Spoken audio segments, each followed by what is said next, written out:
2022 presented by FNB. And on behalf of Mel and myself, we just want to say how happy we are that you all waited to come. It's such a cool vibe. It's so great to reconnect with our coffee community from all over the country, and we really, really appreciate the effort that all of you have made to fly up here or drive here from far away to be here. And yeah, it's just a really amazing experience, and we know, we hope that you're going to have an incredible time over the next 3 days.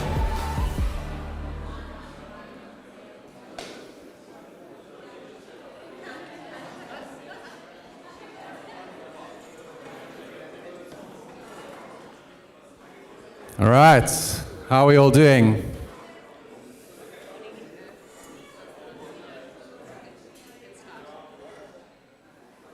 Okay.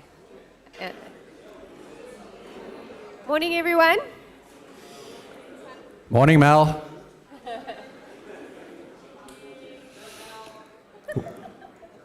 Welcome to day 2, everybody, of Creative Coffee Week 2022. Firstly, I have to say that yesterday was a fantastic day. It really made me so happy and so proud of all of the people in the room here, just the whole vibe from yesterday morning. And I was really, really inspired by the discussions that we had, because I think, and I truly believe this, I believe that the leadership of the coffee community in South Africa sits in this room. I truly do.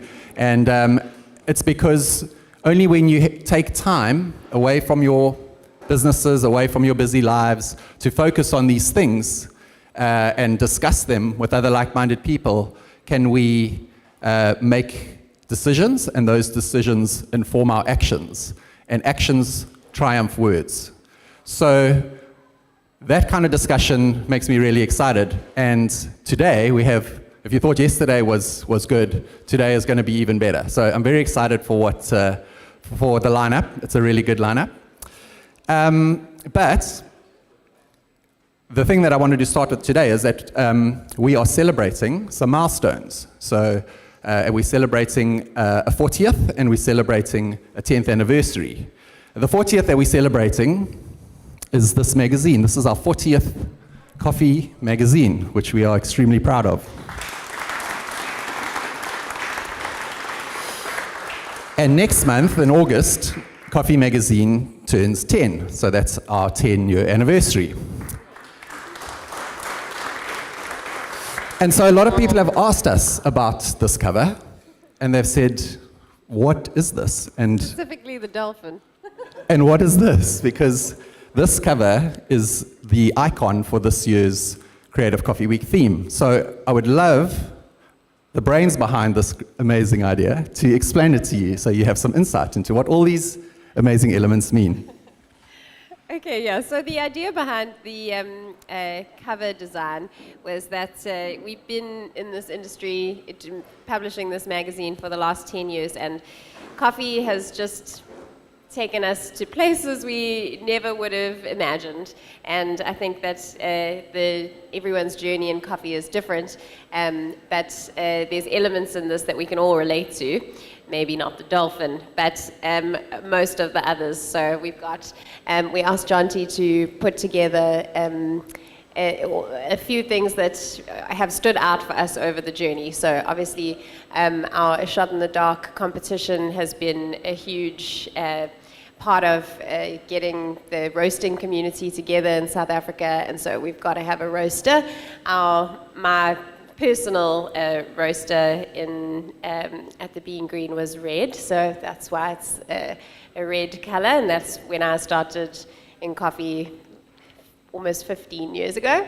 And at the center we have the barista pouring latte art, because that's always going to be the center for us, the connection point to all our readers, to all the coffee end consumers. They're always the person that is talking the most to the consumers. They're at the center. And obviously the coffee cherries and tree. the bee eater we saw in Ethiopia on our first origin trip, so that was impactful. It was flying around the washing station. There were a bunch of them flying around, and that was an emotional experience to get to go to origin for the first time. The cupping spoons, and a lot of them make sense. And then there's the dolphin. So the dolphin and the ocean are obviously a huge part of our journey, because we live in Durban and we love the ocean and it's part of our day-to-day life. But the dolphin specifically is because on a coffee adventure, the reason that we were in Sodwana was for coffee, and I got to swim with dolphins because of that experience. So coffee took me to the dolphins, and it was one of the highlights of my adventures. So that's how he made it onto the cover. And this illustration was by John T. Hurd, who started in coffee. When we met him through Colombo, he was working at Colombo Coffee here in Durban. He's now Joburg based, but yeah, he put together the final product here. So we are grateful to him for his great work, and that's just a little explanation of this Coffee Mag crest. So, yeah.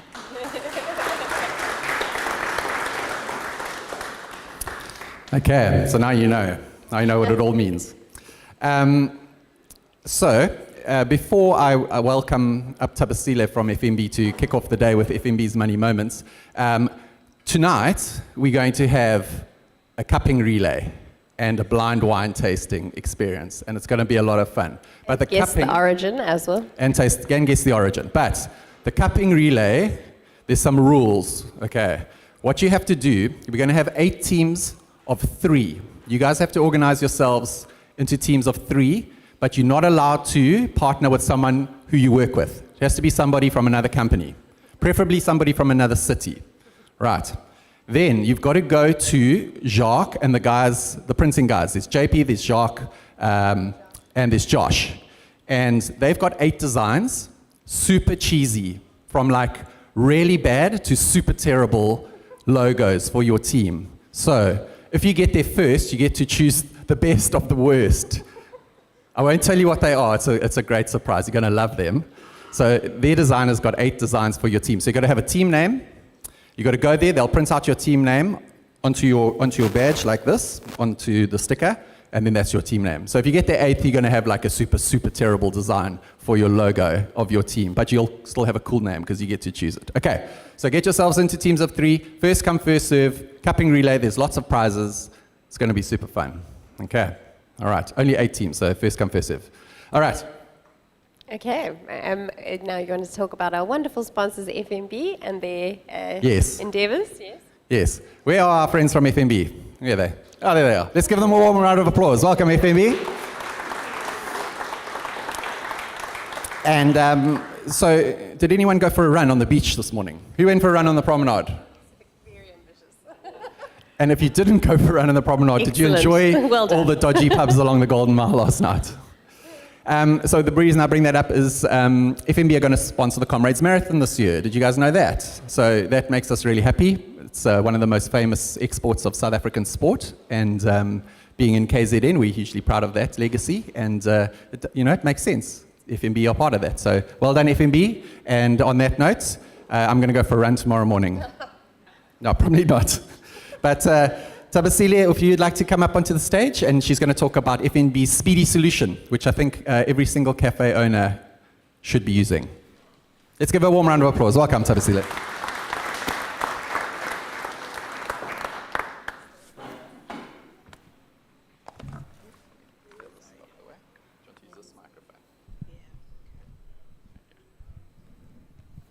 Morning.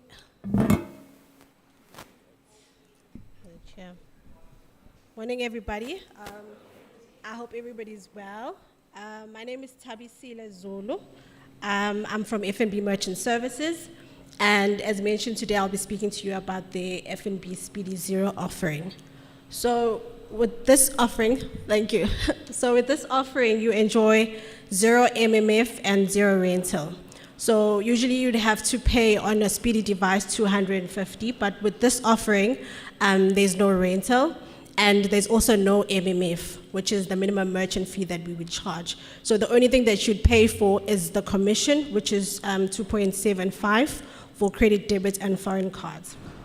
So with the Speedy Zero, the benefits are that obviously, like your other devices, you don't need a phone in order to for the device to work.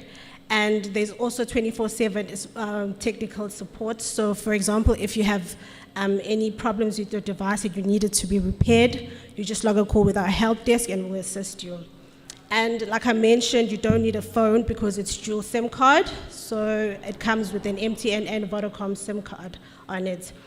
The settlement benefits is that you don't need to pay any once-off fees or any settlement fees, and you also get next-day settlement. And the features of this device is that you can use your e-wallet pay, so your clients can pay using e-wallet, and you also get online banking for business reporting and services purposes. And it's also contactless enabled, so it means that your clients can either insert or tap their card on the device. And you also get free fraud training and device training as well on this device. And with this offering, you can only get one device. So if you'd like to get a secondary device on this offering, you'll also have to pay your MMF and your device rental.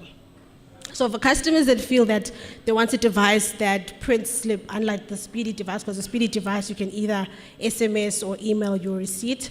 You also still have our Android mobile device, which is a much bigger device, but obviously on that you'll have to pay rental, which is $370 per month, and you also earn up to 15% on eBucks on your rental for this device.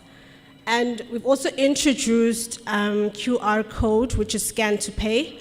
So, but it's also for existing F&B account holders and clients that already have a merchant number, where you can go on your F&B app and you can generate a QR code for your customers to pay. So how it works is once you've generated that QR code, you can go on your app, choose under speed points, receive payment, you capture the transaction information, and then a QR code would display on your screen for your customers to be able to pay. We also have the F&B switch, which is an integrated solution where your device is directly linked to your till system. So it eliminates human intervention because everything is interlinked. And you also have access on the F&B switch to a portal, so wherever you are, you can see exactly what transactions have taken place at your store. So that's it from me. I am available for the rest of the day if you have any questions or you'd like to have any more information on these offerings. Thank you. Bye.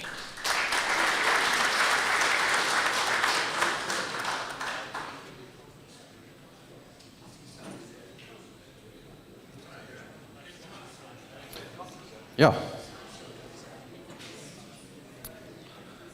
All right, so we're going to taste some coffees. Jono, welcome to the stage. Let's give him a warm round of applause. So I guess,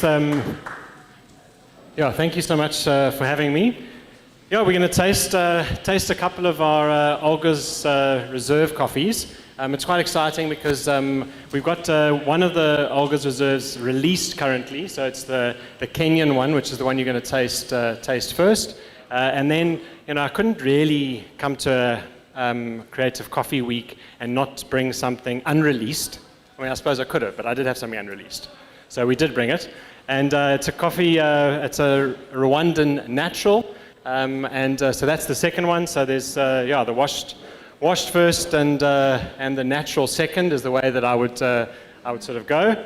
In terms of giving you a little bit of a background on Olga's Reserve, you may have seen it on the shelves or on our website. Actually, you wouldn't have seen it on the shelves, but if you come to 44 Stan, you would have seen it. If you've been onto our website, you would have seen it. And you may have thought, who is Olga? And so Olga was my grandmother, and she got me into coffee when I was about 13. I'll never forget her sitting me down and saying, Jonathan, if you can take sugar out of coffee and taste it black, you will be transformed. And she was right. And so at 13, I started drinking coffee black without sugar and started to discover the aromas and flavors in coffee. And so, yeah, when she died a number of years ago now, we decided to create Olga's Reserve in her honor. And she had this wonderful, wonderful habit of sort of sitting, making a cup of coffee, and then sitting quietly in a chair, pick up a single square of chocolate, and sort of savor these two things together. And so that is, I think, somehow how I think coffee should be enjoyed. It should be savored. It should take time. I think one of the wonderful gifts of coffee is how it provides this relationship aspect to us, how it allows us to connect with people, to connect with ourselves. When I spend time in Ethiopia and we go past these little coffee shops all over as you drive through Ethiopia, you see people in the coffee ceremony. I'm oftentimes just marvel at this incredible gift that Ethiopia has given to the rest of the world, really. This ability to connect around coffee, to take time to build friendships and relationships. If you think back on your own life, you know, how many business partnerships have been formed, how many friendships, how many dates have you gone on? Maybe not too many dates, but how many, how much time has been spent around coffee and developing relationships. And I think that's what I love about this industry, is how that we are an industry that builds relationships. And I think my grandmother gave me this love for coffee. And then in my travels in 2002, I'm sort of showing my age, I discovered the model of fair trade. And the fair trade model was significant for me. And I think I just want to expand a bit on that, because sometimes I think we put fair trade in the fair trade certification box. And fair trade is not about the fair trade certification. It is about the concept of trading fairly with people. And so let me just give you an example of our sort of, tell you a bit of a story of our sort of Rwandan cooperative that it's the most recent ones, because I've just been in Rwanda last few months, so I got to experience it again. I took some customers and got to see it through their eyes. But let me tell you about this cooperative that we work with called Tukundakawa. They are about an hour and a half outside of Kigali. They are a cooperative. They have produced over the last few years the most exceptional coffee. I've just seen their scores just increase and increase and increase. In fact, I mean, all of you in the same boat about buying coffee at the moment. Obviously, the pricing that we're paying for coffee feels it's just like double-edged sword. It feels hurtful to me because I know what I'm paying, and it hurts. And I'm so excited because of what the farmers are getting. I mean, I sat with farmers who are this season getting double the price for their coffee than they were last year. And that's exciting. Now it's our job as roasters to try and make the consumers be prepared to pay this price. And I think that's a significant challenge. But as I sat and took some of our customers through a tour again of this Rwandan cooperative, I was absolutely astounded and so excited to watch them experience this for the first time. This cooperative produces about 9 containers a year. When I sat and asked about the quality of coffee and what was available, he said they are now at a situation where they only have 85 points on Q grading score points and above. So I can't get a container that is less than 85. Now isn't that exceptional? Yeah. 9 containers, 85 points and above. Now, how that has happened is that over the years of being paid fairly and having premiums invested in that community, they have been able to invest in their production processes. So they've got nurseries for new trees. They've got agronomy training programs. They've got farmer demonstration plots. They have their regular wet mill. They recently, the past few years, they bought a density sorter, which sorts out the floaters, which is a problem in Rwanda. They have put in multiple levels of drying tables and sorting. They're using the chaff from their milling process to dry some of the low grades, which they land up putting into the local market. They have put in a mill in the last while. I have not been to any other washing station anywhere on this continent that has a mill at the washing station. We're talking, Brazil, state-of-the-art mill with UV sorter, color sorter, conveyor belts for ladies and for hand sorting. They've been able to do all of this as their price has increased and their premiums have increased, and they've been able to reinvest. The other side programs, with some of their fair trade premiums, they landed up doing a cow project where they bought about 220 cows that they put into the community. The situation is that you buy a cow, the first calf you give to another farmer, so it's sort of the pay-it-forward system. They obviously now have a whole lot of milk, which now needs to be pasteurized. They have a pasteurizing facility. They're making their own branded yogurt, Tukunda cow yogurt. They have a cupping lab with a Q grader on site at this washing station. When I was there, they have now got an espresso machine that admittedly was not connected yet, with the idea of training baristas in their local community. This is happening in a washing station in rural Rwanda. It is world class. It is unbelievable. And I think that what excites me is that this is what happens when we give people margin, when we pay people fairly. As I sat here and considered the end of our day and the living wage conversation, it goes to the same thing. It's about giving people margin in their lives. It's about giving people margin where they can invest and have growth. And I think the certification is not important. The fair trade price, I just suppose it's worth mentioning. The fair trade price, as many of you will know, was $1.40 as the minimum price. Not in 15 years have we ever paid anything near $1.40. Quality coffee is always going to be above that. But what the fair trade premium does, which is an extra 20 US cents per pound, is it puts in that extra margin into a community. So, like it or not, when buyers come into that environment and want a coffee, the fair trade premium is built into that. So the farmers receive that fair trade premium whether we as buyers want to pay it or not. Even if the price is super high, the fair trade premium needs to be paid, and so it is built into the contract price. What I would say as coffee that is not fair trade certified, we've got only 2 of our 6 coffees are certified through the fair trade system. What we do in our contracts is we build in that extra 20 cents on top of the price as well, so that gives them, regardless of whether it's certified or not, that extra margin is built in. And it's incredible to see what happens when you give people margin, how they invest it. It's not about us dictating. I've dictated nothing in this Rwandan cooperative.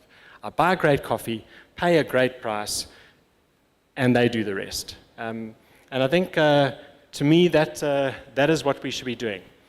I think some of the key aspects around paying premiums and trying to find a way to get this coffee, to get premiums back into communities, is that, so often, Dave and I have had chats about this before as well. It's so hard, the FOB price, the farmer price, there's so much smoke and mirrors in this stuff. To be honest, there's so much bullshit, actually. When you need to spend time with whoever you're sourcing coffee from, breaking down the transparency report, asking for, what was the FOB price, what were the farmers paid, what is the exporter, what are the wet milling costs, what are the dry milling costs. For farmers, was there a first payment, was there a second payment? Did they benefit from the profit from those payments? So there's so many layers, it is super complicated, but I think my stuff down. And I think the bottom line is that we need to get more money into the hands of farmers, and in order to do that, I think sometimes we almost need to circumvent the system. We need to take a premium and lock it in to the contract that it lands up back in the pockets of the farmers, to say this is not going to get lost in the chain. Sometimes when we think we're paying a lot for coffee, we just pat ourselves on the back and we say, I paid a lot for coffee, then the farmers must be doing well. The farmers are oftentimes not doing well when we pay a lot for coffee. There's so many complexities and so many aspects in that, and we need to break it down. We have that responsibility to break it down and to say, what are the farmers actually getting out of the price I pay? And so, yeah, I'll open this to questions after we taste some coffees, but I thought it worth just highlighting the importance of, in all coffees, getting more bucks into the pockets of farmers who produce this incredible stuff. So, of course, this was also a strategy to let the coffees cool, because these coffees are way better cool. So, yeah, just to let you know, for Olga's Reserve, the way that we work on this Olga's Reserve is this was, I suppose, our opportunity to bring some new coffees. I work with six coffee growing communities, normally Ethiopia, Kenya, Tanzania, Rwanda, Burundi, and the DRC. So we're locked into 6 communities that we work with, and that's how we trade. But from time to time, we like to buy other coffees, and people come to me and say, oh, you know, I've got a great coffee, would you buy it? And so we decided to do a few, like 5 bags is what we get of our Olga's Reserve coffees. It's from communities that we're not really involved with, but it's communities who produce great coffee. And the way we fix this from a, I suppose, from a benefiting the farmer perspective is 40 Rand from every kilo of coffee that is sold goes back to the farmers that produce this coffee. If you ask me a whole lot about the farmers who produce this coffee, I won't tell you anything, because I don't know a lot about the communities that produce this. I've not visited either of these two. I probably would have if we hadn't had 2 years worth of lockdown. But yeah, as far as the coffees go, the Kenyan is a Nyamari. I should probably pop this on the Nyamira.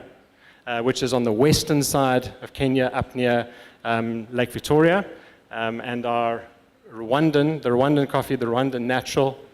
Okay, not up. Anyway, you'll see it on the bag there. The Rwandan is from the southern province of Rwanda, in Rwanda. Oh, good point, Heather. So 2 things. There should be 2. You should have a sample of each of them, but one of them. So I think in the dishing out of the bags, you each should have got a Rwanda and a Kenya. In your bag, you either got a Rwanda or a Kenya. So now you need to basically take the other one and sort of swap with your friends until you all sort of land up with one of each. I don't know how we're going to resolve that, but that's the situation. So yeah, pick up the Kenyan. Start with that one.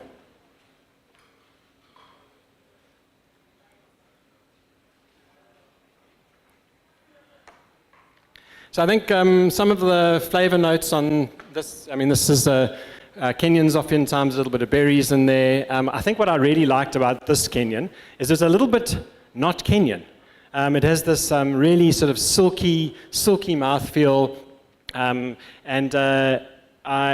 this is definitely one where the first sip I was like, oh, all right, and the second one it was sort of like going down a single malt whiskey route, you know. Sometimes that first sip is, sure, and then as you sort of settle into it.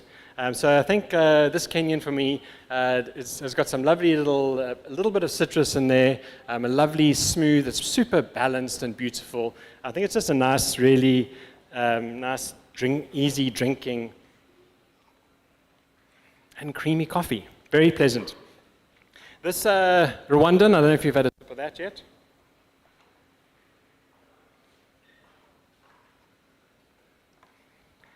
This Rwandan, although it is a natural, isn't it like a super subtle natural?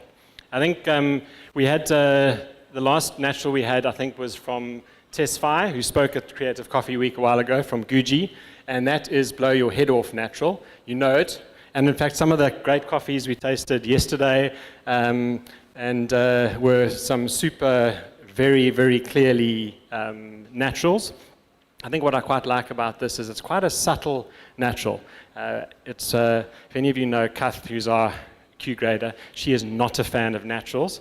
And when I first tasted this, I was like, this is a Kath natural. It's not super like eating jelly tots. It's sort of like a subtle strawberries and cream. It's just a very subtle, very easy, very approachable. I find this one super creamy and super buttery. Naturals, I prefer naturals without any milk. I think when milk goes into naturals, it's like drinking milk with strawberries or with raspberries or something. This doesn't sort of work so well. I really love the subtlety of this. You can probably put milk in this without destroying it. I think there's some lovely chocolatey notes in here as well. So that is it. Those are the Olga's Reserves. Any questions? Fire away. Dave, yeah.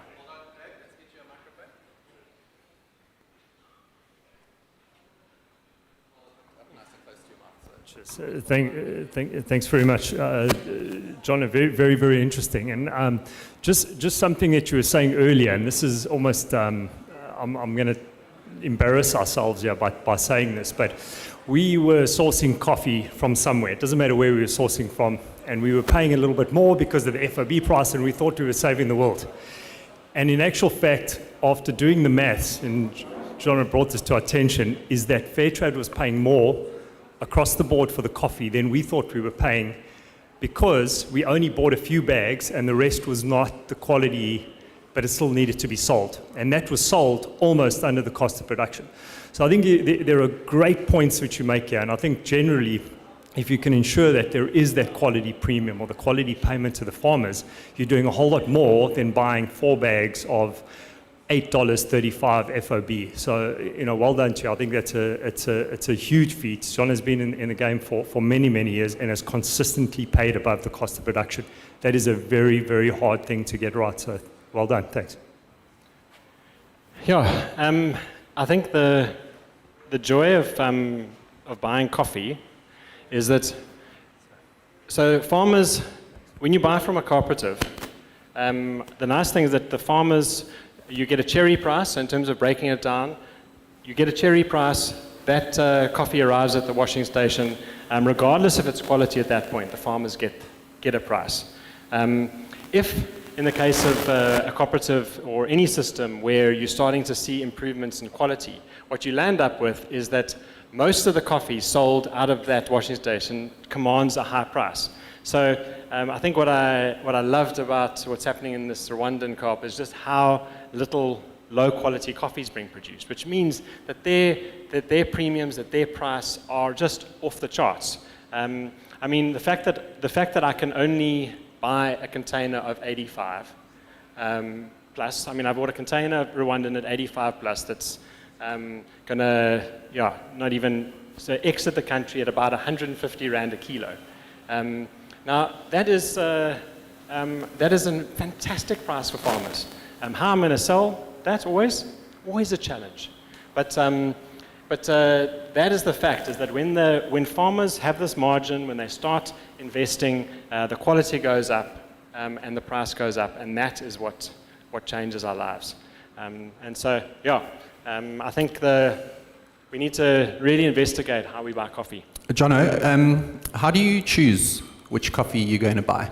Like, you obviously get sent lots of samples, or you obviously travel a lot to origin and you cup them there and you taste them there. But like, if you get sent a whole lot of samples and you can't travel, how do you choose what you're gonna buy? And if you don't buy a specific lot, or you don't buy all of the lots, is there not blowback from and damage to the relationship that you have? If we don't buy all the coffee, so I mean, most of we choose communities we want to work with based on the quality of the coffee first. So it has to be great quality coffee. In our space, we need to mark for containers or whatever. That's where we start, and all of our coffees are in that.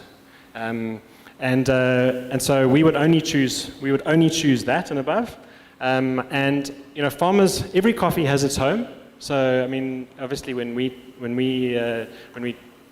engage with the community, we would take coffee of that quality.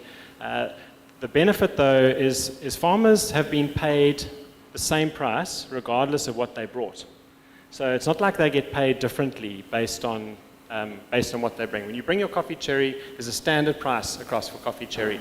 If the general price, if the general quality of your co-op or of your washing station is of high quality, obviously you're going to get a second payment and there will be profit as you sell it. It happens the other way around, where you process coffee and you've paid too much for it. It happens at washing stations. And in co-ops, they pay too much for coffee. They can't sell it. They'll end up operating at a loss, and that's, and that is a big problem. Sometimes, we've had situations where we haven't been able to take all the coffee, and that's dire. We had the situation in Burundi where where because of the year before, where we bought 2 containers from Burundi, they were going to produce 2 containers. The COVID year, we could only buy 1 container of Burundi. The end result was that they had to sell that second container at a much lower price, and that does, that does damage. Yeah. Any other questions? I think we've got time for one more before we move on to the next speaker. Yeah.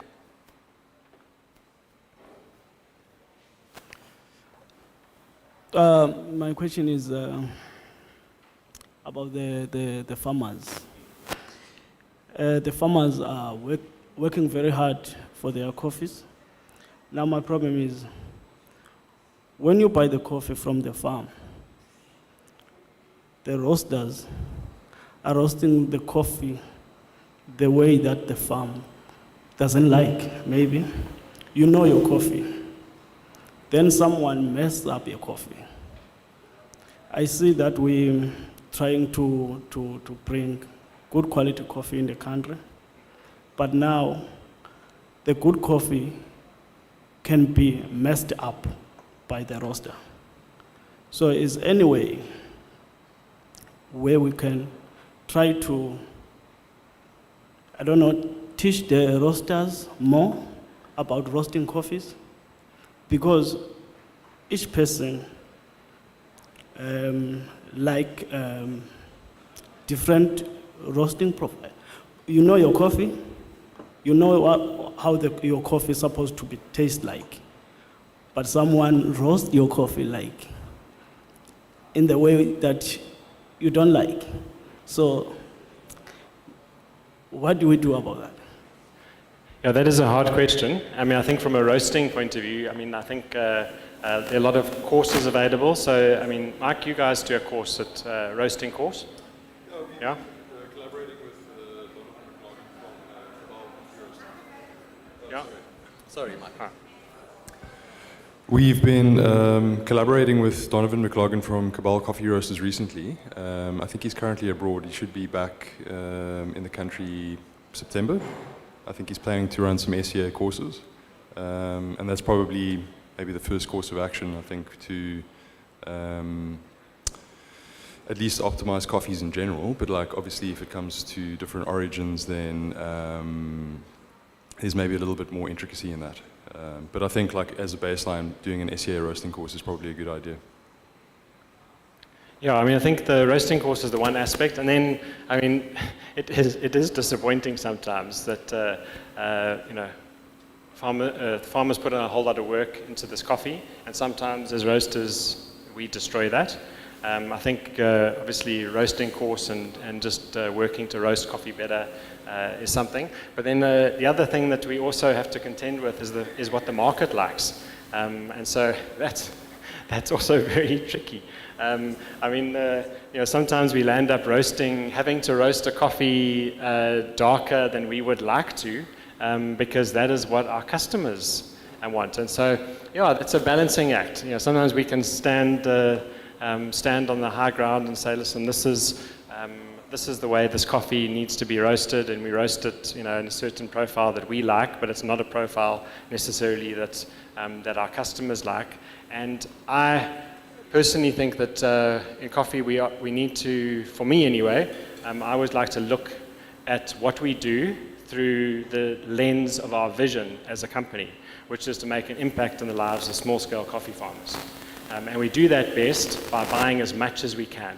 And so if I've got a possibility of selling coffee that is maybe a slightly darker roast than I would naturally like, but that me roasting like that allows me to buy more coffee from our producers, then I'm sort of reluctantly inside happy to tick that box, I guess. So yeah. All right, thank you, Jono. Let's give him a huge round of applause. Jono from being there.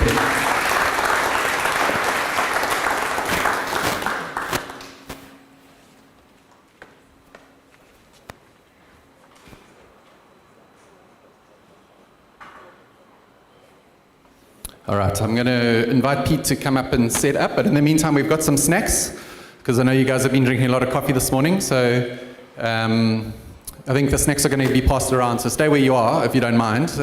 But Pete, if you want to come and get set up. That's the setup. I think there's a few videos, Matt, that you've got teed up, and a few background screens. But just by way of introduction, for those of you who don't know Pete Ethelston, come and join me here, Pete. Pete founded Red Espresso 18 years ago, and I think Red Espresso has become a big part of cafe culture. And if you read this 40th edition of Coffee Magazine, the lead story or the cover story in that is about rooibos, which you would think is strange, being in a coffee magazine. However, after many invitations, Mel and I went with Pete and Kirst into the deepest part of the Cederberg at the highest altitude in the most beautiful part of South Africa that I didn't know existed. In fact, I didn't even know what rooibos looked like as a plant. It's actually fynbos. It's a tisane. It's not actually a tea. I'm right, Pete? So it was a huge learning experience, but I think also it parallels a lot of what Jono was saying. So, and the difference here, well, the one thing that really stood out for me is you talk about direct relationships with your producers. Jono, did you say you buy 8 coffees, or you buy 8 from 8 different places? 6? So Pete has one place. He has one place to buy his tea from. So when there's a drought, when there's a bug, when the baboons rip the fynbos out and just go down the line and chow all your tea, that's your crop, gonzo. There's nowhere else to get it from. And I think if you read that story, I hope what Mel and I managed to get across there is that in the cycles of the cafe and coffee industry that we're in, we're tied by relationships, and it doesn't matter, and Pete will testify to this, like what happens in the market, the relationship that Pete has with his suppliers through the dips, when the tea price went, like, I don't even know what the numbers are, but they were, I remember at the time just going, that's not sustainable. And then obviously when the drought happens and there's no tea, Pete's got his farmer and they're going to supply him, and it's tough times like that. But anyway, what we took out of that trip, most of all, I think, was a mentorship, a business mentorship, because we only 10 years, but Pete and Mon and the Red Espresso team are almost double our entrepreneurial journey. And we spent a lot of time, because you're in the car, you're traveling up mountains. We brewed coffee in a cave with like thousands of year-old Bushman paintings. We brewed coffee in the cave, and we were talking about life and the universe and our business. And we're like, what do we do? Like, we've got all these ideas in coffee, and we've got these events and this magazine, and we've got all these things. And Pete was like, every business is the same. You have the same challenges. And I think we took a lot out of that. And so that's why we wanted Pete to come and share some of that wisdom as like almost a business mentor, but someone who's been through the journey. And you have a lot to offer. I know yesterday, just the things you said in the Barista Wage meeting, it's impactful and practical and useful stuff. So Pete, we are very honored to have you here, and I'm very excited for what you have to share with us today. Let's give him a warm round of applause. Pete Ethelston. Thank you. I don't know about wisdom, but when Ian said to me, would I come and have a chat just about scaling up our business, my wife and I sat down, and maybe it's a good exercise, I think, as business owners. There's always a list and so much to do ahead that you so seldom take that moment to kind of stop and reflect how far you've come. So it's quite a cool little exercise of kind of looking back. And then, so rather than a long-winded story, I just jotted down a couple of points. And it's a bit of use it or lose it, guys. Hopefully it'll be something there for you. But I must say, before I jump into it, the standout comments from the last day and a bit I've been fortunate enough to have started up and sold quite a few businesses in my time, and I've been in a lot of different industries. But I must say that this coffee industry really is unique. You guys might not really know, but there really is a community, a coffee community, and it's quite interesting for me how it spans suppliers and equipment to baristas, to consumers, to roasters. It's pretty special, and I know that some guys are competing against others, but generally there's a collaborative approach. So yeah, we feel very honored to be part of this community, albeit on the kind of alternative to coffee side. But so yeah, just the thanks for that. So the story begins kind of 18 years ago in our flat in Cape Town, and my brother-in-law, who's a young student squatting, we fold up his bed, and that is the Red Espresso factory and office, and we literally are hand packing 1 kilograms of ground rooibos tea, which we think we can convince coffee shops to put through their espresso machines, quite naively, and I'm definitely in the dog box with my wife because there's rooibos powder going everywhere, so there's a vacuum cleaner over the shoulder, and Nick and I are hand packing. And yeah, today, to be honest, we don't really track numbers that closely, but I think we probably sell 500,000 selling units, about 300 tons of basically everything but the coffee. So primarily the rooibos espresso, but we do a lot of chais, hot chocolates, matcha teas, pretty much everything but the coffee. So kind of how did we get from A to B? And I think what is probably common between everybody in this room is it all starts with a dream. I think that's key, and it sounds a bit cheesy, but I'll tell you my dream, or how I started, because it's quite amazing how these things kind of pan out. So my wife and I both started our careers, mine actually just the other side of this harbour here. I was working for Unilever on Maiden Wharf. I don't even think it's called Maiden Wharf anymore. Yeah, we were corporates. She was in marketing, Oma, surf, brand management. I was in logistics. And then I went to Asia and I worked with Coca-Cola and KFC and a lot of like FMCG companies. And anyway, we kind of only romantically got together much later in our 30s. And she had been Amarula Global Brand Manager, and then she was working for South African Brewery. She was the strategist doing all their market research.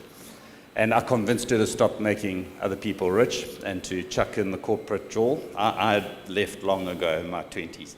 And, but we didn't really have a plan, other than I asked her to marry me, and given that I was already in my mid-30s, if we wanted to have kids, we would need to kind of get onto that jaw. So it was, there was a gap, and I was like, if we're going to travel, this is the time. So we took 3-month honeymoon, which wasn't a honeymoon at all, and I dragged her off to Nepal, and we hiked the Annapurna circuit, and then we smuggled our way into Tibet, which is pretty much not what the Chinese want, especially from the Nepalese side. And we just found ourselves literally on top of the world.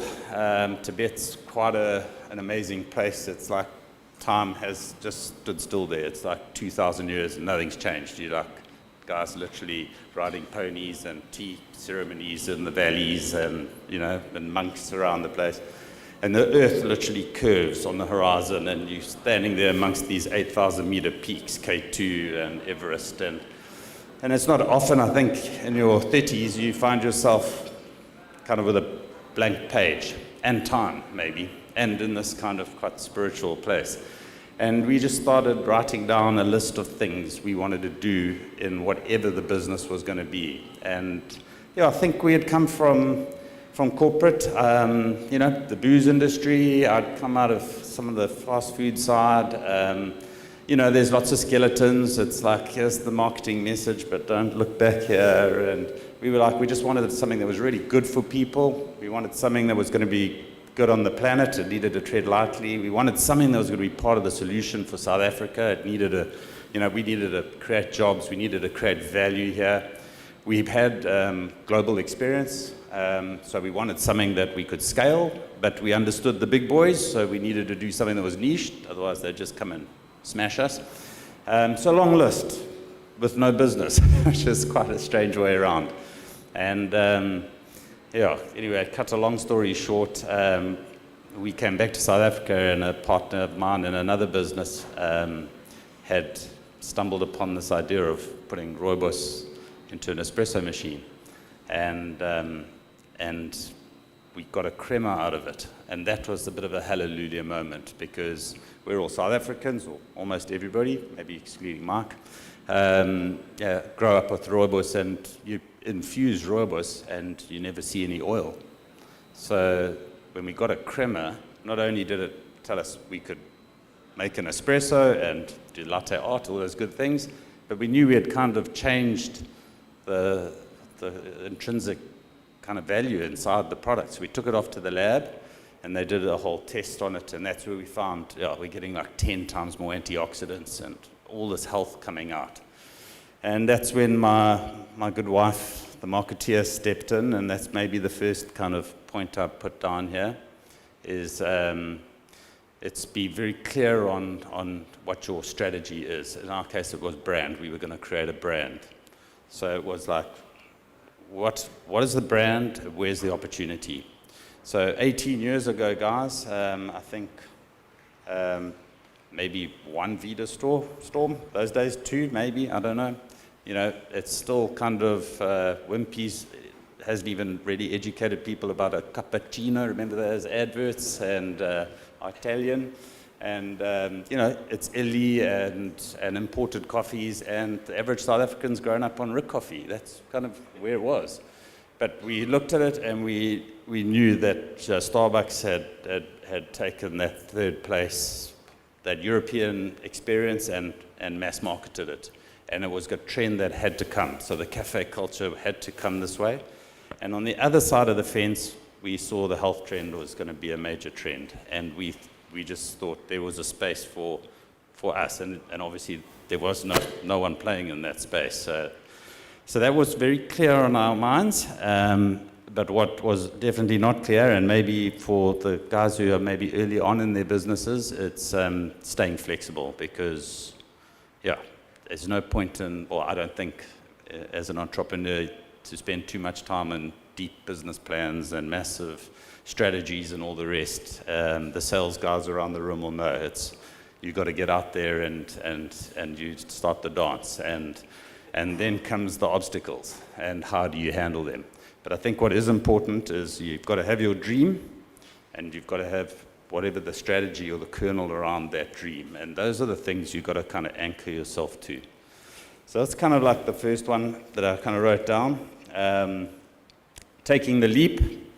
I think that's, entrepreneurial life is a lonely place. It does help. I was married, and we quickly grabbed a few more family members in, so there's 5 of us. It's a very incestuous business. You can imagine what Christmas is like. I think, you've got to take that step. You've got to do the leap. You guys that are sitting here all have done that. And maybe that's the next thing is surround yourself with the right people.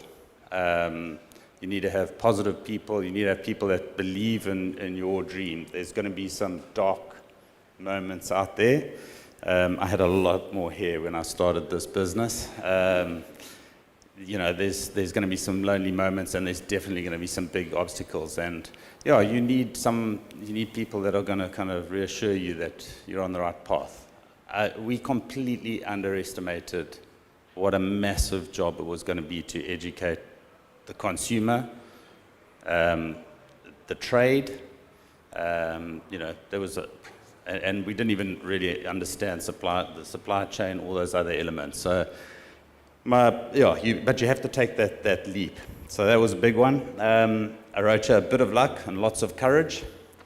I think, for us, we were selling to literally a handful of little cafes in Cape Town. Like, it was strategic. We went after trendy guys, old Giovanni's and all the rest. And Woolworths Cafe, Janine picked us up there and called us in. Those are moments that, that there was a strategy there, but a lot of luck, and that kind of propelled us. I think we went to a good food and wine show about 4 months in, and back then Dave Smith, who was the head buyer for Pick and Pay, came up to us, and he was like, it's kind of typical retail buyer, 9 o'clock, my office type of thing, Yes, Dave. And which was quite funny because Monique used to sit on the opposite side of the table negotiating Omo surf deals with the same guy. But he couldn't have been more friendly to a small operator. I mean, really decent. But we turned it down. We were just like, there's no point in putting our product on a shelf and no one knows what to do with it. I mean, you've got to remember, guys, 18 years ago, like I say, it was a Rick coffee market largely, it was an instant market. Guys who didn't understand French presses, mocha pots. I mean, we hadn't even got to espresso. I mean, maybe the odd Breville machine. And so our strategy there was we went to At Home. And we partnered with them as a retailer and got them to put our products there because they were selling the machines and they were educating the consumer about how to make coffee. And we couldn't afford to do that in retail. So, again, be flexible on kind of how you go into the market. Arocha, treat your customers and your suppliers, and I think often businesses don't think of suppliers in the same way they think of customers, like gold, and have a long-term mindset, which kind of chatting to a few of the guys around the room here that have been around a bit, I think that's a common thread, and it's probably a common thread in almost all businesses. Customers and suppliers, it's a long play. There's going to be times when you're going to lose and they're going to gain, but the wheel turns, and there's nothing like loyalty. But loyalty, like a marriage, like a relationship, it's an investment, and it cuts two ways. And maybe I can talk a little bit. I know John has been, Dave have been talking about, the supply chain. So our business is a bit different to the coffee world in the sense of, Rooibos literally only grows in the small area in the Western Cape, about 200 kilometers around Clan William. And where we are like you guys, because we wanted to make an espresso, we wanted something strong, we needed to start with the best raw material we could find, which exactly like coffee, the higher up the altitude you go, the kind of the shallower the soils, the less the rainfall, the harsher the conditions, quite honestly, the slower the plant grows, and therefore the stronger its taste. So we found the Bido Valley, which had a reputation for this fantastic tea, and it's all grown on the mountaintops, about 1,100 meters, 1,000 to 1,100 meters altitude. So along I go, Pete Ethelston, very English Durban Soti, to Sarel van der Merwe, 4th generation Cedarburg. I mean, we're talking about literally like 5 families in like a 100-kilometer valley. These people are isolated. And I arrive with my supplier agreement, good old corporate style, it's in the bag. And Obos is like, sit down, let's have a fire and a braai. Now tell me about your grandfather. Was he an Englishman? And so it went. And I remember his Batu, his son, who's now, I don't know, 40 or so, Batu would come along and try and sneak a question in, and the old man would give him a frown, and that was where it ended. And anyway, 3 days later, we shook hands, and 18 years down the line, I haven't calculated it, but yeah, it's in the thousands of tons. That's the relationship. It's been on a handshake, and we have gone through pricing. I mean, that that almost day zero time in Cape Town, the rooibos tea price must have gone up about 600-700%. And 2 years ago, it went exactly the opposite. We've had really good rains for like the last 3 years, and there's been a complete oversupply. So we differ to you guys is you can store the tea. And the big producers do this on purpose. They hold the tea and they drive that price up and down, because obviously that's where they can make a huge margin. And it comes at the cost of the farmer, which was why our model, which is a bit like you guys, was deal direct, go directly in. Yeah, so our relationship has always been one of a premium price, above inflationary increases, no matter what the market does. And yeah, Sorrel's been there for me in the drought, and now I'm there for him in the oversupply, and the relationship works. And then about 8 years ago, we looked at the community and said, we need to also do something to uplift the and it's very poor communities up there. It's a lot of alcoholism. There's nothing there. People have no transport. There is no transport. It's donkey carts. And so we've got a commercial farmer. We've got tea courts. We've got capital equipment, tractors. Seeds are a big problem.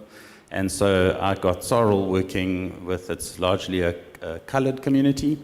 And we started getting them to grow rooibos tea for us. And they were very suspicious. There's lots of foreigners that come in and out of there, because when there's no tea, then the guys arrive in their Mercedes-Benz with a checkbook, and then 2 years later, never seen again. Which, like you said, John, you go through those ups and downs, and that's hard on the farmer. And I think we started cursed the first year, geez, I don't know, 1 ton, 2 tons, 3 farmers, whatever. And I'm literally walking around the fields with like brown envelopes of cash. Leave it under the tree. They left the tea, just leave it under a rock, and it's in the middle of nowhere. So this harvest, we bought 40 tons of tea, about 20% of our tea now from those guys. And we've got 26 farmers on board. And last year, the first guy bought himself a bakkie. It's like someone in the community's got a bakkie, which is huge. They can actually get to a hospital and this type of thing. And the benefits that I didn't even really anticipate were things like the farmers actually being able to come to the tea court, because it's close to where they live. It's not all the way in Clanwilliam. And they can actually see their tea getting weighed. Because in the past, I think they've been ripped off, to be honest. They've got no way of witnessing it. And obviously, we can pay them up front. So then it's all a cash flow challenge. And now what's really exciting is some of the customers, and to be honest, I don't know why, but maybe it's not a politically correct thing to say, but I mean, my Chinese customers, who the last guys I thought would be interested, are like, no, we're prepared to pay a premium, put in an extra 1 or whatever it is, if we know it's going to go to that community. And then on the other side, we've got corporate accounts that are quite happy to start donating money into it, but we now need to formalize it. It can't be the Pete and Sorrel jaw. You've got to set up an NGO. We've got to get a proper trust. I mean, it's got to be run from a distance. And I'm always a bit wary of that, because when you start having too much overhead running things like this, then the money, less gets to the bottom. But we're excited. We're on that path, and it's getting to a size where hopefully that's all going to make sense. And we're changing people's lives. At the end of the day, that's why we're here. I wrote, you get knocked down and you've got to get up again. Lots of that. You guys all know that. Quality is non-negotiable and a considerable investment. It's crazy. I mean, today we have 4 people in our business who do nothing but food safety, quality control. Apart from the normal FSSC stuff, I think I mentioned it yesterday, we're part of SEDEX, which is a global accreditation body. It's primarily labor practice. So literally, if I had to walk into a Marks and Spencer buyer's office, he puts my SEDEX number and he can see what I pay my people. He can see how many people have been fired, how many harassments there's been, staff turnover, but we also do the whole environmental side. They can see how many liters of water I use, how much I recycle, how much I throw in the waste, everything. And it's a funny, it's a funny thing that once you make those, we were doing a lot of this stuff, like just in our DNA. When we built the factory 8 years ago, we put 2 20,000-liter water tanks out, and we rainwater harvested. And because I was building the factory, it was easy just to plumb it into our toilets. And, the builders in Paul are like, what the hell are you doing? Like, what's this headache for? But, for me, it was like a no-brainer. Why are we using municipal water to flush our toilets? And of course, I didn't know, but 2 years later, we went into that drought, and that thing carried us. We actually made it right through the whole drought, flushing toilet on rainwater, which is, 50 people using toilets. It's a fair bit of our water consumption. So, some of the stuff you do inherently, but you do get to a size, and maybe that's where the scale thing kicks in, where you then formalize it. And then when you start doing these things, like with accreditations and whatnot, it brings it really to the forefront. And now when we sit in a management account meeting, it's all, of course, the P&L is still right at the top of the list, but we go right down that list, and there those things are. We're talking about environmental stuff, we're talking about wages. It's the discussion that was coming from the baristas, the social elements, it's the whole picture. And I think business today, more than certainly when I started my first business, 30 years ago, the world is connected far more than we've ever been, and people's voices get heard. And I think we have to be a lot more holistic in how we approach the business. And it's not just about people, it's about the environment. All these elements are happening. And I think the days of businesses that were just bottom line focused, and that's where it ended, I'm not so sure about the longevity in that. I think businesses will need to be more holistic, and definitely the younger people that are coming through are far more holistic in their view on business. Have I prattled on too long? How are we for time? Good. Can't read anymore. Arms are too short. This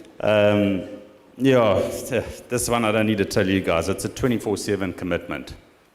And maybe that's why I talked about the dream at the beginning, because if it's not something that you're passionate about, it's going to kill you.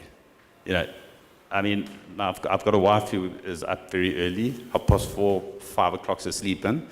And it's normally, if I don't slip off to the gym or something like that, it's 5:05, we're talking shop. And for a lot of people, that would just be, an unhealthy situation. It's probably be an unhealthy marriage. But for us, this is our thing, and even my kids, who have eye-rolled a lot. I've got teenage girls who've been dragged into the factory to put stickers on labels on weekends and things like that. So we'll see if anyone takes up the mantle when they're older. But for us, it's our passion. So like you guys, I think, make sure what you're doing is something you love doing, because if it's yours, you're going to be doing it 24/7, and that can be whether you're a barista. You're actually there 12 hours a day, whether you're roasters, green bean bars, equipment suppliers. It never stops. Well, the good businesses never stop, because they're there to service, they're there for their customers, they're there for their consumers. So make sure you're doing something that works, makes the heart feel good, because it's definitely going to take a lot of time and effort. Invest in people. One of my 2 production supervisors was my first general worker. Most of my machine operators came in as cleaners. Wherever we can, we try to home grow. And maybe it's easier as a family business, because I think you kind of have that ethos, and maybe it'll be different. We're only 50 people. Maybe when you 100 or 500, it gets harder. Already it's getting to a point where I don't know every person's name, but that's mostly because for the last 2 years, that's all I've seen. It's kind of walked on the factory floor last month. I was like, who are these people? I said this is quite a good one. I think diversity of thought and radical honesty clearly Monique's words, not mine. Diversity of thought, radical honesty. When you're talking about a team of people, I think depending on the leadership, there can be a tendency to want to surround yourself with like-mindedness. And the risk of that is that you become a bit one-dimensional. You will get people agreeing with you. You will only be looking at things in quite a singular fashion. Luckily, I think this industry has got a lot of individuals, so you're probably going to be fine because everyone's quite got their own identity. But if I look even inside our business, we've never been shy about getting people that are quite different to us. You want to bring that different opinion, and when we talk about that honesty, it sounds easy, but you really want that. It's a little bit of what we had yesterday in that discussion, that vulnerable discussion about wages, and you've got two very different opinions and harsh commercial realities. And to build that DNA into your business, it's difficult, but you want to be able to have that. People must be able to have conflict in a kind of safe space. Otherwise, it boils and it becomes political and it all happens in the background. If you work that one out, write a book, you'll make a lot of money. We're working on it, but yeah, that's a key one. I think stay flexible, react quickly and be nimble. I think that's been, if we think of the last 5 years in our business, we've gone from drought, so really battled to get tea, rolled into COVID, where our food service business, you guys just got absolutely decimated. Fortunately for us, we do a lot of retail. We private label for Woolworths, a lot of their drinks. That went through the roof. Our export markets kind of collapsed as COVID went around the world. But then as it kind of moved over here, like the Chinese market was the first market to come on, and when the Europeans went down, and then they came back, and then the Americans went down. So, and you've got to be able to adapt. And I don't need to tell you, South Africans, it's in our DNA. It's probably why we're probably doing a lot better than the rest of the world. And you have to, with ESCOM and all those other challenges that keep coming. But it's almost like a never-ending story. I mean, I thought this year was going to be right. COVID will hopefully come to an end. Food service coming back online. Export markets are coming along. And anybody who imports anything will know that this year's just been horrific. So, we kind of have like 20-odd shipments on the water at any given moment from all around the world, whether that's raw material or packaging. And, pricing's gone through the roof. And then our ships keep coming up to you, Oaks. They just come straight past Cape Town because the Cape Town port's such a disaster. And they just come up here and then they'll offload, and then we have to pay to truck it all the way back. And so, just you've got to keep nimble and flexible and adjust your business according to the environment. I don't really want to talk all the business stuff. I think you guys are smart enough to know, cash flow is king. Watch out for your working capital constraints. I think this one was quite a good one, was be careful who you get into bed with, especially with regards to financing. That's not FNB, nothing about banking. I'm talking about shareholders. I'm talking about, I think every business owner is constrained by working capital, constrained by the ability to raise finance. And then unfortunately, that's normally the banks aren't the solution when you're there because you're a high-risk investment. The banking part kicks in a bit later when you've got a balance sheet. But I think the temptation often is a partner, a silent investor, the shareholder. And I don't know, just in my experience, just take more time than you probably will and make sure that fit is right. Because like I say, a lot of what you're doing comes from your heart and your dream, and money always changes things, and people have different expectations and returns, and then you can land up spending a lot of time dealing with, and that stuff's hugely energy sapping and doesn't contribute to your business if you're dealing with unhappy shareholders and that type of stuff. It's a journey, guys. You never get there, but now and again you need to stop and look back, give yourself a pat on the back, and then you move forwards. So I don't want to talk anymore. I've got some videos. I thought most people have never even seen what rooibos looks like, and it's such a beautiful part of the world. I thought you guys, 2 minutes if you're keen, put a video on, and then I thought there's another small clip, just show you a little bit of what we're doing with the subsistence farmers. It's also more like just you can see the area, and then any questions. So cool.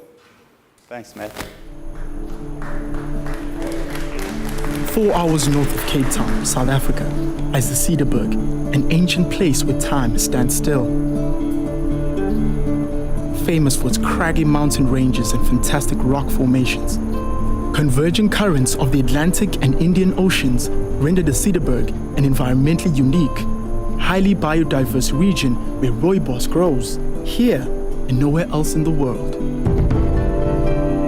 Even further north, along dusty dirt roads that traverse the steep mountain passes, you will reach our majestic tea lands.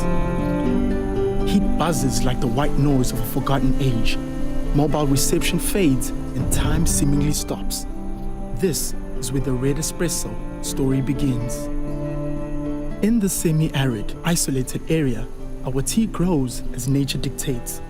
Mechanization and irrigation are not an option, and our rooibos bushes are left to grow slower, yet stronger. It is their struggle for survival combined with our traditional farming methods that holds the secret to our bolder, richer tasting tea. Taking 2 years to mature, our emerald green rooibos is finally ready to fulfill its destiny. Through intimate knowledge of their land and craft, our third-generation farmers hand-harvest the crop in the crisp morning light. Our rooibos is escorted down treacherous mountain paths, cut and laid out on the tea court.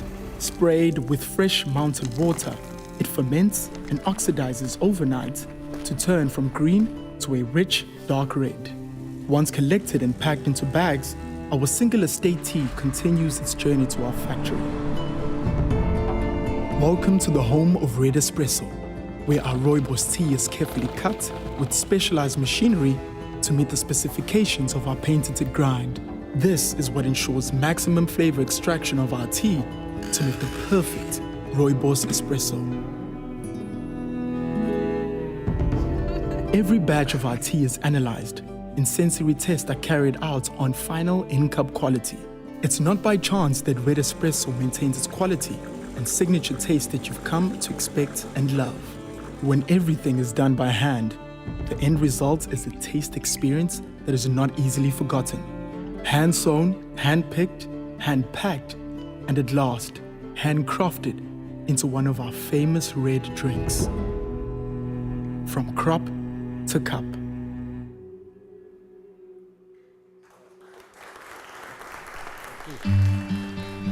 Ek was Baron Ophuis, ek was van Heuningvlei, ek was 'n rooibos produsent al die afgelope 16 jaar. The seeds of hope. It's just maybe of interest to you guys because, different product but kind of similarities. So the tea lands, because it's on top of a mountain there, as you saw, there's no cell phone reception, there's not even a fence. One of the problems we had in the drought was the baboon and the buck there wasn't enough fynbos to eat, they were eating the tea. But over the years working with Sarel, and we got a biodiversity scientist in, and you saw those rows, they're quite big gaps. We've actually doubled the space in between the rows so that we can clean out weeds, because it's a big challenge is moisture in trying to save the moisture for the plant. And then the other thing we did was we have these 150-meter fynbos corridors, because we need the bees to help pollinate the plant. So it's quite amazing having like a biodiversity scientist and this like 4th generation Afrikaans farmer, and this is all like been learned, just passed down knowledge, and then here's the scientist going, yeah, but this is why it's working or it's not type of stuff. So yeah, that's just so you could see a little bit of how the farming goes, and then obviously it's hard to mechanize on top of a mountain, so it's a lot of hand stuff. But then what we started doing was when the tea comes down onto the tea court, you saw they cut the tea. And it was actually a bit of a test on the relationship, because when I first got there, the tea guys were all trying to make nice long cut tea. The premium end of the tea market is in long cut tea to Germany, where the guys are drinking tea in a strainer, not in a tea bag. The tea bag's like the rubbish. And I'm coming along going, no, we're going to grind it, and you need to cut it like finer. And he's like, go somewhere else and mess up someone else's tea, like that type of attitude. But anyway, years down the line now, and we're still refining every harvest, but he's cutting it more consistent for us, so that by the time we are grinding, it's like you guys, like coffee, but you get the choice at the end part to grind. We've got to supply it to the shop in its finished format, and we're dealing with a fibrous natural plant, and that bush harvests from year 2 to year 5, and it diminishes as it gets older. So you can imagine a 2-year-old bush is different to a 5-year-old bush, and we're dealing with 3,000 hectare farm. So the areas of that bush differ, and we've got to do that consistency. So Nick, my brother-in-law, in there, you'll see every 800 kilogram batch, micro analysis. So we're running through the sieves, and the percentages of every particle have to be exact. So that's kind of the science that comes into it, which you obviously didn't see a lot of in the video, because there's quite a lot of IP and hard lessons learned. Yeah. Do you want to show the next video, Pete? Yeah. Do you want to take some questions? It's a minute video, just our seeds of hope. That's our kind of that project I was telling you about with the subsistence farmers. Ek is Barend Ophuis, ek is van Heuningvlei, ek is 'n rooibos produsent al die afgelope 16 jaar. The Seeds of Hope was a linking of our business with subsistence farmers, buying great tea from them and giving them a premium price and a reward for their hard work. Vader Reddersplaza kom uit Biosvallei en hier kom ploeg hy my lande sonder 'n sent. Ek is eerlik, sonder 'n sent. Hy ploeg omtrent 3 hektaar op 'n dag. Dit maak vir my soveel makliker. Dit gee vir my meer drif om met rooibos tee te boer aan te gaan. So we are quite fortunate that we can physically take seedlings to them, we can physically pick up their crops, they can come here to the tea court, they can see the weighing of their tea, verify how much they actually did harvest, so they know that the money that they're going to get is the correct amount.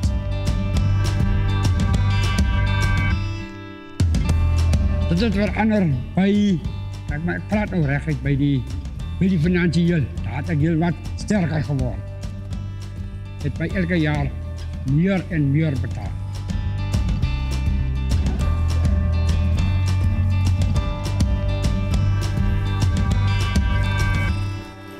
The gratification for me is to watch somebody who had a donkey cart 4 years ago who now owns a bakkie or a pickup truck. And I think we are changing people's lives, and our consumers, they connect with that. They want to know that when they are purchasing Red Espresso, they are making a difference. Ek is 'n besigheidsman, ek kan 'n familie omsien.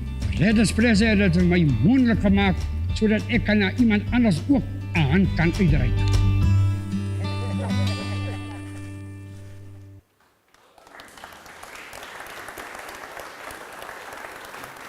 All right, Pete. Questions from the floor? I've got 2 questions, if you don't mind. The first is, I think you have a product that's a little bit, or a lot more niche than coffee. And we sell a fair amount of it in our cafes. And we've had other producers bring us samples, and they've never been as good. But I was just wondering, because with such a niche product, what has your approach been to competitors like that? Yeah, it's such a great question. So the early days was like massively upset. I mean, literally, my wife was like, because I mean, we spent so much money on patents. I mean, all the red drinks are trademarked, and not just here, all around the world. And and when it's your baby and you've created it, it's like, this is mine. And then, boom, someone's just knocked it off. And so there was a big nose out of joint. But I've always had the attitude of competition's healthy. It's easy to say that. I mean, emotionally, it's hard. But it keeps you honest. It raises the bar. I think where we've been fortunate is we started reaching quite high. So really starting with a high quality tea, and we were prepared to pay for it. And what tends to happen with a lot of the competitors is, and they come and they go because they come in the oversupply years. So there's so much rooibos tea, and then it's a byproduct, all the stuff that doesn't make it into the tea bags, and it kind of almost gets swept off the floor, gets sold as a rooibos espresso. So it's opportunistic. And South Africans are opportunistic. We like to duck and dive a bit, eh?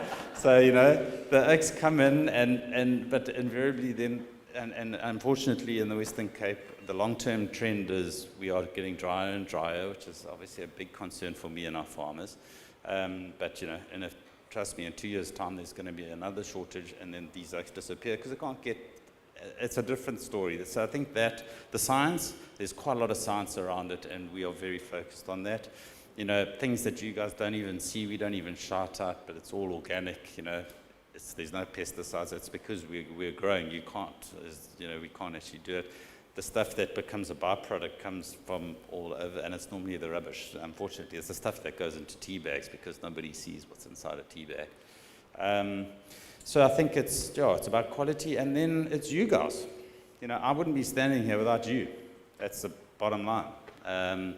And Kirsty, the relationships, service. It was one of my points I wrote down here.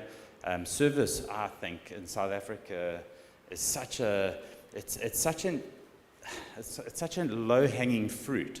I kind of look. I don't know about Durbs and Joburg, but in the Cape, if you literally answer your telephone, if you answer a phone, you've already like 5 steps ahead of 90% of the competition. I don't know if the Oaks are like looking at the mountain or gone to the beach or whatever they have, but just offer a good service, and that's already, you're a step above. So, there's a lot of things involved there. We obviously spend an inordinate amount of money in marketing, and we always have, and I think that's because we're a brand business. I think Rudy we were talking about from your side, all our customers get, knock on the door from competitors, and there's an appreciation for the brand that's been built, the Red Cappuccino name and everything that goes into it. So, I don't know if that answers the question, but so it's kind of multi-pronged. But at the end of the day, it's people. And this industry is all people orientated, which is the part we kind of love about it. It's not directly to your business, but want to share some information. Actually, rooibos is since 1 year now in Europe in the list of protected products. So that means rooibos is only allowed to call rooibos when it comes from the Cederberg area. Yes. So it's like Parma ham. So only Parma ham when it comes from the Parma area. Champagne only comes from the Champagne area. Yes. So it makes it very huge. Yes. It's the first food product actually from Africa which has this label. So which at the end as well protects the market and protects as well the area. Means they can really as well, create a livelihood from the income they create with rooibos. So, rooibos only comes from the Cederbergs, nowhere else in the world. Yeah, so that is really, I think, a huge market protection. Yeah, Olaf, thanks for that. It's called a geopolitical indicator. And it's been registered in the EU. They're working on the States. which is another story. I think when we arrived, or before we arrived, somebody went and trademarked rooibos in America. Yeah, which is why a lot of Americans call rooibos red bush, because for a while when they exported rooibos, they couldn't call it rooibos. Somebody bought the name, and they finally overdid that one. But yeah, geopolitical indicator, so like champagne. And this, I think, when we, part of that dream in the Tibet was like, put South Africa on the map. And one of the things that's always irritated me about South Africa is we've got the most amazing stuff. I mean, botanicals, raw materials, you name it, we've got it. That the biggest consumers of proteas is Japan, right? They love flowers. The Japanese love flowers, and they've got the money. Who do you think's the biggest exporters of proteas? Our national plant. It's Hawaii. This stuff drives me mad. So I was on that rooibos council, and part of that whole thing of getting that geopolitical indicator. So if they ever do get rooibos to grow, probably on a west coast somewhere, Chile or Perth or something, at least they won't be able to call it rooibos. So that's how South Africa needs to think. We need to add the value here, like what you guys are doing in the coffee space, but we need to do it in all our other industries. Another question. My other question was, I was just interested when you spoke about your export markets. I was just wondering where else you sell red espresso and like what the response has been to it around the world. Yeah. Exports. I think every South African goes dollars, hard yards. That's probably been, if I look back on it, probably the biggest challenge was the first few years of just all the education, consumer, trade, all that type of thing. And then after that, probably the next biggest challenge has been export markets. At the end of the day, and there's some multinational boys around here, it's all about the partner.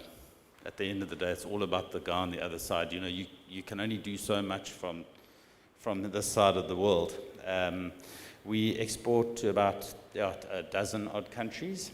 Some of them go back, I think Canada almost from 2008 or so, long way, but West Coast, it's not the big market, but the West Coast we targeted it because it's 25% Asian. They bought a tea culture, so British Columbia, Vancouver, that area. West Coast, America, we do quite a bit there. Europe's been hard, to be honest, and I think it's because they've got a very defined coffee culture. You guys would know. So it's like, don't mess with our coffee. And then you go to the UK, they've got a very defined tea culture, so don't mess with our tea. Asia has been good for us. We've got a lot of Asian markets, and I think it's especially once you move out of the coffee belt. Obviously the Indonesias and the Vietnams, coffee is like endemic, but when you get further north, it's like this coffee wave was even later than South Africa. So it's kind of like, if I'm a Singaporean, why can't I have a mango latte? There's no rules. It's like, I like fruit, so give me a mango latte. The boundaries been a lot easier, but I'd say 90% of it, more, maybe 20% of it's the market, but 80% of it's the customer. And ironically, mostly trade. So it's mostly food service that we deal with. We've got in Taiwan, we deal with I met this guy, quite an inspiration for you guys actually. This guy's a bit like me, definitely ADHD, probably quite dyslexic. If you're a Taiwanese, you must know, it's competitive in Asia, there's millions of the guys, eh? And he literally, his parents give up on him and he drops out of Technicon, and he goes and backpacks around Europe, and he comes back to Taiwan, and he's learned how to be a barista, and he works as a barista. And I met him pre-COVID, so 4 years ago, and Louisa, that's the cafe, have got 500 outlets in Taiwan, and they were just breaking into the Thai market. He owns it all. Amazing guy. So not only does he handle the whole supply chain for the coffee, but this guy's got his own baking. He's doing all the baking products in there. I'm trying to remember what else. He had just like vertically integrated all his supply chains. And he was this like nice, open-minded guy. Took half a morning off to understand my business. They've been selling our drinks in their cafes for 5 years now. So So yeah, inspiration. But listen, it's Asia. The one thing they've got is they've got a market. It's a big market, so you can roll these things out. All right, I think that's all we got time for. We've got one more session before lunch, but I just want to say a huge thank you to Pete. Thank you for being here. We really appreciate it. Let's give him a massive round of applause.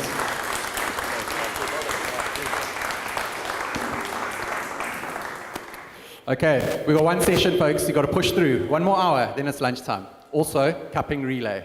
Don't forget. I think the hot tickets here in the draft are going to be your crew graders. So if you haven't seen Nicodemus Nabakwe, you need to get him on your team, or maybe Mike from Seven Oaks. I think you want him on your team as well. Wensi Masawi, cup taster. Yeah, she's a cup tasting champion from KZN. She might be a good in your draft. Who wants so to think be on about my your team? teams. Okay, also we are going to have a really interesting discussion next, right?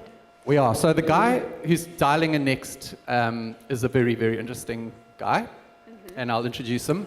His name is Nick Bowden. He's an ex-Durban person. Here he is. Here he is. Hello, Nick.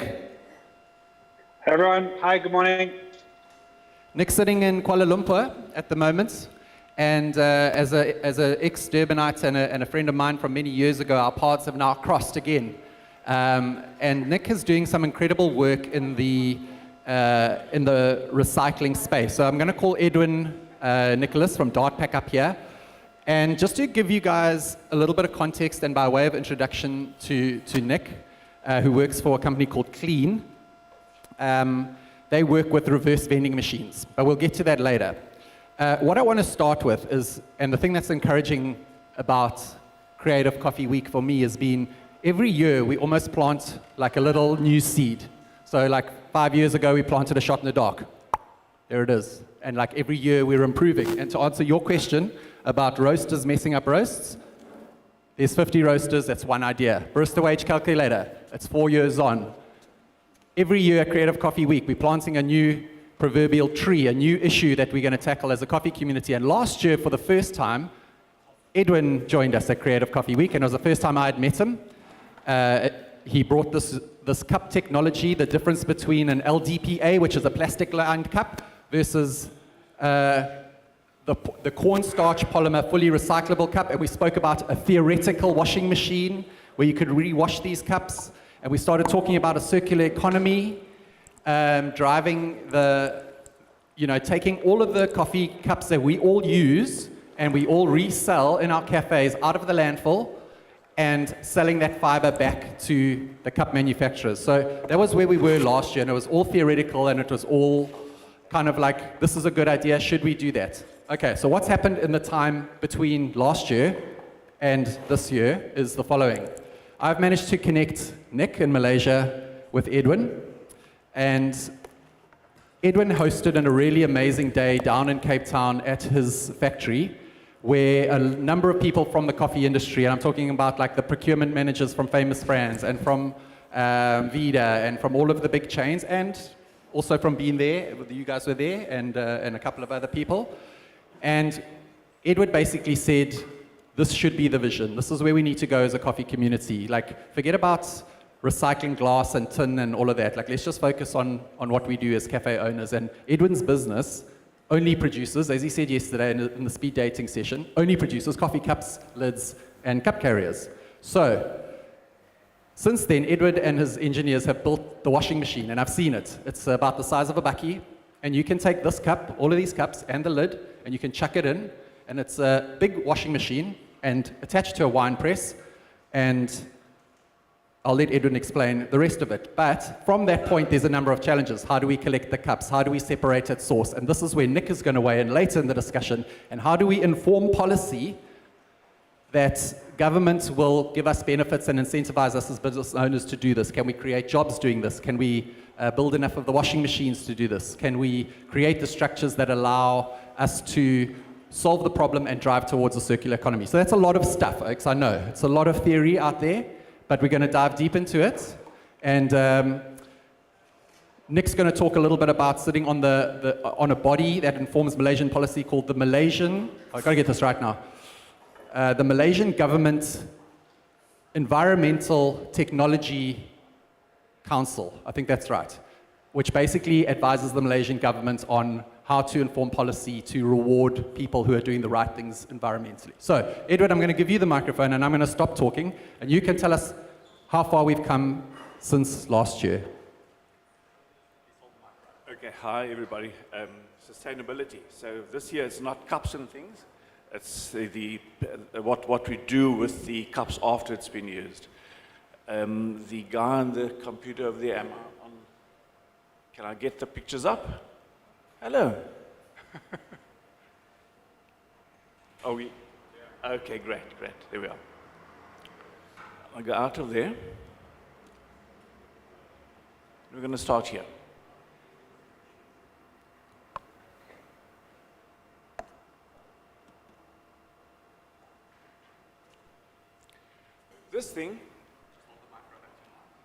This cup has probably been one of the things that's been the cause of the growth in the coffee industry. The coffee industry in the country has exploded for many reasons, and one of the contributing factors has been this cup. The problem is it's been vilified, it's been abused, and it's been blamed for all the environmental problems that we have. And the reason for that is that everybody probably to this day knows and understands that this cup cannot be recycled. And the reason it could not be recycled is because it's got a plastic coating on it, and you cannot separate that plastic coating from the paper. That's been the reasoning.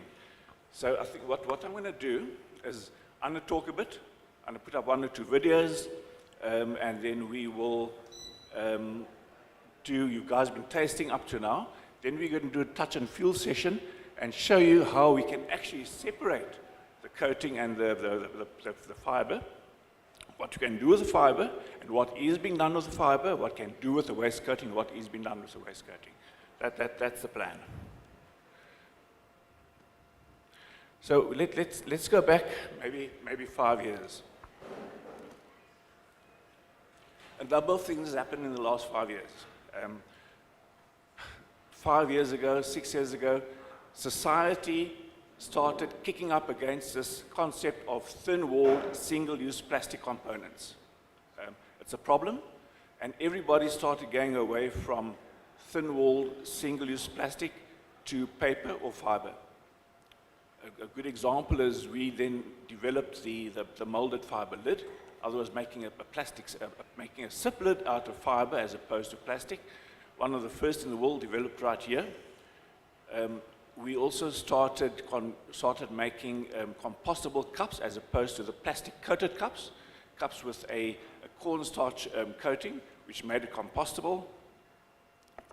Then the extended producer, the EPR legislation, the extended producer responsibility legislation, a bit of environmental legislation that affects me as a manufacturer, it affects you guys as brand owners and users. And then with this move away from plastic to fiber, there's now a shortage of fiber in the world. There's a shortage of paper in the world. And that's because of the move away. And because of the shortage of paper, what we don't realize is that this thing over here is a source of virgin fiber. And when I say virgin fiber, it's first grade fiber that all the paper users are trying to get their hands on, because they need a percentage of this with all the recycled paper that they use to keep their process stable and to keep a product that is still dimensionally stable. So paper cups is a fundamental source of virgin fiber. The question to ask, what do we do with it? Or how do we get that virgin fiber out of it? So we started playing around. And Dave, old man over there, we took a washing machine, we put some cups into a washing machine, and hey boy, we could separate, we could do what other people said could never ever be done. We could separate the fiber from the coating. Now, that was the experimental thing. Then we built another unit, then we built a production unit, but before I go down that route, just to show you, what is fiber? Fiber comes from trees, plants, grass, straw, bamboo, And it's fundamentally, on a microscopic scale, it's nothing but a little straw with a whole lot of hairs on it. That's brand new, virgin stuff. The minute you recycle it, you damage it mechanically, you damage it chemically, because they put all kinds of things into the recycling process. You break up that fiber into smaller pieces, and you lose some of the hairs on that fiber. And that fiber becomes substandard, and you can't use it as effectively as you could use it before.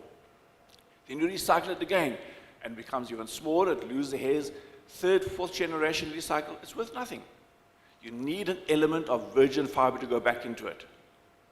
And that virgin fiber lies here. If we can take that virgin fiber out of this, and it's valuable, all the paper people, all the pulp molding people is after virgin fiber. And it's lying right here, which the guys have been throwing away, because they never knew how to get the fiber out of this thing. So, what I'm going to do now, I'm going to stop there, and I'm going to show you what, just have a look at this as a video. There's some brand names in there. What you're seeing there is nothing but all our in-plant waste going into a big washing machine. A lot of science in there, but effectively it's a washing machine.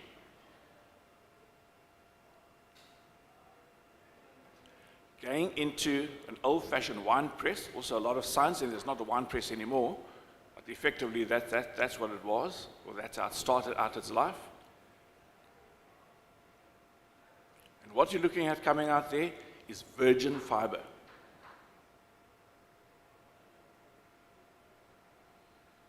That unit can do 80 tons a month. All that fiber goes straight back into our other manufacturing process to make this other animal, cup carriers. So all our in-plant waste, we convert probably 120 tons of paper a month into coffee cups. We generate 17 tons a month of internal waste, skeletal, offcuts, all the scraps. All that goes back into making the cup carrier. So now we're starting to get to a stage where all pre-consumer waste is used and used effectively. Now what about the post-consumer stuff? And I'm going to show you a little video now. One of our customers who's sitting here today did a show in Cape Town, and they brought us all the bloody waste cups. You'll recognize that cup. I think it's that gentleman over there. And that's what's happened to it.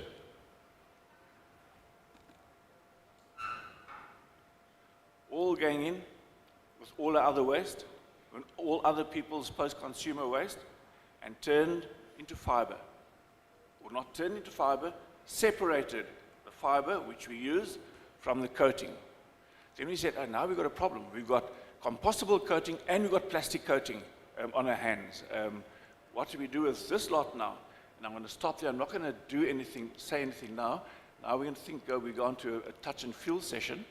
And I want to show you that, and then I'll let you know what's happened with the coating. On your desk, you guys have one of these, okay? That's coated paper. That's what it is. That's all our in-house manufacturing waste. If you pull it apart, touch it, you'll see it's got a thin coating of plastic on it. And the rest of it is fiber. This over here, that's your virgin fiber. Have a look at it. That's paper, that's virgin fiber. That fiber, all your paper molds, all your pulp processing operators, people that make egg trays, people that make veg punnets, the whole world is moving away from plastic veg punnets to molded fiber veg punnets. They need this to supplement all the other waste that they put together to make those punnets. And that's fiber. That comes out of paper cups. And that has value.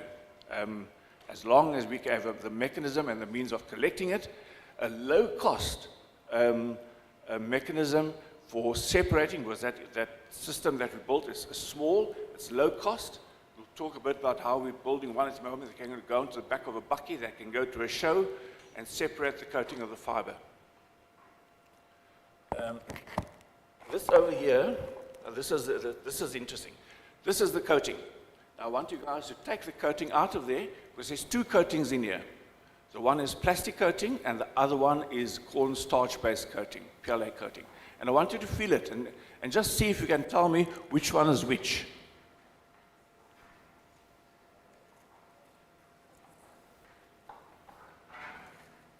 You'll see at the bottom there, there's one feels plastic, it feels elastic. That is a problem. That stuff gets into the oceans. It becomes translucent. Marine life sees it as food floating in the oceans. It blocks up our drains, it blocks up our stormwater. It lies out in the field for the next 100 years. That's PLA, that's old-fashioned plastic-coated cup.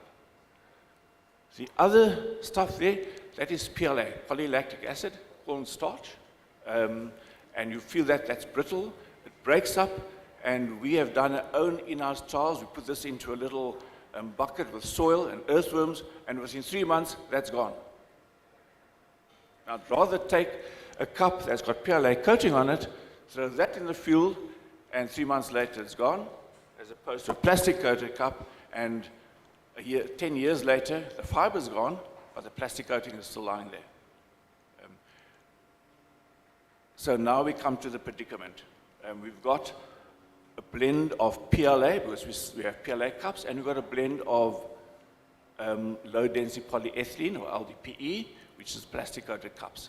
And then we found out, just by the way, that there's a new technology now where people are taking all grades of plastic and turning it into a general messy mix. And they're grinding that up to form little granules, which is going into concrete. And it's used to lightweight concrete, it's used to lightweight bricks, it's used to lightweight pavers. It makes the concrete stronger, it improves the compressive strength of the concrete, and it improves insulating qualities of concrete. My understanding is government is now putting in place legislation for all, or requirements for all of their contracts, that all their buildings will have a percentage of resin in it. So now suddenly we've got a market for the stuff that you never knew what to do with. And that other thing you've got there, this is a whole lot of different plastics. It's PLA, it's LDP, it's polyprop, it's PET, it's all the rubbish that people find out there. It gets chopped up into small pieces, pushed through an extruder, bound together, and then chipped into small pieces, which is those granules, and that goes in concrete. Up to 8% of the brick is that. So now for the first time, we've got, within a couple of years, a coffee cup that people said cannot be recycled, have no need for, get rid of the thing, but was an important contributor to the growth of the coffee industry, and more importantly, it's going to be a continuous contributor to the future growth of the industry. And it's now a complete cycle. We can use the fiber, and it is being used. We can use the coating, and it is being used. So that's the message. I want to get back to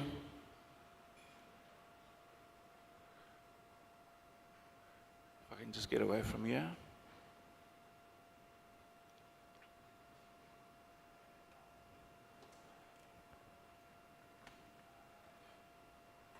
So where are we? Man is always going to be man. There's always going to be this waste. The important thing is there needs to be a means of collecting those cups. Right now, we've got the technology. There's a lot of tech happening. The guy, Nick from Malaysia, will talk a bit about it. But right here in Cape Town, in the waterfront, you've got a big reverse vending machine. You can go along, you can put your cup in there, and it will capture the cup. If that cup is coded, you'll probably end up with a credit on your account or on your social media facility. That technology exists, and it's happening, it's operating in the waterfront, it's operating in some of the big centers in Cape Town. Expensive, but the technology exists to harvest those cups, to get those cups together. The old-fashioned manual collection system, you see a very good example outside here, just collecting it. And I always say that there's probably 50-60% of all the cups used is used in a protected environment, enclosed environment. Every plane that flies around this country, when that plane lands, all the cups used on that plane comes off. It can be collected easily. Every shopping center has got facilities for collecting their waste. All the garage forecourts in this country have got the means and the infrastructure to collect their waste. So suddenly, collection becomes not a problem anymore. The technology exists, the interest exists, and people that operate these infrastructures are starting to put in place mechanisms to collect cups. What will accelerate it is understanding now that those cups have a value, a post-life value, and a very high post-life value as well. That paper is worth, if you buy virgin paper, you're going to be paying 23 Rand a kg. You sell that we recycle out of there for 10 Rand a kg. 80 tons a month, do the numbers. It becomes a good business.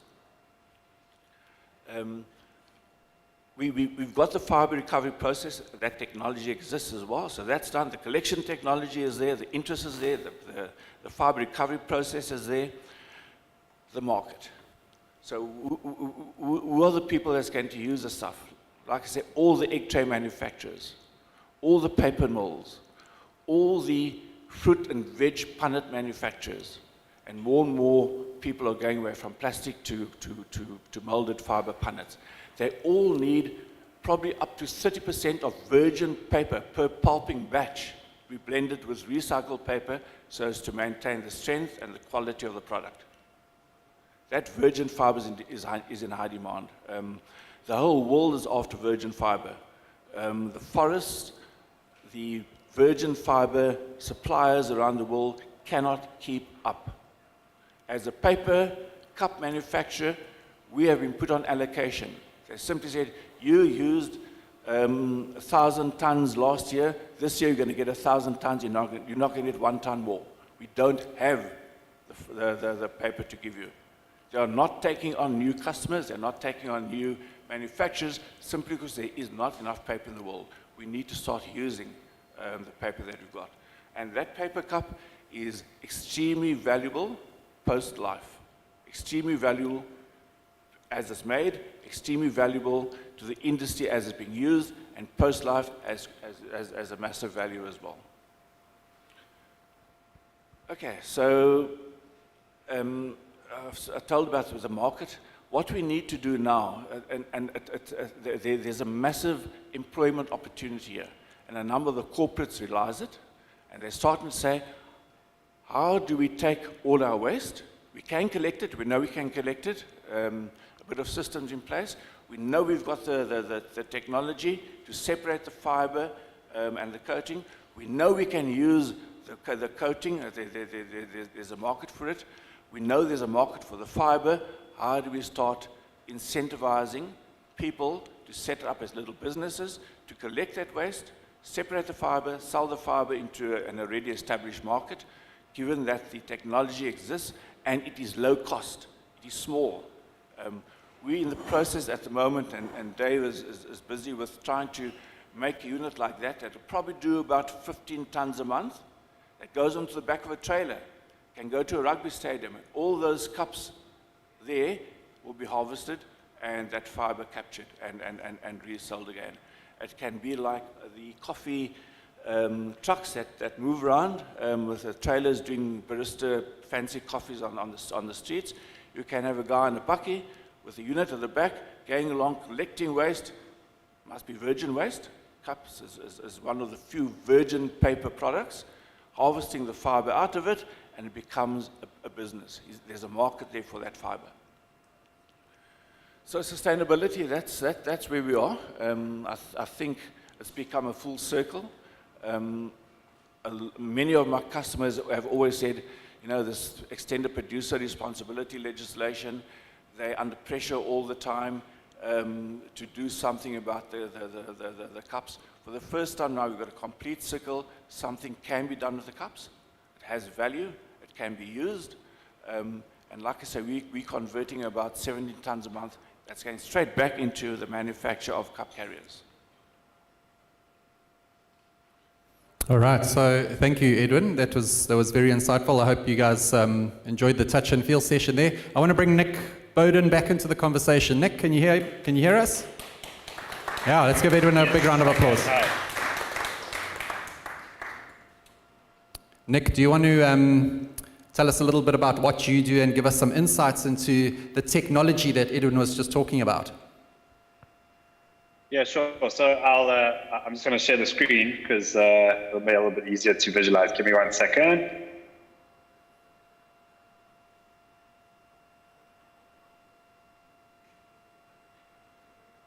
Okay, cool.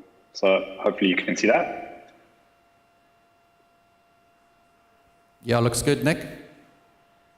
Cool, great. So Clean we're a startup in Malaysia. We provide organizations with an opportunity to join and invest in our award-winning reverse vending ecosystem. And this is by incentivizing people to recycle the empty containers in return for points and rewards. And you can also generate some return on investment from this through digital out-of-home advertising. So we do this in the absence of any container deposit scheme legislation. That was our challenge, and we've successfully managed to do that. So, I mean, PET is where we're in for the last 4 years. It's essentially the same thing as a coffee cup in terms of the fact that it's actually an extremely useful product if you can recover it and you can put it into a proper circular economy. Southeast Asia is a huge source of PET bottles, and our recycling rates are extremely low. So we build these reverse vending machines. This accepts PET bottles and aluminum cans. So this is really where we've been sitting at the moment. And you can see there's opportunity to wrap. There's digital advertising panels on the side. Our brains is in the AI-enabled chute that accepts the containers and detects them and allows us to separate at source. So we've been working really closely with the Malaysian government, as Ian mentioned. So we're part of the Malaysian Plastic Sustainability Roadmap. We're in the startup accelerator for the government. And we've won some international awards with the United Nations, etc. And we've also validated some of the SDGs. It all started in a lab. So I'm from a healthcare background, and I have a 3D printing lab that makes insoles for your feet. We started to print robotic hands for kids who'd had their hands crushed or were born without a hand. It was called Lend a Hand, and we got these kids to pay for their hands by collecting 200 empty plastic bottles. And the whole idea was the plastic from the bottles we'd use to print the hands. Technically not really possible, but it was more the concept of educating kids and creating a circular economy.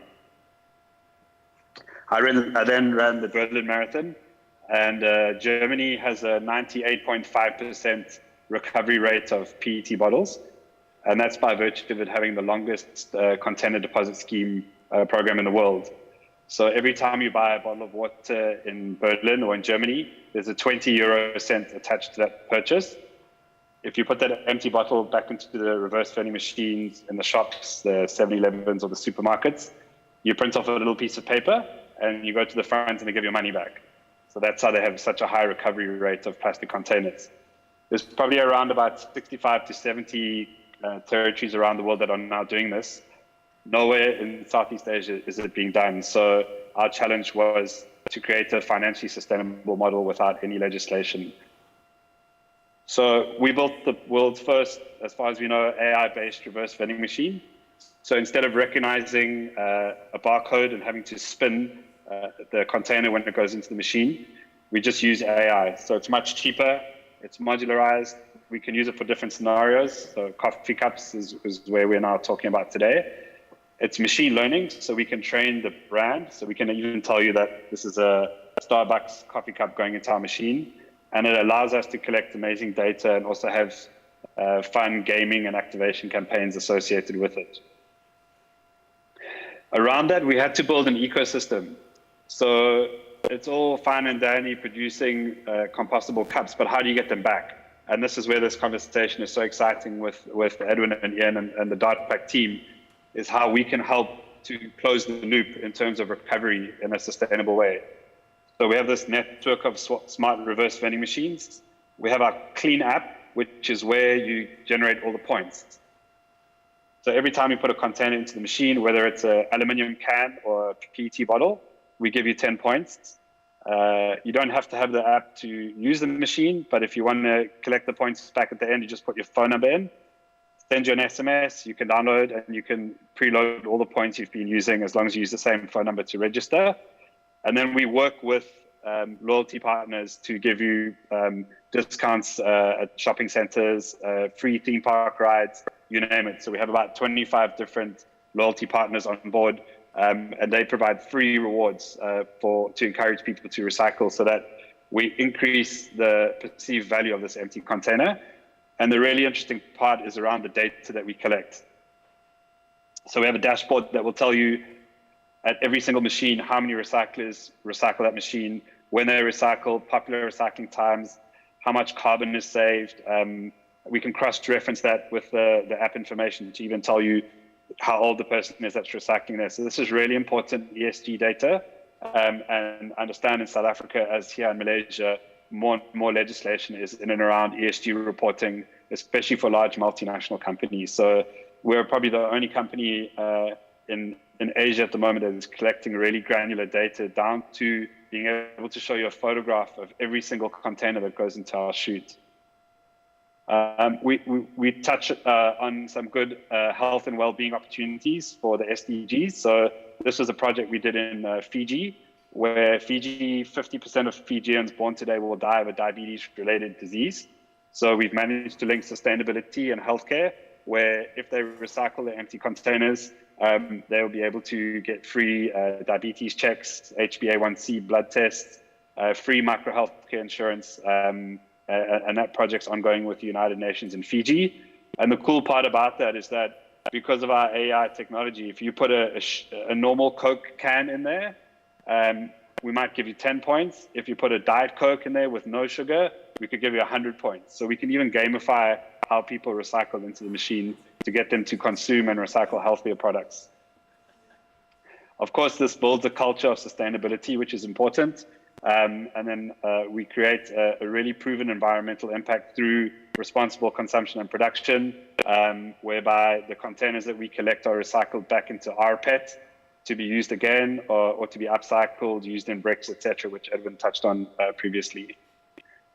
We took an old van, which was actually, I used to drop my kids off at school in this vehicle, and we built the world's first solar-powered mobile reverse vending machine.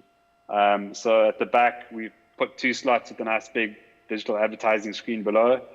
We wrap it with whoever our partner is. So at the moment, Tesco is rebranding to Lotus in Southeast Asia. And we drive around and get kids to recycle. So there's a really great portability in what we're doing as well. We go to lots of runs where a lot of plastic bottles are generated as well.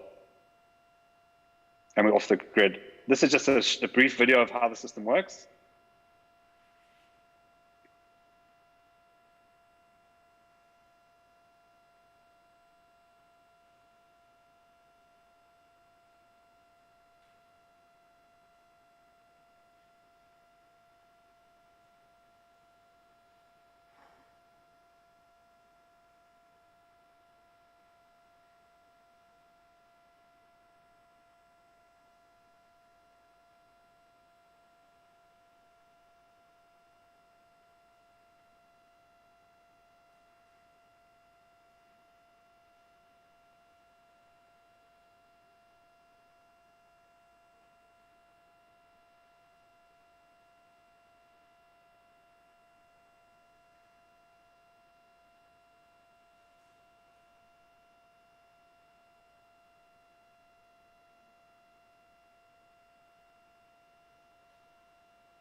So we work with location partners to provide free space and power to our machines.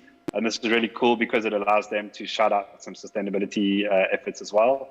We also have our rewards partners. So we offer rewards in the app. So one of the cool things is we have the only casino that's allowed in Malaysia is about an hour away on the hill in Genting, and they have an indoor and outdoor theme park. So we actually give kids free theme park rides in return for recycling. And that a single ride could cost 15 ringgit, which is probably around about 30 or 40 rand. And an empty PET bottle is not worth very much. So they're getting 20 to 30 to 40 times the value of that empty container. So they're not throwing that away. They're getting their parents to go and recycle. And we're able to help people get discounts on food with Lotus. So there's lots of cool things that we're doing. E-credits as well. Touch and Go is our national e-wallet. So these are all redemption partners that we work with to create this digital container deposit scheme. So this is kind of like a rewards partner flow that we have where we can work with anyone, and it's kind of done on a promo code basis. So you can just copy and paste the promo code into someone else's app. So it also drives traffic into your app if you already have an existing app. In terms of the financial sustainability, we are in high footfall locations. So some of the biggest shopping malls in Malaysia, we have our machines there. So we sell digital advertising on the screens. So that allows us to be financially sustainable. And that's above and beyond a sponsorship per month for the machines. So we've teamed up with DHL. This is a really exciting thing that we're doing. And this is really the opportunities to work with big business. The DHLs, you need to report back in Europe on their sustainability efforts. So they really love what we're doing. And we're busy rolling out 30 of these machines in the Kuala Lumpur city area.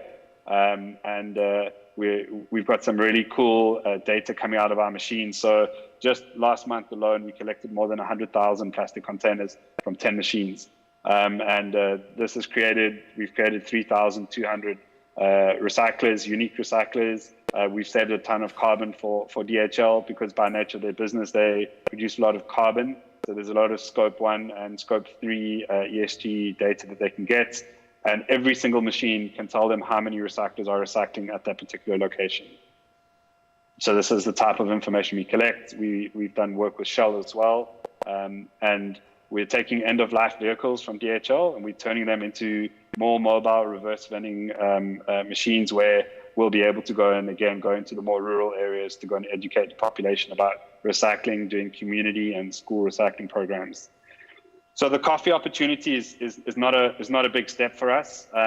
So the whole idea is, can we recover back the single-use coffee cups, and then also, of course, the Dart Pack product, which is completely compostable, and this again closes the loop, and we can do that. So the idea is that we will try and build this clean coffee RVM network by working with agnostic of who the coffee shop is, getting these into as many coffee shops as we can, recover and separate the containers in the machine automatically using our AI.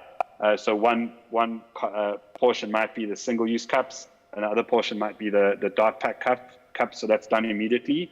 So that's separation at source. And then, of course, recycling the cups back into fiber, which Edwin spoke so well about. This potentially might be what it looks like. It's probably too big of a footprint, but we're looking at developing a smaller footprint machine that can actually also crush the coffee cups. But this just kind of gives you a look and feel on what we're working on at the moment to be able to collect back these cups. And then, of course, in the app, so the app can easily become a loyalty plan for your coffee shop. So people that generate points can get a discount when they go to you and just click onto whatever the coffee shop is that they're at, and you become part of that reward cycle. So people, because you're part of the scheme, people come to you because they know that you're actively taking part in this circular economy and recovering back containers. And then, of course, the benefits are you get pretty much a free customer loyalty program, a free app by being a part of the clean network. You create a bigger customer network as well. You recover back the single-use and Dart Pack compostable cups as well. You can generate income from selling the fiber. You can promote your in-house promotions, And then the real opportunity is around out-of-home digital advertising, whereby you might be able to sell, and that's what we do here. We sell that advertising space on that screen to other companies that might want to tap into this network of hundreds of potentially thousands of digital screens that are around there. So that's again how this becomes sustainable, and then that revenue can be shared back with the coffee shop to hopefully make that a net zero investment as well. Then of course you get tons of data around that. So where to from here? So we're working with Dartpack on a smaller footprint coffee RVM machine that can collect back and also crush these coffee containers. And of course, we hope to be able to export some of the technology that they're developing in South Africa into Southeast Asia, which has a massive coffee market, which is also growing really quickly as well. This is just a little bit of the stuff that we've done, some of the awards that we've won. The pitch at Palace, we won't talk too much about. There was the Prince Andrew's Award, so I should probably delete that from the deck next time. But we've done some cool stuff in the region as well, and we're super excited to look at South Africa as an opportunity, especially in the coffee space. Thank you so much for the opportunity to present to you guys. All right, let's give Nick a big round of applause. Thank you so much, Nick. Stay on the line. Are there any questions, comments from the floor? What do you guys think? Pretty exciting, eh? Hey, we've come a long way in 1 year, I think, given that this was just an idea a year ago. Any comments? Cafe owners, would you put a reverse vending machine in your cafe? I'll give you some insights. At our little roastery, the Bean Green up in Glenwood, at the beginning of last month, and we used the Dartpack cups, I said to Mel, let's just try and collect some cups and just see how many we get. And she's like, no, by nature of a takeaway cup, they're going to order, they're going to take it in their car, and they're going to leave. I promise you, we filled up 2 big boxes of customers who order a takeaway cup, and then they stand at the door, and they drink it at the door, and then they throw it in our bin. So I think if you had a dedicated, and that's in a cardboard box, so if you had a dedicated branded solution like what Nick has presented, I think every single cafe owner you could collect quite a lot. So it's quite exciting. So thank you, Nick. Edwin, comments? Yes, I think there's so much interest at the moment. So many brand owners, so many of the corporates are starting to do this. They're starting to collect cups on a small basis. They're seriously looking at utilizing the recovery system that we've got and creating employment opportunity out of it. It's a big thing when it comes to employment opportunity. It's a means of cleaning up the environment. And guys, your paper cups has got extreme value, and that value is going to grow as we go down the line because the world is getting bigger and the access to virgin fiber is becoming smaller, and it lies in that thing. And we need to focus on that. So our paper cup has gone, the picture's not up there, so it's gone from a crying paper cup to a smiling paper cup in the period of about 1.5 years. Awesome. Any questions? Yes. So if I go back to Hermanus and I want to make a change, can we collect our cups and then bring it to you next time we pass Somerset West on our way to Cape Town? Is there a way for us to actively do something now? The answer to that is in the short term, yes. On a small scale, I cannot utilize all the paper cups in the country. At the moment, all our in-house waste we're using into cup carriers, and I can only convert so much.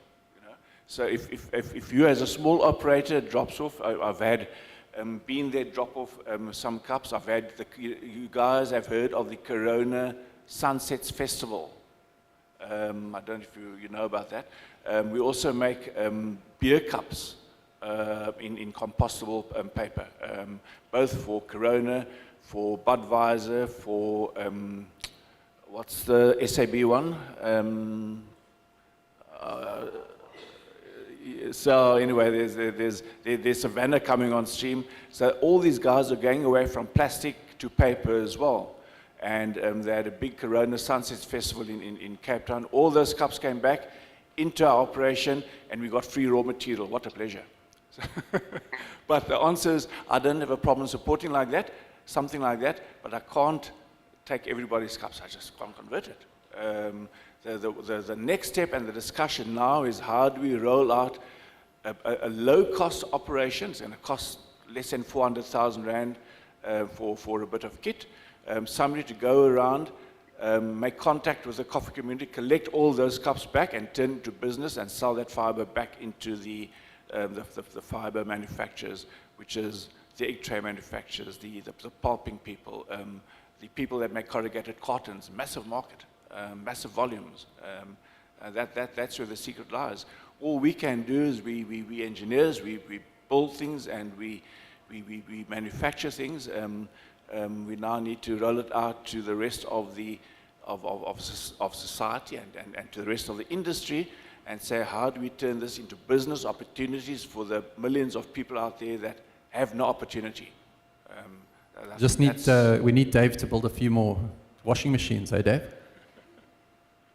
So I think that's the next step, and there's a lot of discussion happening at the moment as to how.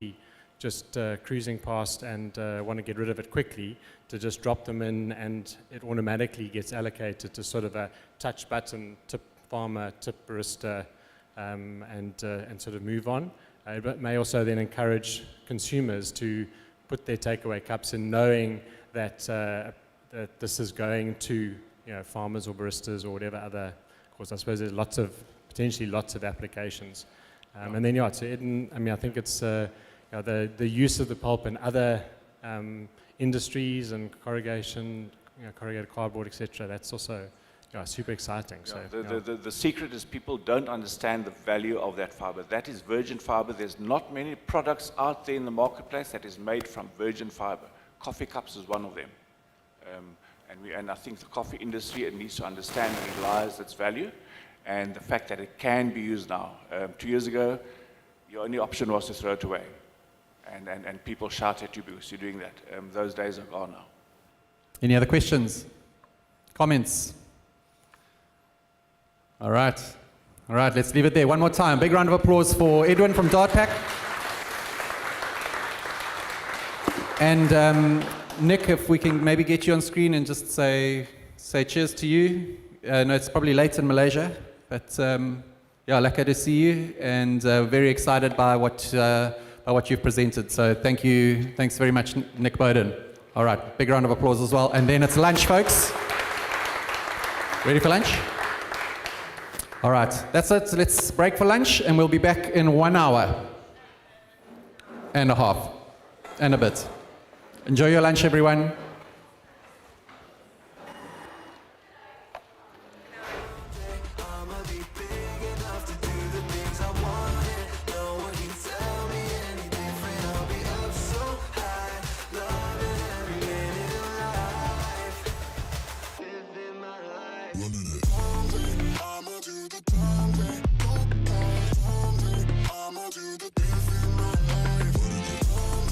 I'ma do the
been done that long. Should I stay or should I go?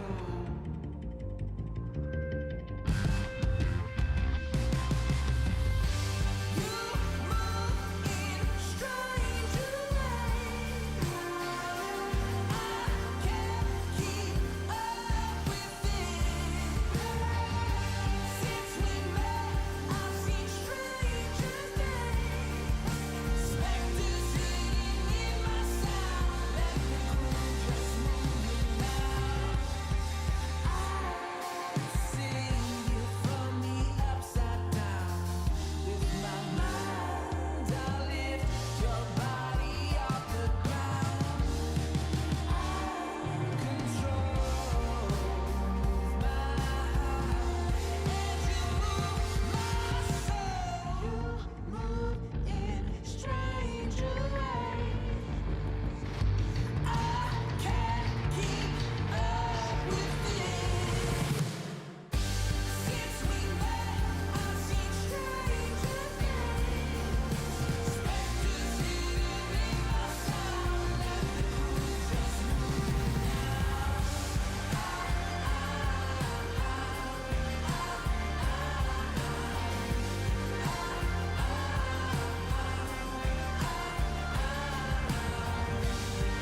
1, 2. Okay. Ladies and gentlemen, hope you enjoyed your lunch. If we can start making our way back inside the venue. We've got some coffee to give away. We're going to play a game. Bit of post-lunch. We don't want the post-lunch fatigue, do we, Kurt? No? No, sirree. So we're going to play a game. So make your way inside, and then I'll explain the rules.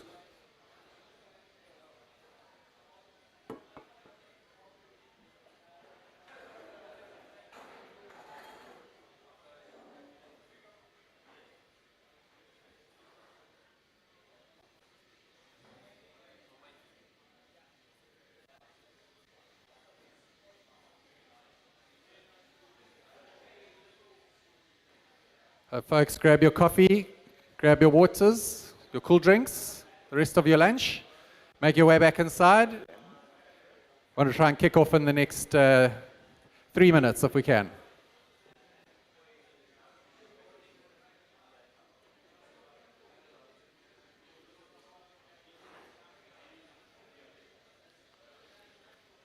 So you're going to get served 2 coffees in front of you now. Don't drink them.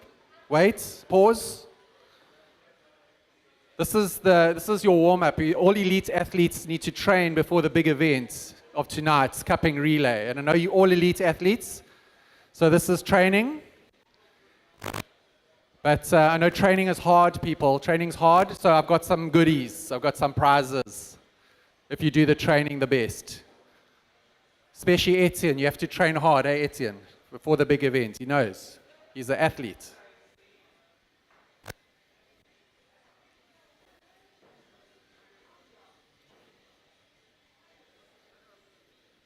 Okay, so there's 2 cups that'll be coming, put in front of you, cup A and cup B. Don't drink them yet, let them cool down. Don't want any burnt pellets on our athletes. Yes. The coffee's coming. The coffees are coming. They need to cool down. And we're doing your roasting. It's okay. It's going to be great. Having fun. Great. You just go.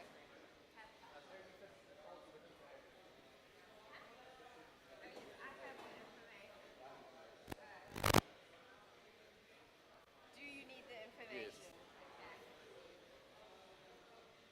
So I'll just pull my notes up and then you tell me which is which. Give it away.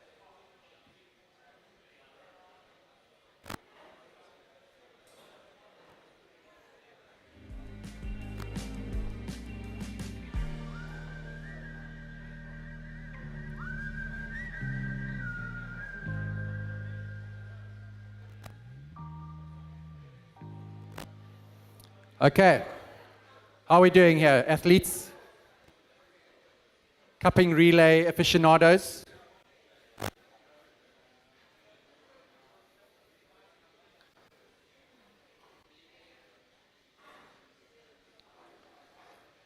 You folks outside, if you want to win some coffee, please make your way inside. You need to focus like Dieter Liedenberg and Steve O'Kun. You need to get in the zone and concentrate. You need to be like Des Wickman, the palate of a maestro, if you want to win this challenge.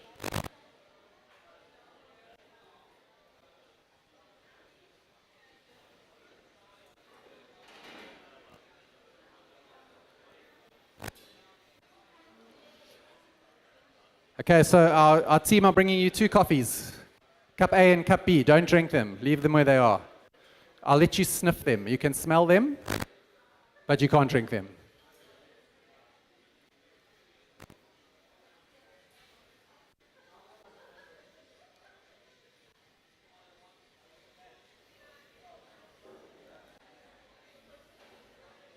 How many minutes? How many minutes? 5. Okay. I'm just going to carry on. Okay. The coffees are coming out. They're hot. Don't burn your tongues. Let them cool. Let those flavors settle. Breathe in the fragrances, and maybe it will help you in your quest to identify what these coffees are.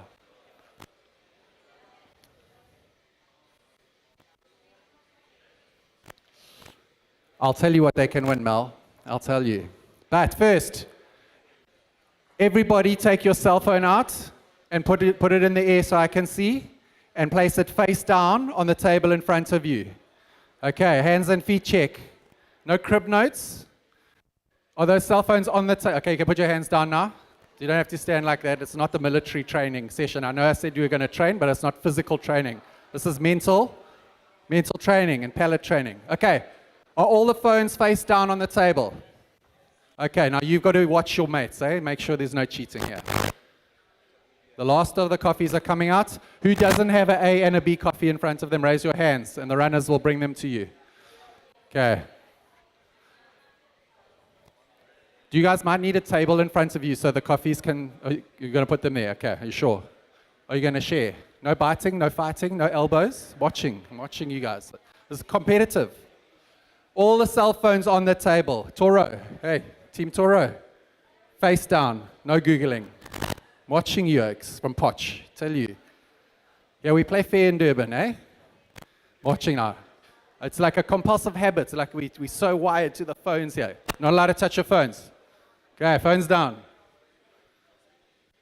Okay, if you don't have a coffee, put your hands up. Okay, Ben, we need some over there. Kari, we need some over here. You should have A and B. If you touch your phone, then you're disqualified immediately, and I'm going to banish you to the parking lot. Right at the end there, Corey. We need a few down there. Okay. All right. You're allowed to deeply inhale from the cups at this point. That's all you're allowed to do. You're not allowed to taste them yet. Okay. You want to know what you're playing for? All right. I'll tell you what you're playing for.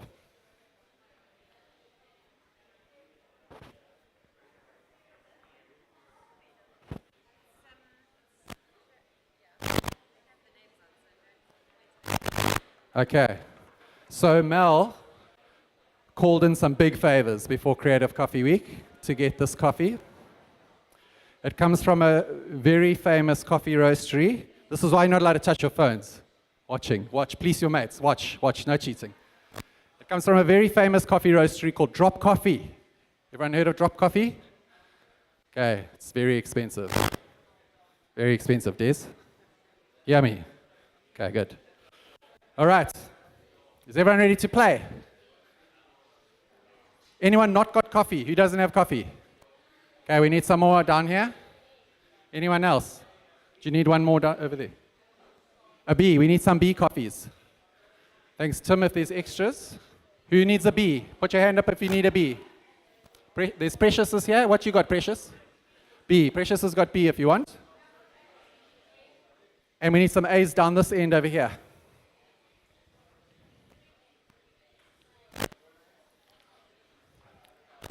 Okay. Hands in the air where I can see. No touching cell phones. Okay, I'm watching you, Alex. All right, now very carefully, stand up. Don't knock the coffees over. Stand up. Hands on your head. Hands on your head like you're in a duel. I'm joking, you don't have to put your hands on your head, but you do have to stand up. It's not a race. Okay. We're going to play Guess the Coffee. Are you all ready to play? Come on, I want to hear you. You ready to play? Woo! Okay. Right, it's multiple choice. If you get the answer wrong, you sit down. The last person standing wins the box of coffee. It's so expensive, this coffee. I had to sell Mel on 3 dates to pay for this. Okay. I want you to pick up cup B. I'm going to give you 30 seconds to sniff it, to taste it, to swirl it, and I'm looking if you touch your cell phone, then you go into the parking lot. Promise. Watching you all. Dodgy coffee people. Okay. So this is how we're going to narrow it down. We're going to guess. We're going to start off with the easy ones. What process? Okay, and I'll give you the multiple choice answers. Then we're going to go through varietal. Then we're going to go through continent. Then we're going to go through country. Then there's tiebreakers. I'm not going to tell you what the tiebreaker criteria are. When we get there, we'll go for tiebreaker. Okay. Do you guys need more time? Have you sniffed? Slurp, Jono, big slurp. Don't burn your tongue. Okay. All right, here we go. Everyone got cup B in their hand, had a few tastes. This coffee is called Carmelita. They can't Google. I've thought this through, Mel. Promise you, I've thought this through. Oaks, there's no cell phones. I can't Google anything, I promise. Okay, are you ready? If you think this coffee is a red honey coffee, put up your hand. Who thinks it's a red honey process? We're eliminating by process first. Honey, red honey? No one. Can I have the coffee? They got it all wrong. The game's over. Who thinks it's red honey processed? Des. You two can both sit down, you're out. This is a brutal, I told you, this is like training for tonight's cupping relay. It's training, it's brutal. We're elite athletes in the coffee business here. Okay, varietal. Who thinks it's a SL28? Put your hand up.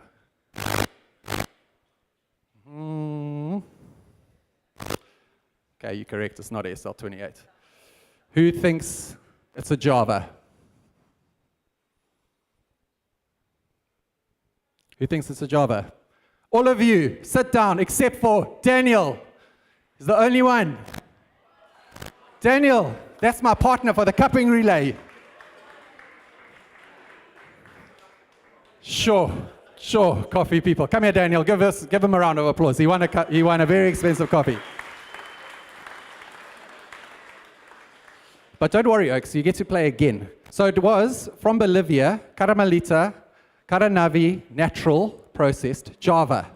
Well done, Daniel. That's for you. Okay, everyone stand up. Stand up. You got one more chance.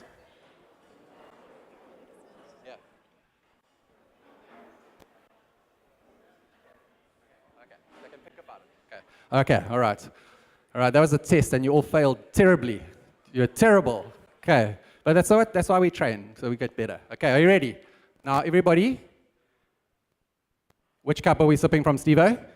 Cup A. Okay, good. I'm just checking. It's from Bloom, a little bit slow in the uptake after lunch, eh? Like to have a nap in Bloom. It's fine, though. Okay, cup A, everybody got cup A. Just check that your partners are not picking up their phones. Your teammates are on your table.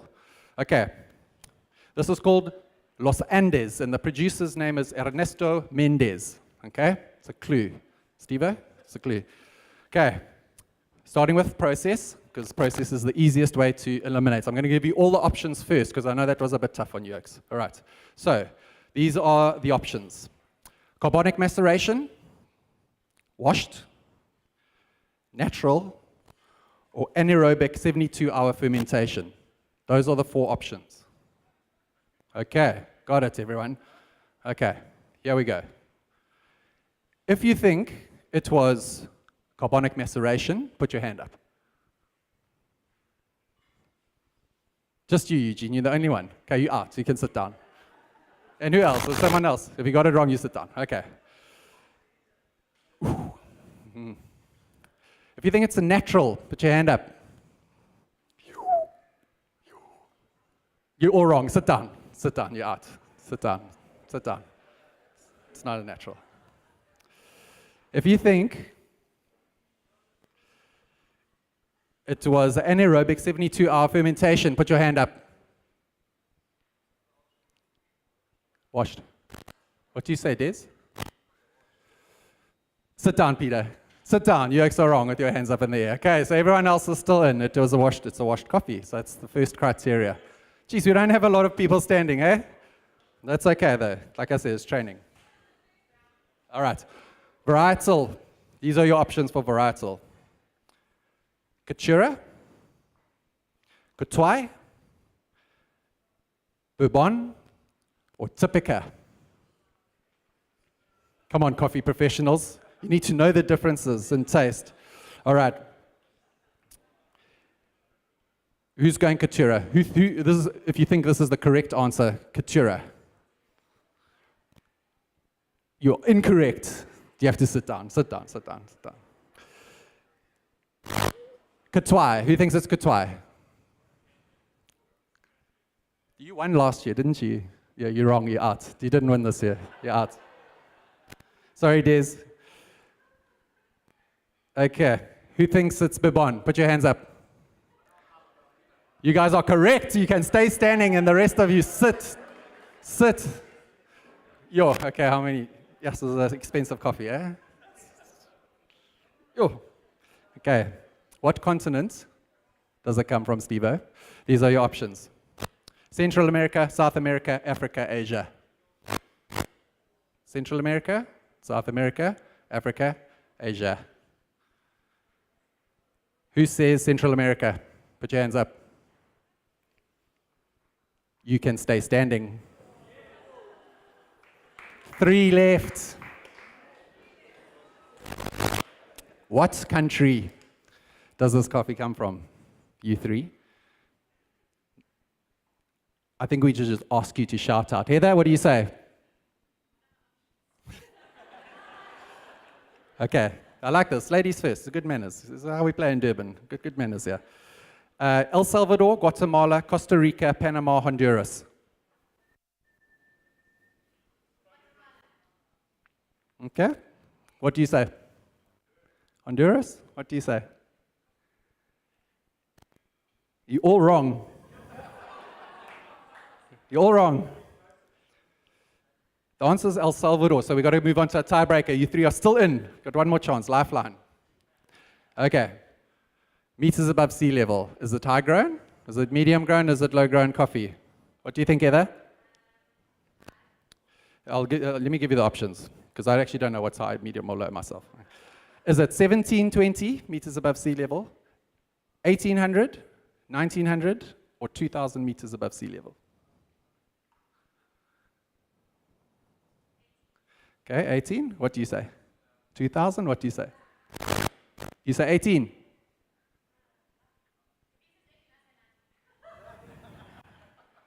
Oh, sure. You're going to change your change. Are you change? 19, 2000, 18. You hit there. It's actually 1720. So our winner. Come grab your coffee.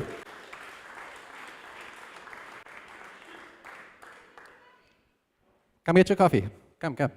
So just interesting here, what they print on the box is also the FOB price in pounds. Do you guys want to know what it is? $5 per pound. $5.50 per pound for the other one. Well done. Congratulations. Give them a round of applause. All right, so now I'm going to hand the floor over to Dylan from Beaver Creek. Let's give him a big round of applause, ladies and gentlemen.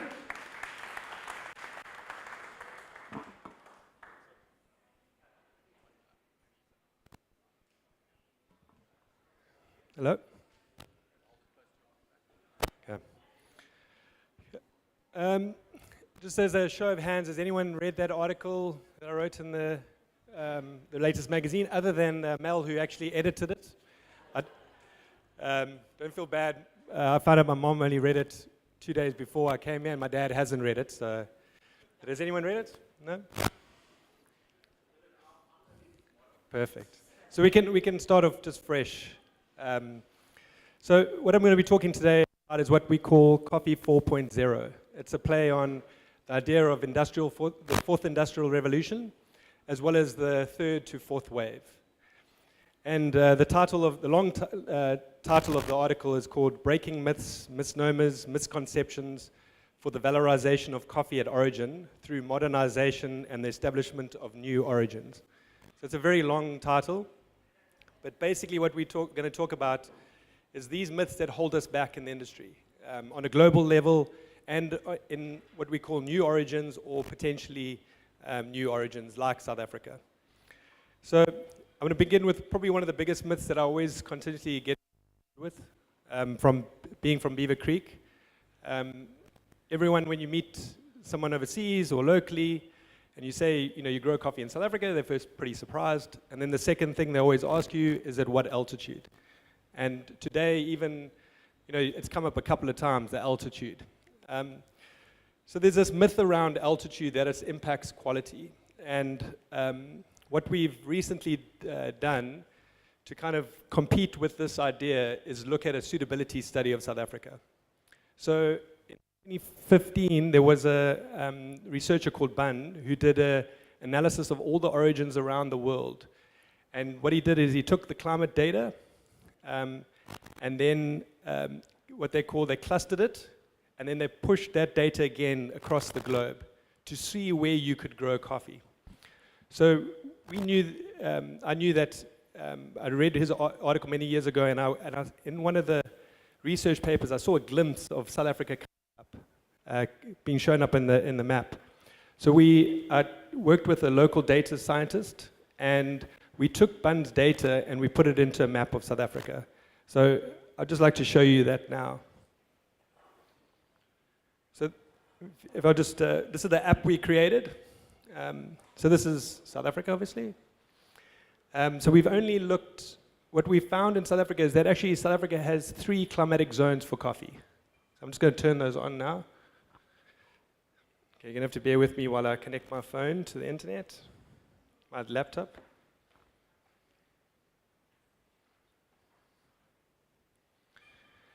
So it works now.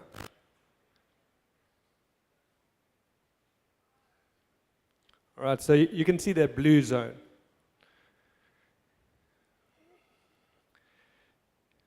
So we're showing 3 zones. What you see in the blue, which is the predominant area, is called cool variable.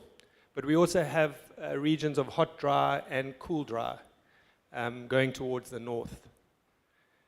So this climatic zone that you see here, the predominant one of the KwaZulu-Natal South Coast and going into the Eastern Cape, is actually the same climatic zone of Mount Kilimanjaro.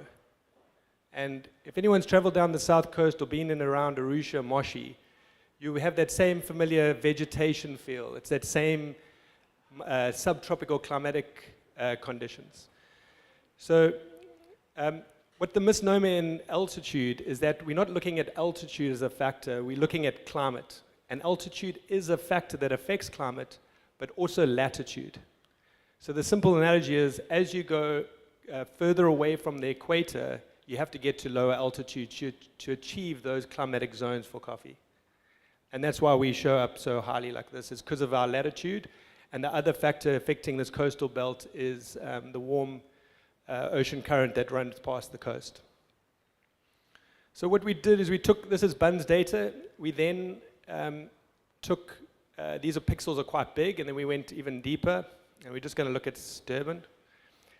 And then we thought, South Africa has a very good class map of like a vegetation map and growing map. So we then looked at where could we grow in this area. So we took slope, because you don't want to have too steep, and you obviously also want to take out any sensitive environmental areas and residential and urban. So you'll see these areas then highlighted. And then these color codings show differences in the actual current land usage, be it fallow land. All that green you see is sugarcane lands that are also in suitable areas. So we did a calculation of these areas. See if I can turn it on. And we found 750,000 hectares for coffee growing in South Africa. Right. Any questions on that? So we talk about these other countries, and it is beautiful, and they're beautiful stories, but there's a lot at home. There's massive potential in South Africa, and a lot of these areas that you see highlighted are actually highly undeveloped. And when we go look into the Eastern Cape, you see how much it highlights, and all those pink and purple areas are a lot of subsistence growers, small scale annual crops. So this is not only prevalent in South Africa, but across the globe. There's many areas that are suitable for coffee, and the specialty industry has been opening up these areas, but countries like Nigeria and Philippines have very strong local production.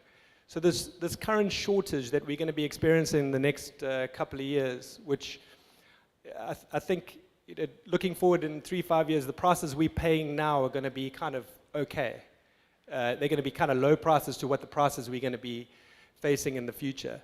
And the only way to circumvent is to start to plant more coffee. So that's the first myth that we kind of take away. The second myth is the idea that coffee is a bean. So I'm just going to hand out some coffee cherries, green berries, and parchment.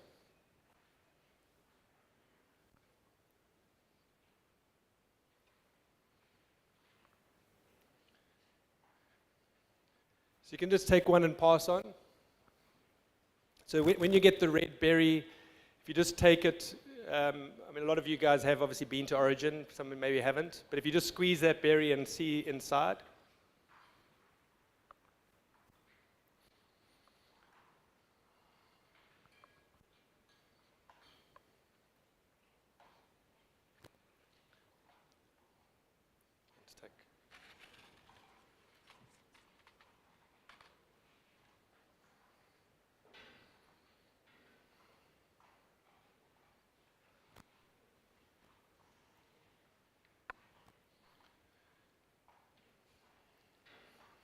so, I mean, a lot of people are from the industry, so you're very familiar with this, but, when you look at the little white thing, often when you show this to someone who's not in the coffee industry or hasn't had exposure, they think it's a peanut. That's usually the first comment. For those who haven't tried the cherry, if you squeeze and just suck the seeds, you'll see how sweet they are.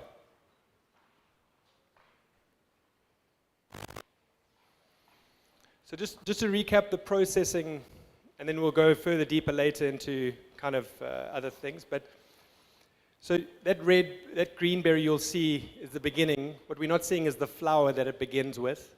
So from pollination of that flower, it takes between 8 to 10 months for that fruit to develop. It's then harvested, it's pulped, it's fermented, it's washed, and then dried. And then the final, to get to this stage, that parchment is that final drying stage. So if you take this and just peel it, these are coming off the drying racks. And if you remove the husk, you'll see on the rounded side, towards one of the edges, you'll see a small structure. Have everyone seen that before? So you take that seed, and sometimes these are still quite wet, so you just have to scratch off that silver skin. Can anyone see that little structure on the rounded side towards the end? Does anyone know what that is?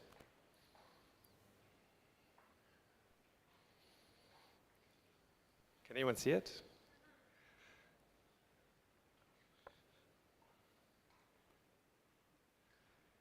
It's like a little, it's kind of got like a heart at the top and a little axle. Do anyone know what that is? Yeah, so that is the plant. That's the embryo. That's the baby coffee tree you're looking at that. And once when I was showing someone around the farm and I was showing them this, they opened it and said, how lucky were you to find one? And I was like, no, every single one of these has this. This is a seed. So we call it a bean, but it's actually a seed. So when you start to understand that coffee is a seed, and you use this lens to look at how coffee is processed, you start to kind of look at it in a new light. So I'd been working on fermentation for about 10, 15 years at Beaver Creek. And what I'd been reading online and social media, hearing at barista competitions, though there was a lot of truth in it, it didn't seem to marry what I'd experienced on the farm. So I decided to spend some more time thinking about this and researching it. And then one day it came to me. The fact that it's a seed, is it potentially the changes that we're experiencing the result of germination? So are those flavor changes that we experience all resulting to the biological activities, the activities that turn that embryo into a plant? So I did some tests, and I found a result of these differences. And then I went into the research and found a whole bank of information around supporting this concept of germination and its influence on flavor. And what I believe is this is the driver of flavor. So what I then figured is that if flavor is derived through germination, if we can control germination, can we control flavor?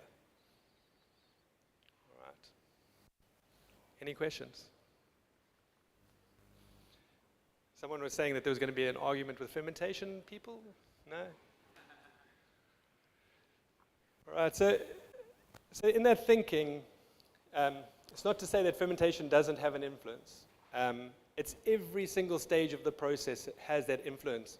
So the biological, in my research, there's a lot of other biological activities that are taking place that influence flavor. And if we can control it, we can have a much higher quality coffee and create more value at origin. So what I figured is that I started doing research on seed manipulation and stumbled across another parallel industry. And it's kind of the next myth around coffee is the fact that we use wine so frequently to compare ourselves as an industry. And though there are a lot of similarities, there's big differences. And I think the ones that we kind of ignore. So the fact that we're dealing with the seed, it's not the fruit. The wine industry deals with the fruit. We deal with the seed. So in my research, I stumbled across another industry that's that manages seed development quite closely, and it's the beer industry. So anyone familiar with the beer industry, the processing? We just drink it? Yeah. So if you compare the beer industry, if you look at the brewery is the brew house. It's like the coffee shop. That's where instead of us making a cup of coffee, they're making a massive brew in a big vat. But if you go further back the value chain or the processing, it's actually malting. So if anyone's familiar with malting, they take barley, they steep it, they then germinate it, and then they kiln it. And kilning in their terminology is similar to drying or even roasting. So how you come out with like your dark Guinness-like beers is by roasting it very dark. And if you want to compare, an interesting comparison is if you looked at the two flavor wheels of coffee and beer, the similarities are very familiar. The coffee industry does a really good job at making it very colorful. It's a beautiful design. The malting industry or the beer industry tends to have a very flat brown, varying degrees of brown. But other than that, if you look at the terminology, the comparisons are very similar. So I'll just get my...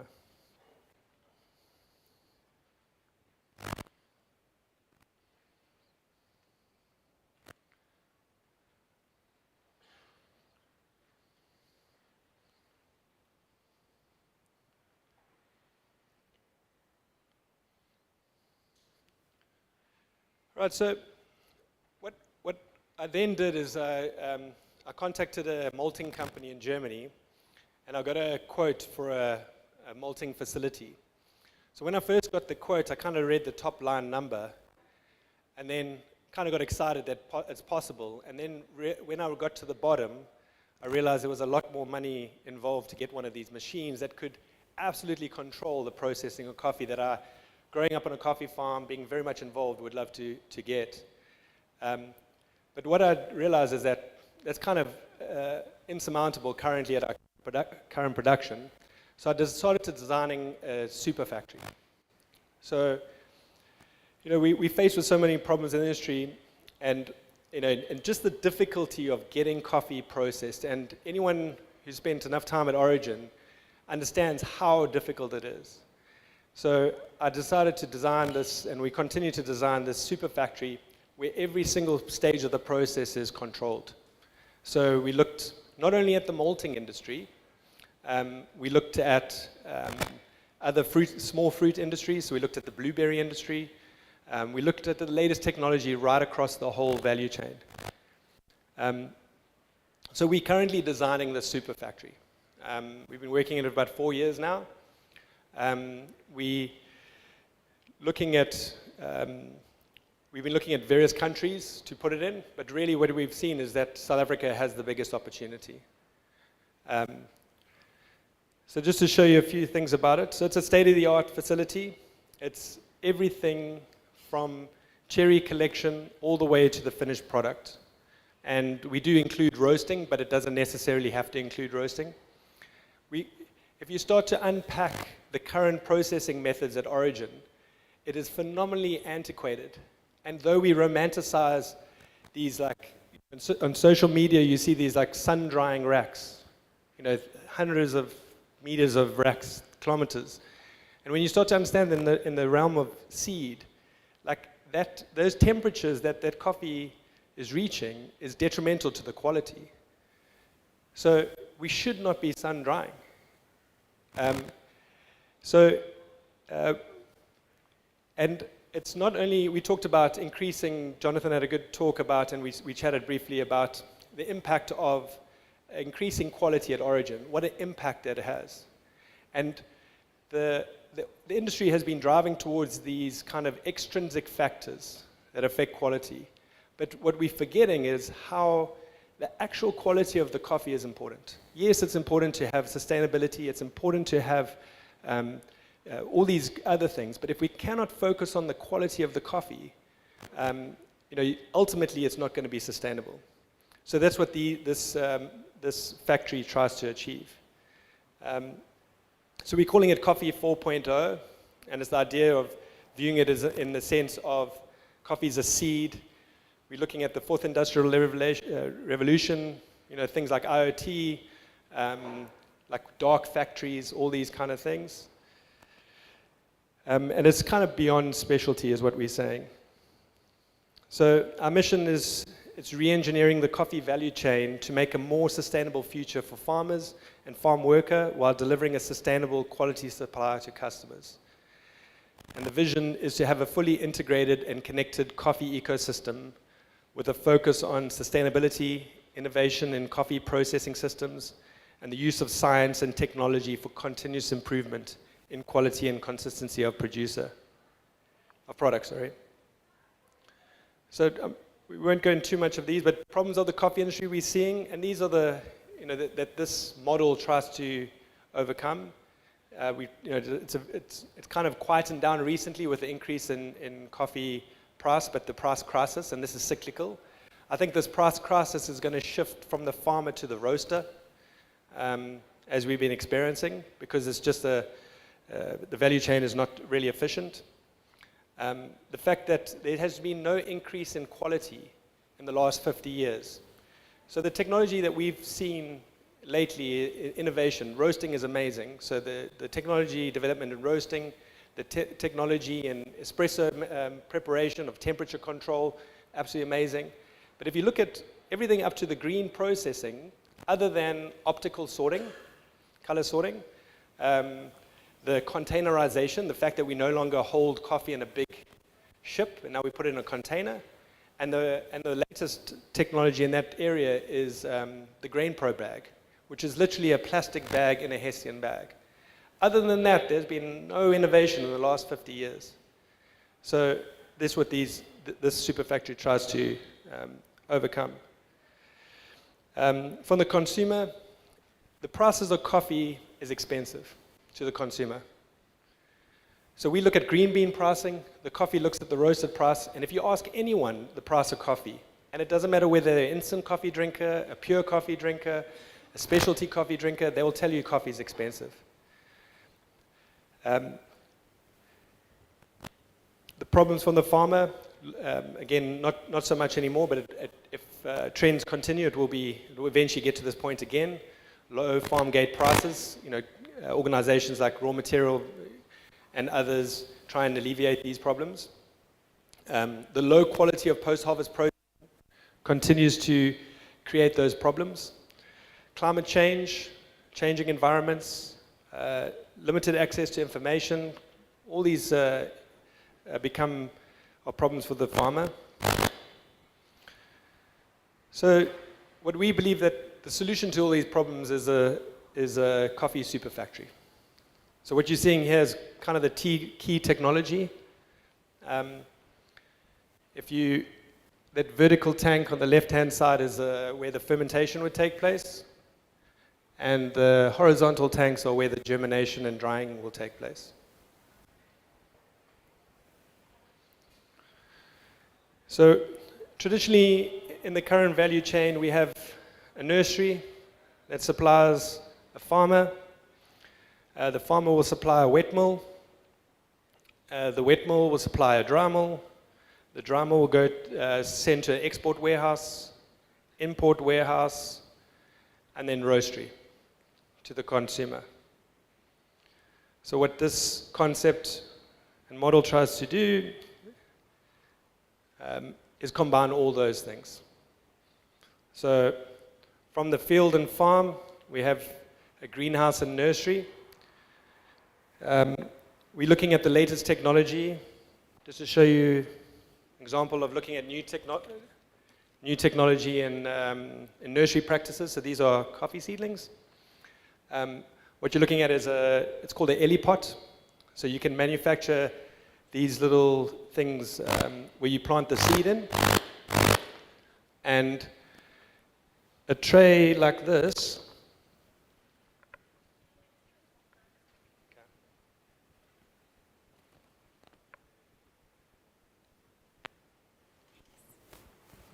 a tray like this, which would normally take up probably 10 times the space. And when it comes to planting, someone can carry this and easily plant. So it's all the technology around nursery practices to reduce that cost and produce high quality seedlings. We look at fruit collection. As I mentioned, we looked at everything from color sorting of fruit. You'll notice in that range, you'll see the green and red berries. And, you know, if anyone's harvested, I know in social media, you see these beautiful red berries thing like on it. To achieve that harvesting is very problematic because a lot of the waste gets on the floor. But what you will see in some countries is that they spend half the time of the afternoon hand sorting. So we've sourced color sorters where you can actually sort the coffee by color, and then looking at just good general hygiene practices handling fruit. And that's what this fruit collection tries to achieve. We then look at wet and dry curing. I know there's a lot of emphasis on fermentation at the moment, and we're introducing this idea of germination and its impact, but drying is phenomenally poor around the world. So that's also, we're looking at the latest technology there. And then milling and grading, looking at those optical sorters, and optical sorters can do it by color, UV, and the latest technology is actually NIR, near infrared, and we're working with a company in Switzerland where they can actually grade coffee by sucrose level. So that level of quality separation is obviously beneficial to the improvement of the quality of the coffee. And then we're looking at a roastery packhouse in its traditional sense, but again, looking at latest technology.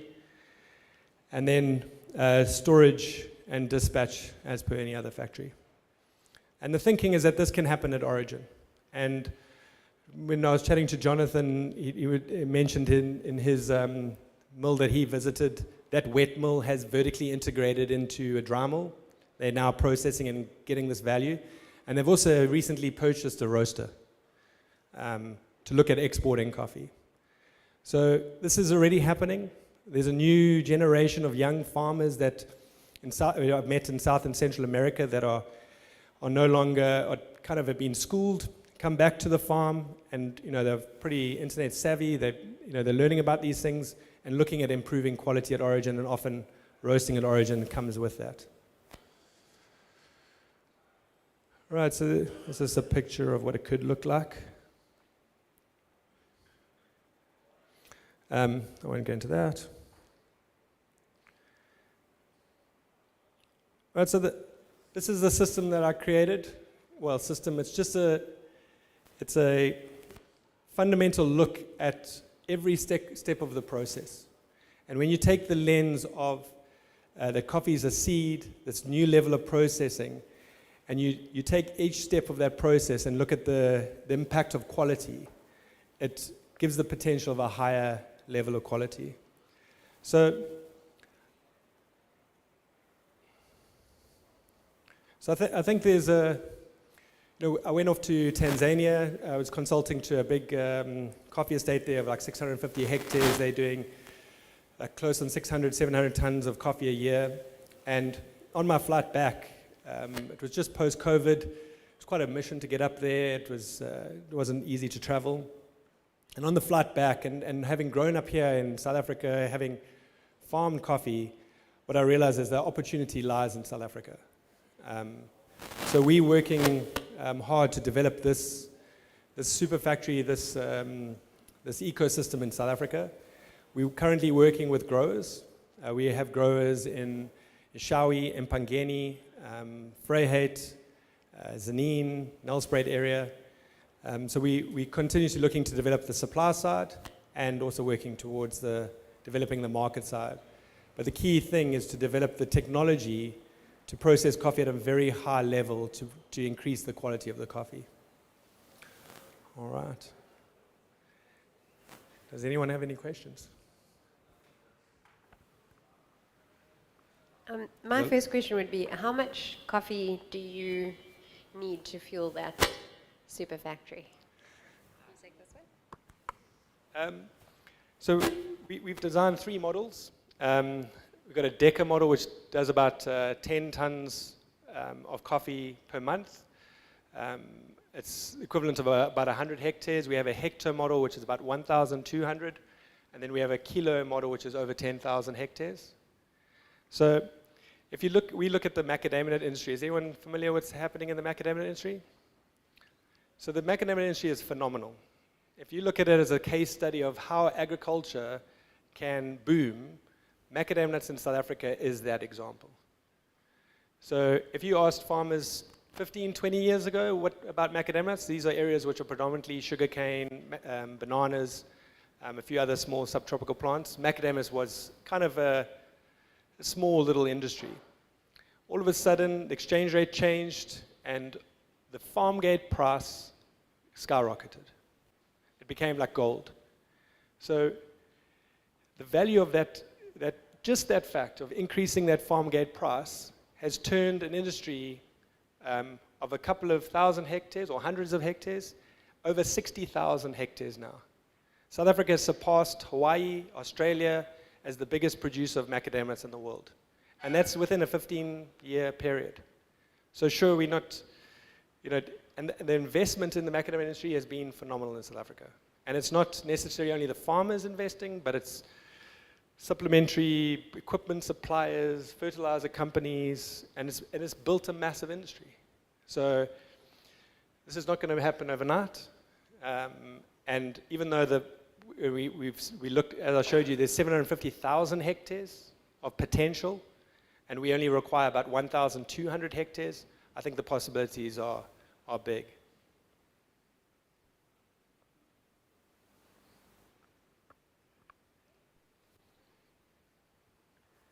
Dylan, have you done any sort of preliminary costings on what, like the different, have you got any sort of like ballpark figures in terms of what it would cost to? Can I say a lot of money? So, so we're busy going through the process now, so I'm working with an engineer. We've kind of taken like every step of the process, and we've selected equipment, so we're at that kind of organizing the equipment. We're designing a hectare model at the moment. But in terms of its, the value that it can bring, in terms of the capital expenditure, it's nominal.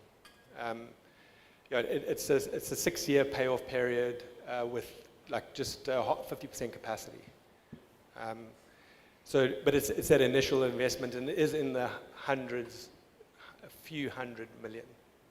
But if you ask any big company in terms of manufacturing, if you look at the macadamia industry again, the processing plants, we probably have the equivalent size processing plants in macadamia nuts, and there's probably over 1 billion, maybe 2 or 3 billion rands worth of factories in macadamia nuts at the moment in South Africa.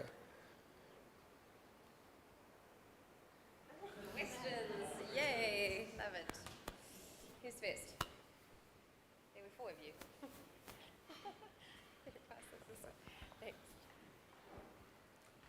Thanks. So I'm obviously not that close to the green bean part of the industry, but the fundamental of what you're talking about seems to be working on the fact that the price of coffee is so high, the green bean price. And I'm interested, because you were kind of intonating that that's going to be a long-term kind of trend. Is that just globally there's more a growing consumption of coffee? Is it climate change affecting supply? Is it a combination? Yeah, again, it's not one thing, it's many, but the biggest drivers are increase in population. Yeah. So that's driving most increase in demand worldwide. Increasing consumption in China of coffee, moving from tea to coffee, and India. So the prediction is that we're currently sitting, if you look at any quotes on terms of world production, they're generally in millions of bags of coffee. So we're sitting at the moment where supply and demand is very close at 160,000 bags, which is roughly 10 million tons. So world demand supply is 10 million tons. For the first time in like 10 years or something, demand is outstripping supply at the end of this year, which I think is going to continue to happen. So the forecast, and this is on a moderate growth curve, as Rick Reinhardt likes to say, is reaching by 2032, 12 million tons. So that's an increase in 2 million tons. That's a consumption that has to come from somewhere. And if you look over the last 10 years with this falling price, so we've gone from, in 2011, around the $3 market as peak, all the way down to $1, and then this latest jump to over $2. Over that period, there was massive exodus of coffee farmers and little investment at origin for rejuvenation. So things that people don't talk about is the aging plant populations. So if when you go to Tanzania, you know, it's quite impressive to see a 65-year-old tree and the farmer telling you, here's a 65-year-old tree, but in a hectare, there's probably only 500 trees.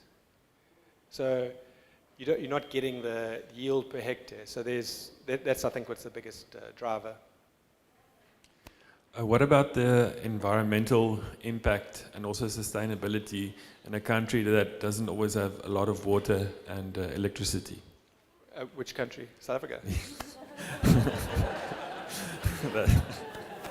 Thinking lowly. So the areas that we're talking about in growing coffee, there is a lot of water, specifically on the coastal belt. So we've been working a long time in the super factory concept, but we've realized that the farmer strength is also very important. So other than farm gate price, we're working with a lot of farmers that have never been into coffee.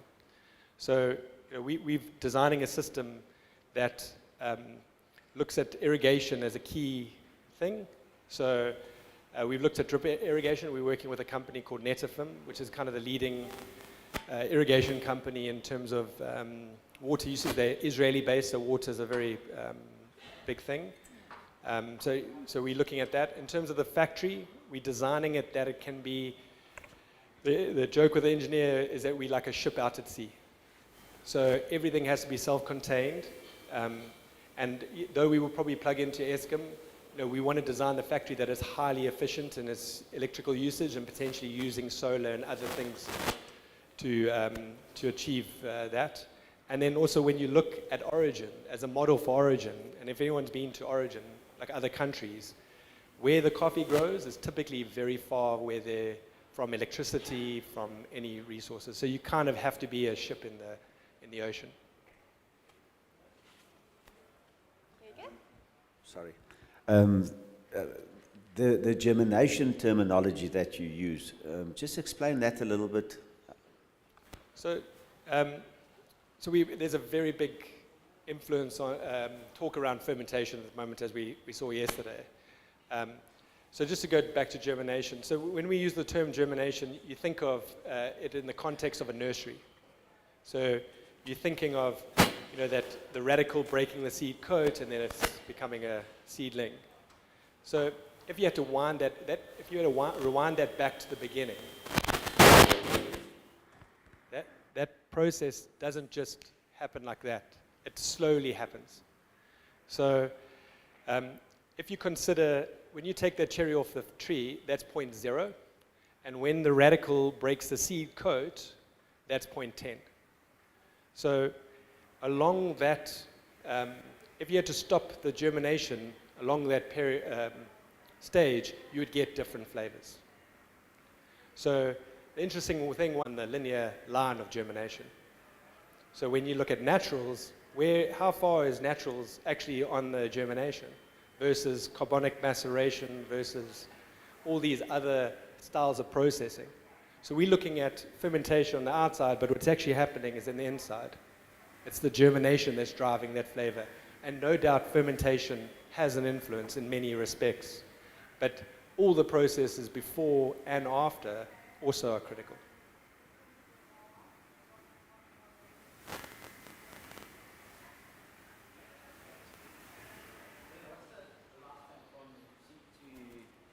First harvest. So you're looking, again, so we're following best practice. So again, quality of seedling material, quality of land preparation, irrigation, you're looking at 18 months to first crop. And then year 3, you're in production. So we're following Brazilian best practice and and Colombian best practice and other best practice. Because the big thinking is around value per hectare. So the biggest drivers for value per hectare are first yield per hectare. So how many trees you're planting, irrigation, all those sort of things. You then look at value per ton, which if you increase the quality, and then the third is the yield per ton. So of a ton of cherry you harvest, how much quality coffee you get out there. And a lot of these levels of quality are influenced by the post-harvest processing. So you speak about, like, obviously, quality and things like that. Have you guys done any type of grading on any of the coffee that you guys have tested up to this point? So for me, the scale is not important at the SCA scale. It's kind of very linear in what I'm thinking. So we've been doing bucket trials. What do we call bucket trials? So it's ones and zeros. Is it or isn't it? Yes or no? So I did carbonic maceration versus washed versus, and naturals. And what I found, if you maintain the germination, all those different fermentations protocols give you the same flavor. But you have to maintain the germination the same. Naturals is always going to be a different killer fish, but there is distinct differences. And what you get into when you're researching these things and you kind of looking at all these different things, you realize that you need technology to achieve that level of processing where you can fine-tune that, dial in that process. So imagine in roasting. Imagine if you didn't even have you definitely didn't have a cropster system or a thing, and you didn't even have a trier. Imagine that, and then trying to predict where you're going to come out. So and then open to the environment. So if you want to make the comparison to roasting, processing at the moment is like roasting in a pan. That's where we at processing, and I know we do romanticize it.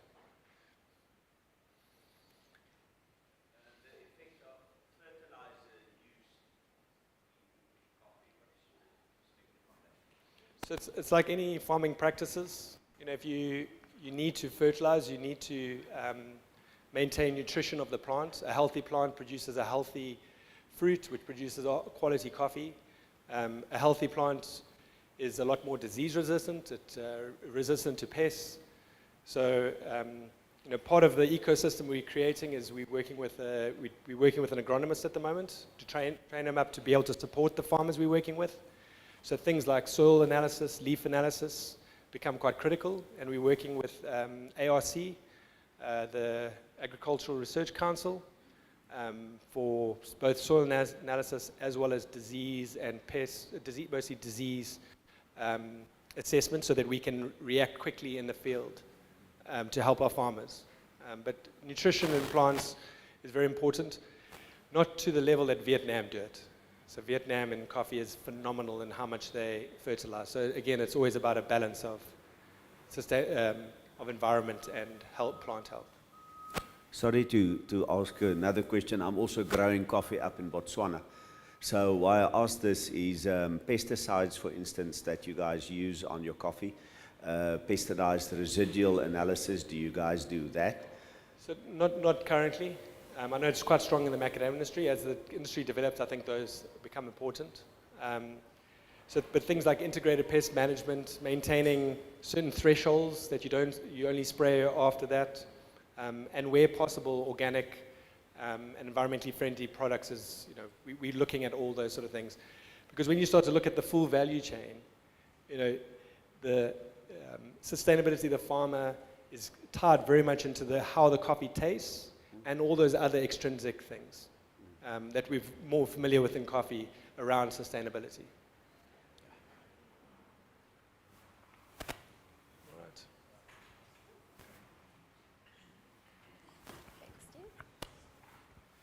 I think it's possible that I just missed this as you were talking about. I was just wondering, when you were comparing it to beer manufacturing,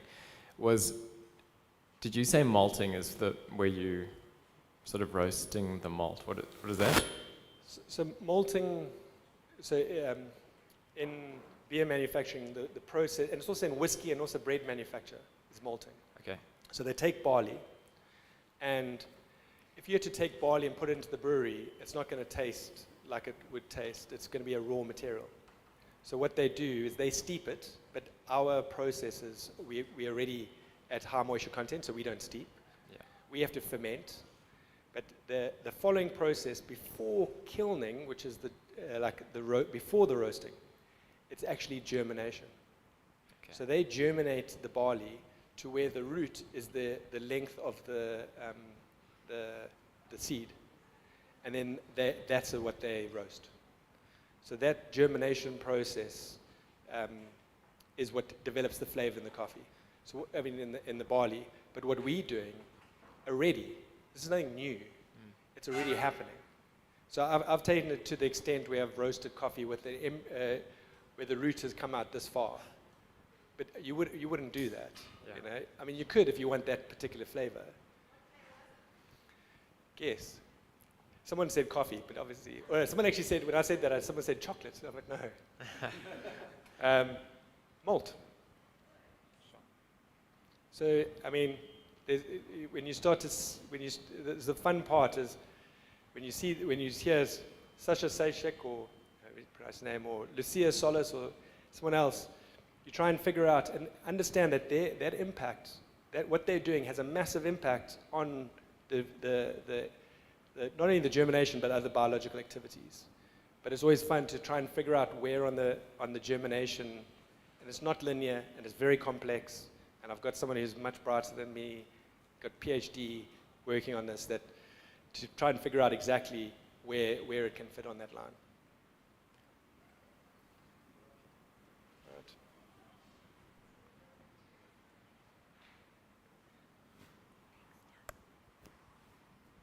Any other questions from the group? One last one, okay. Maybe it's not the last one. Just from a yield per tree point of view, what do you think is sort of possible? Because obviously the sort of return on a super factory will come down largely to what you're putting through it. So I mean, we see typically like 1.5 to 2 kilos a tree in some countries we work with. What do you think is possible? So when they're quoting those numbers, are those green coffee numbers? Cherry. Cherry. Yeah. So one of the big problems is the low yield per hectare, and specifically in Africa. So if you follow best practice with irrigation, you're looking at, in the right climatic conditions, which we have in South Africa, you're looking at between like 2 tons per hectare is an average. Again, depending on the cultivar, depending on your population density, those numbers can go up to 4 tons a hectare, depending on your rejuvenation practice. So there's a lot of things in there. But we like to work on a hectare because a big problem in Africa is the low population density. So it's generally prescribed at like 1,600 to 2,000 trees a hectare. What is in standard in Brazil and Colombia, where they're achieving those high tonnages per hectare, those high averages, you're looking at 4,000 trees per hectare on average. And that's before you go to what we like to call super high, ultra high population density of 8,000 trees a hectare.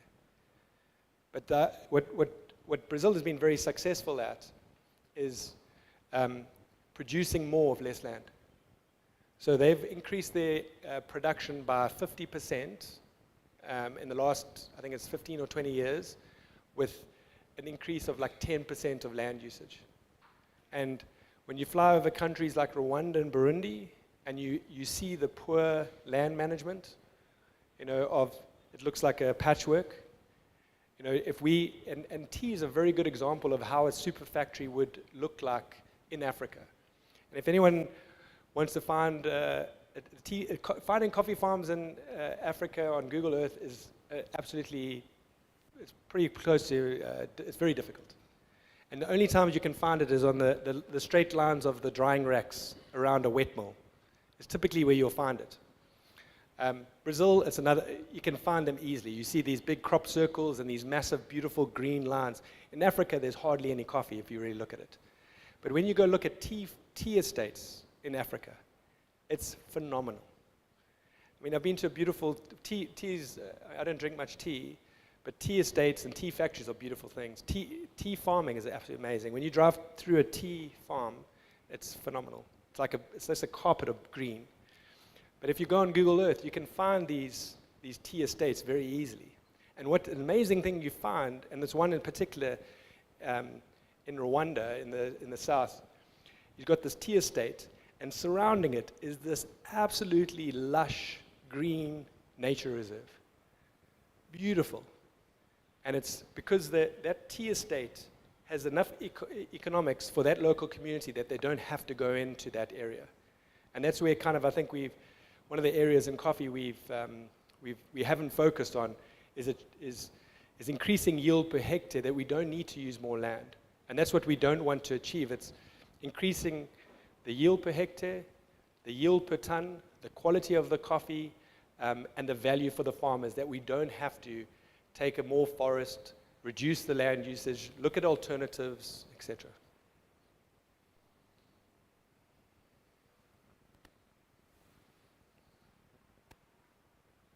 Amazing.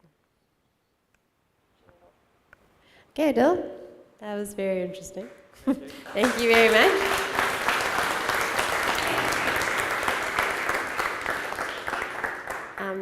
I think it's very hopeful for the future of South African coffee. I mean, who are these farmers going to be? I guess that's my other question, is do we have the resources to train and, but I guess that's going to be a community effort. Yep. Okay, cool. Thank you so much. Thanks. Okay, next up we have got Erica zooming in from Boston. And she's not online yet. Matt has just informed me. So we have 10 minutes and then we're going to be back on the program. Stretch everyone.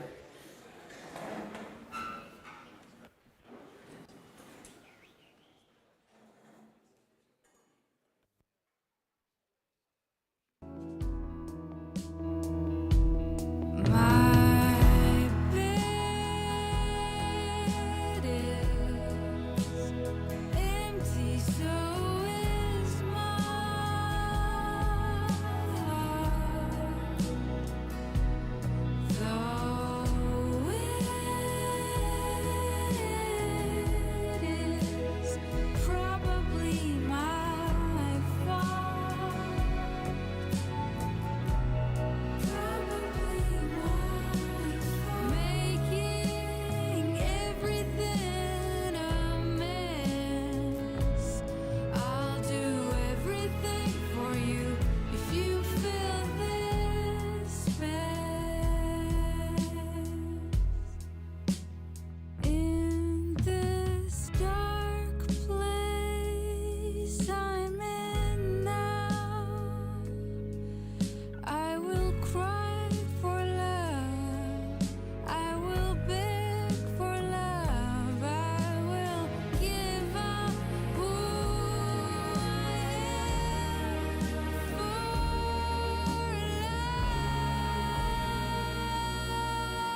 One.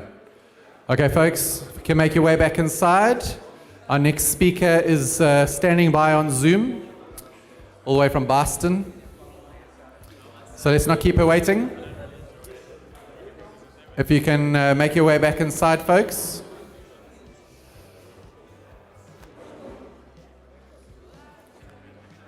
So don't forget about the cupping relay that we're going to be having after our last session. We also have some musical entertainment, which is going to be really fun. So Eugene from Coffee Lift's going to be playing some guitar. We're going to be doing some coffee cup drum circle.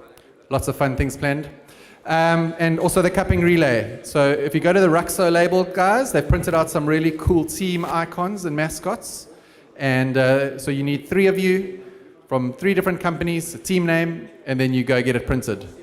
And there's lots of cool prizes to win. So without further ado, if we can make our way inside, take your seats, and then let's get cracking. Mr. Winston Thomas, over to you. I'll take this to Cape Town.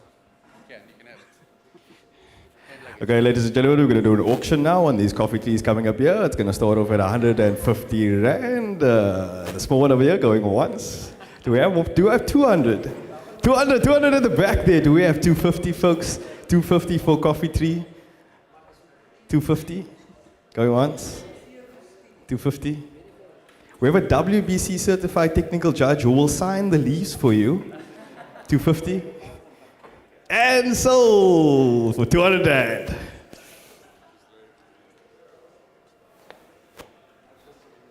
Really though, I'm wondering where the trees are going. So I'm going to take one to Cape Town.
Erica, what's happening? How are you doing, Erica?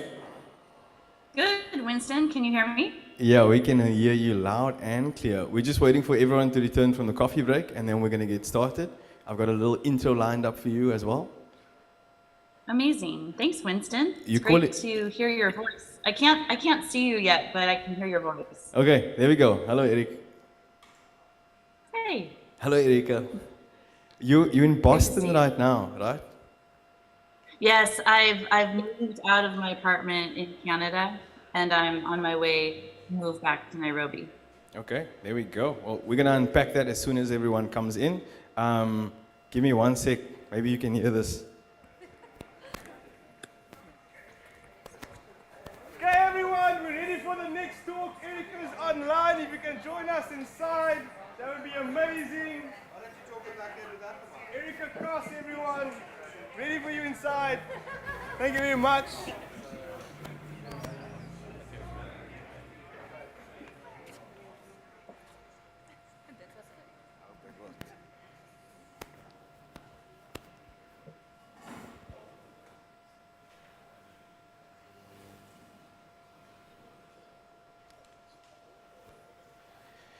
Okay, thank you everyone. Thank you for slowly coming inside. You just saw Erica on the screen now, but I'm going to do a little introduction for you on Erica. The topic or the theme is going to be Through the Looking Glass, Imagining a New and Inclusive Future for Coffee. And I think it's an amazing discussion. Just some of the talks I've had with everyone outside, everyone's talking about getting more people to drink coffee, making it more inclusive, making it more approachable, all these things. And I think this applies to people beyond just the cafe, beyond just the baristas, right? I think it's for the packaging suppliers, water filtration, equipment suppliers, all these things. And I think we use certain terms. I think there's a big social sort of block when it comes to coffee as well, such as the word coffee snob, for example, which I don't like to use because I think that's linked to behavior more so than understanding quality, right? So I think there's two different things. So Erica, among many things, is she's an instructor for coffee and development. She's got a live course on the Coffee Knowledge Hub. She's a writer and sustainability expert for Ernex. She's busy with her doctorate, if I'm not mistaken. She can correct me if I'm wrong. She's also an AST authorized trainer. So she does accredited SCA courses. Amazing woman. I've done courses with her as well. You can look her up afterwards and possibly attend one of her courses. I know she's not going to hear this, but can we get a round of applause for Erica, folks?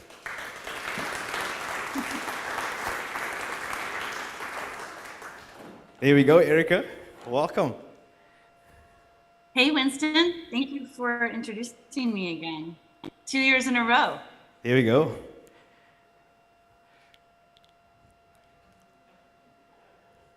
Got to stay hydrated, folks.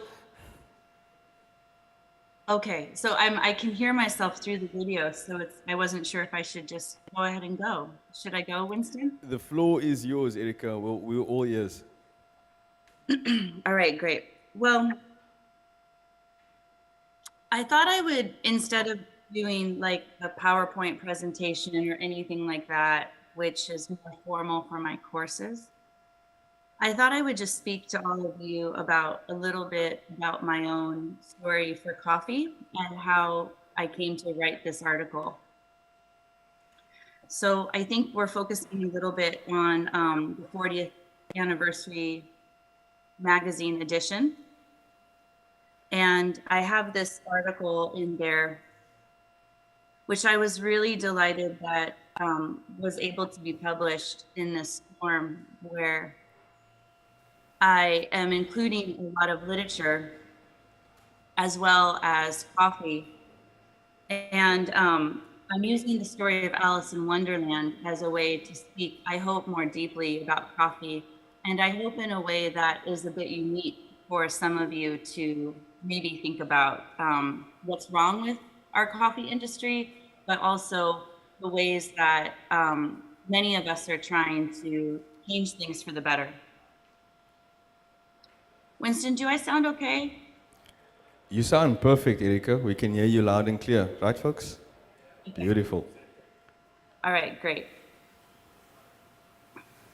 So in Story of Alice in Wonderland, some of you may have seen one of the movies or the cartoon version, but in the book versions, it's actually two different published works. Oh, thank you to the video team, whatever you guys just did, because now I'm not getting the reverb. So on the two published books, Alice is 7 years old, and she's wandering through this completely crazy place to her that she's never been. She's fallen down the rabbit hole. And along the way, she's meeting all these different people. And a lot of them are not human. And a lot of them are things like Cheshire cats that talk and are the color purple, many shades of purple. And she's really confused for a lot of the story. And one of the things that happens along the way is that different characters are playing around with words and ideas to her. And there's all these riddles throughout the whole story.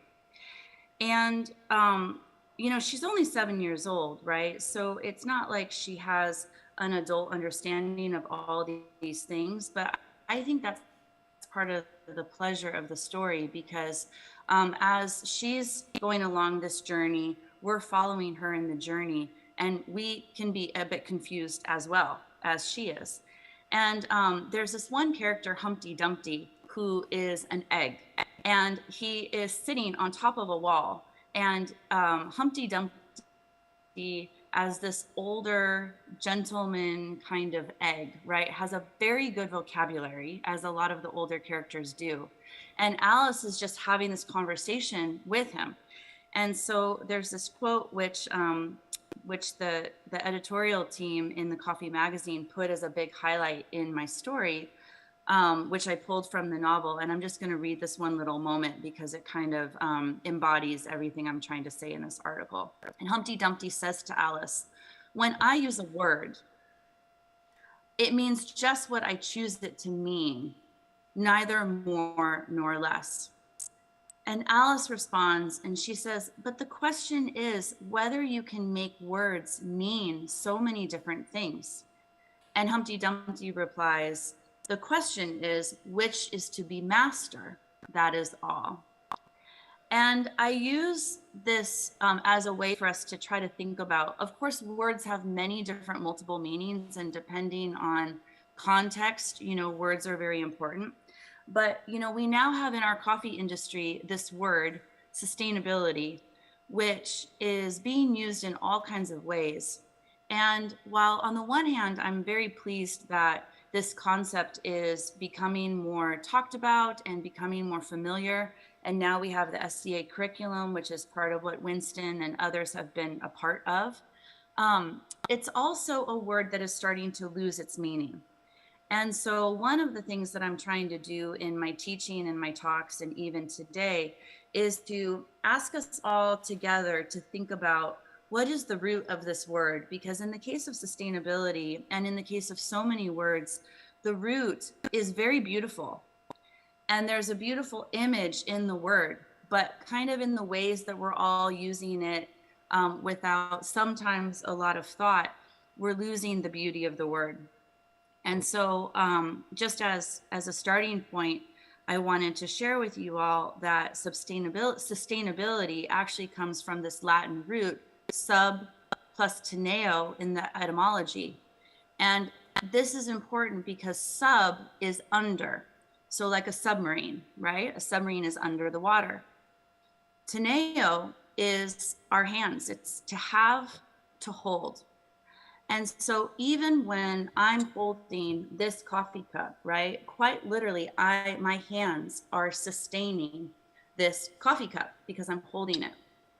And I love this image as applied to coffee because, as we know, it takes dozens and dozens of human hands to make a single cup of coffee possible.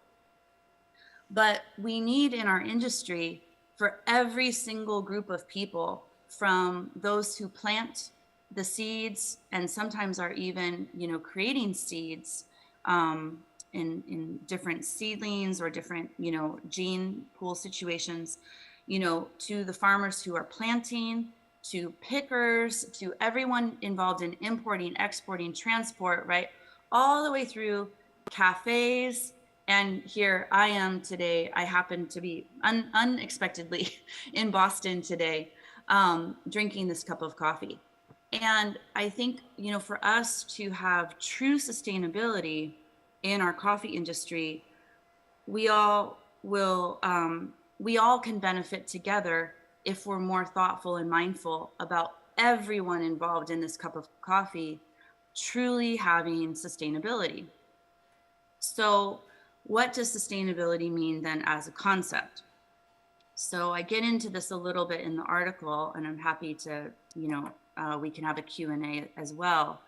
But in 1987, there was a global gathering of global leaders who gathered to create essentially a big report called Our Common Future. And 1987 is not a long time ago. Many of us, I can see the room, I think many of us were around, probably some of you were working in coffee in 1987. And sustainable development was defined for the first time ever in that report. And here's that definition: that which meets the needs of the present without compromising the ability of future generations to meet their own needs. So sustainability is not, the idea is not that we today, feel necessarily guilt about withholding pleasures and withholding coffee from ourselves, right? Like, I want us all to enjoy coffee and enjoy all the joys and pleasures of coffee. But it's also being mindful about the future generation, will they have coffee?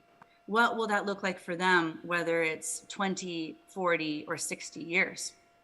So how can we create an industry that is truly sustainable for both us and them? We want both, right? So there's lots of ways that people are talking about how to do this. And in many conversations around the world about sustainability, the focus tends to be on the environment. And this is wonderful because we need a lot of attention on the environment. We all know that the climate has already changed, and this is having a great effect for coffee and for our whole industry. But there's two other parts of sustainability that don't get as much publicity. And this is where I wanted to move us toward today in our conversation. And those areas are on social sustainability and on economic sustainability. So when we think about social sustainability, what we're really at the heart of it all is thinking about the people. And so as I just quickly narrated, right, all these different human hands, for us all together in whatever role we play, to be mindful about the livelihoods of everyone involved. And as we all know, there's a lot of inequity in any industry, including coffee. And so one way that we can think about having a higher level and working together toward a greater degree of social sustainability is through this phrase, intersectionality. And this phrase, while not a new phrase in some areas of the world, in coffee has started to get a little bit more attention. And so this was the theme of the article that I recently published in Coffee, that the Coffee magazine published and that I wrote for them. And it's trying to bring together this idea of intersectionality and sustainability, because I really do believe that if we are going to have a more just and equitable and sustainable coffee industry, one way to think about this is through intersectionality. So what is intersectionality? Winston, I could give you a little pop quiz, but I won't do that, okay? I'll just narrate it unless you want to answer. You go for it, Erika. The stage is yours. Eh? Okay, no problem. So intersectionality was a phrase that was created by an African-American lawyer who at the time was working and living in Los Angeles, California, which happens to be where I was born and raised. Her name is Kimberly Crenshaw. She was noticing in her work as a lawyer and professor that there were these different layers of marginalization that Black and poorer women were facing, not only because they were women, but also because of race and also because of class. And as she was doing her work as a lawyer and professor, she ended up creating this term because she noticed this lack, that there wasn't a good way to define this easily and quickly, say for a judge, right? And so intersectionality is really, it sounds like a very long, fancy word, but really it's a word that I think is very familiar to many of us, where the ways that we might be marginalized in life are not only because of one part of our identity. Actually, it's the intersection that oftentimes can create different struggles and different layers of sometimes oppression, sometimes just frustration, and sometimes things like microaggressions. So the phrase is really just meant to help us understand that thing, right? We're all a complicated set of different identities, whether that's sexuality, whether that is religion, whether that could be language barriers, right? And so when we start to think about this for coffee, we can apply this in so many different ways.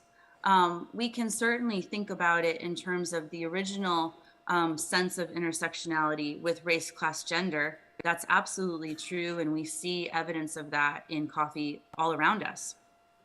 But we can also think about it in examples such as if someone wins a competition in one country, and then the World Barista Championship is held, say, in the US or in Europe, and the nation will not give a visa to that person to be able to compete, right?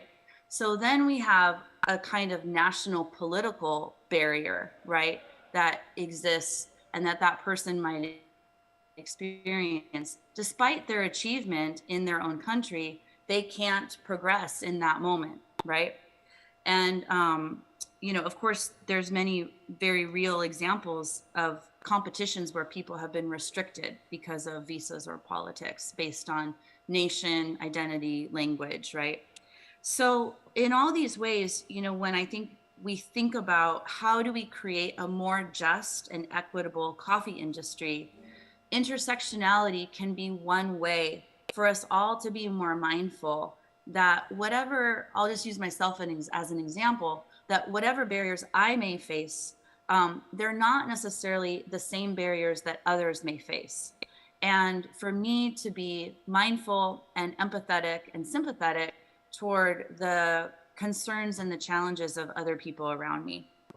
And a lot of times, one place to begin with this is simply to ask the people who we work around, what are the challenges they face?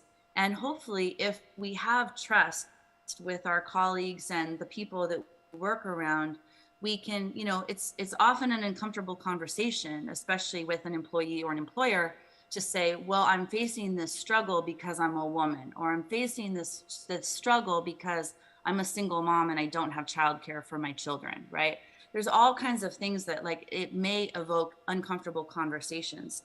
So I think a lot of times that's only going to happen with trust being there in the relationship.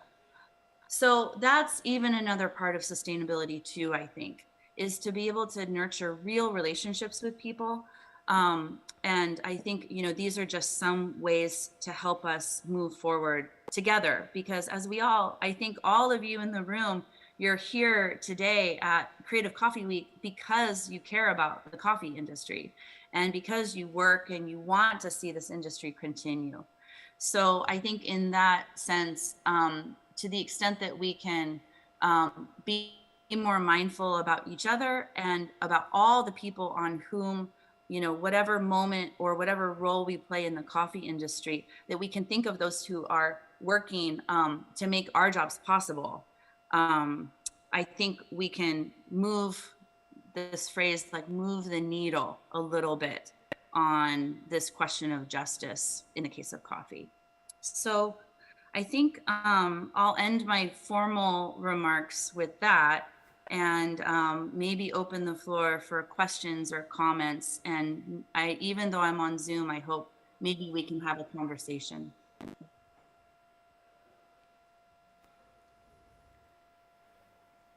I see some heads nodding. Are there any questions? No. Okay, Melanie's going to get us started off. Oh, I thought you had a question. Any questions, any contributions? I'm wondering where the baristas are from yesterday. I think yesterday's discussion was an interesting dynamic between different parts of coffee.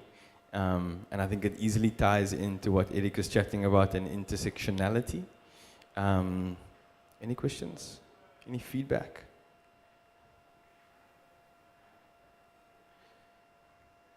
I think South Africa is interesting, like the example you used, Erika, with certain countries not getting access to barista competitions, which is a common thing in South Africa, not just in barista competitions, but Aeropress competitions. I think we've had two national champions who haven't been able to go to the World Championships because of that. But I also think these kind of things sort of differ from country to country, and the challenges we experience are not always universal, Erika. And I guess from my side, I'm wondering, like, for the industry to tackle intersectionality when there are so many different angles of intersectionality, because it's different from country to country. Something that might be a barrier in South Africa is nothing, has absolutely no meaning in the US, and vice versa. And I think you have an interesting perspective because you've spent a lot of time on the ground working in coffee, not only in the global north, but you spent a lot of time in Africa as well. Could you chat a little bit about the contrast between intersectionality in the global north versus the global south? Thank you, Winston, for that question. That's great. Yes, so I'm born and raised in Los Angeles, and but I've been spending time in especially Kenya since 1994, and living there in different periods. And that's why I'm a bit stuck in Boston right now, trying to get back to Nairobi. And Winston, I 100% agree with your comment that intersectionality does look different in the global north versus the global south.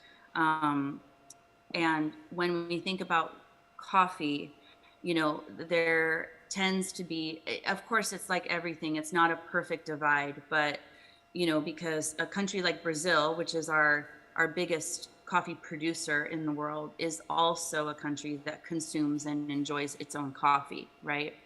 And that's the case for Ethiopia, of course. But for example, it's not the case in Vietnam, which is the world's second largest producer of coffee. You know, a lot of people in Vietnam don't drink their own coffee. So I think, you know, to the extent that there is this, you know, divide between coffee producers who don't drink their own coffee, in many cases have not even tasted their own coffee, certainly not in all the possibilities of brewing that, you know, might be possible in capital cities around the world. And then, you know, in contrast, the global north, I teach a lot of coffee classes, not just coffee professionals, but also some classes in universities in the US and Canada. And I just continue to be reminded that, you know, a lot of coffee drinkers in the US and Canada don't know until I tell them that coffee comes from a coffee cherry, right? That it's a fruit, right? It's a tree. And this requires a lot of human labor in order just to do all that farm work, right? It's a very long process.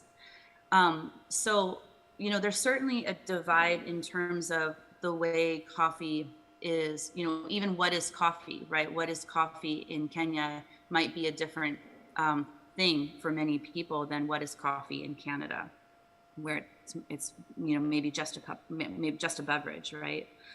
So we could think about it on that level where it's like, well, you know, there's this divide of understanding, you know, but I think that a lot of the conversations need to be around intersectionality, need to be particular based on, I don't know, Winston, if it's even like fair to say a whole country, right? Because there's so much diversity within each country that it might even need to be more particular, that conversations around, you know, different barriers to entry, different employment, for example, challenges, whether that's based on education, it could be gender, it could be class, right? It could just be opportunity, right?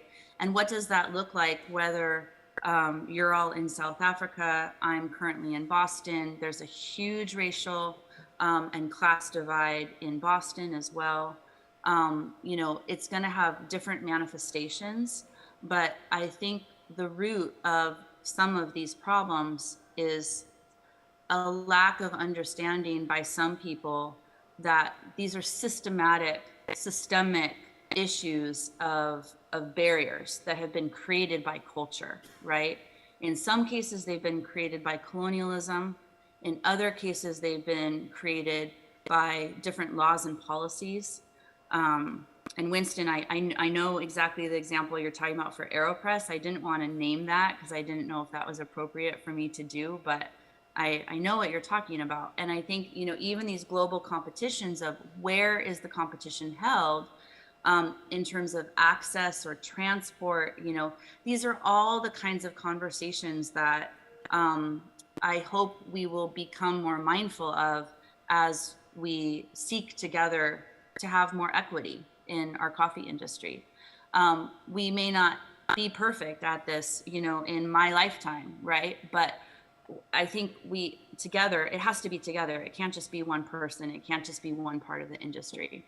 So I think just to affirm, you know, your point, Winston, that yes, it looks differently for sure within a country, within maybe even different components of the industry. But because coffee is so interconnected, I think we need to be mindful of each other. Thank you, Erica. I've got another question. Yeah, yesterday we ended off the talks with the barista wage calculator, and is it safe to say we got to a point, but we didn't really get to a point? Like there was very constructive discussions around baristas and wages and cafe owners, and we kind of got feedback from both sides, and we got relatively objective data as well that we looked at. Great. But we didn't really get to, we made progress, but I feel like we're still at the same point to a certain extent. Having taught so many classes before, Erica, do you have any advice for us on how to move forward on certain intersectionality challenges that we could use? Because I think in addition to the barista wage calculator discussion, we also had the Cape Coffee Club, which is a very informal coffee club, and one of the things that was addressed in the coffee club is the price factor when it comes to the barrier to entry of getting into coffee, and also like understanding and education. Do you have any solutions, any advice you can give us to move forward when it comes to intersectionality based on your experience? Well, thank you, Winston, for that question, or for whoever asked that question. And well, that's exciting that you guys are working on a barista wage calculator. Is that something that is a new effort based on this week, or has that been going on for a while? It's been going on for 4 good years. Yeah, we started the project at Creative Coffee Week in 2019, Erica. So it's been in progress for a number of years. You know, like what's that, incubated here, I guess, and then trying to bring in the industry players to move it forward. So yeah, that's the nutshell story. But it is obviously a huge issue here in South Africa, so we are attempting to keep it front of mind as we move forward. Well, okay, I want to talk to you more about that, Mel, in the future, because that's exciting that you are working toward that. Well, I have 2 main thoughts about baristas. So I started in coffee as a barista in San Diego in 1996, I think it was. And I loved the cafe I worked at, the people I worked at. I loved my job. I would have absolutely stayed in that job if I could have actually paid my bills by, you know, working full-time as a barista. And it just, at that time, and still in the US, that's really not possible to do. And while I don't know the specific situation and context for South African baristas, what I can share is that I do see this as a global issue in terms of the big cities of the world, where there are cafes and there are these physical spaces where any of us who have money, right, can come and enjoy a cup of coffee or tea, have a business meeting, right, sometimes work on a laptop, right? Mel, you'll be happy to know that some of the article I wrote was written in a cafe, right? So it's like, you know, we love cafes for all kinds of reasons, but it's still a space where really you need a certain degree of money to even access and spend time in that cafe, right? So for baristas, I think it is a global challenge, because the conversation around price globally in coffee has been very focused on farmers. And this is great. This is needed, right? This is something that fair trade has continued to work toward. And the phrase around this right now that some of you may have heard, it's called living wage. It's a global effort. It's not just about coffee. It's about many different commodities and many different countries, and that's kind of its own subject on living wage and what that is and what that's going to look like. But when it comes to kind of the more consuming side of coffee, such as baristas or cafes, there isn't yet a global living wage that has been created.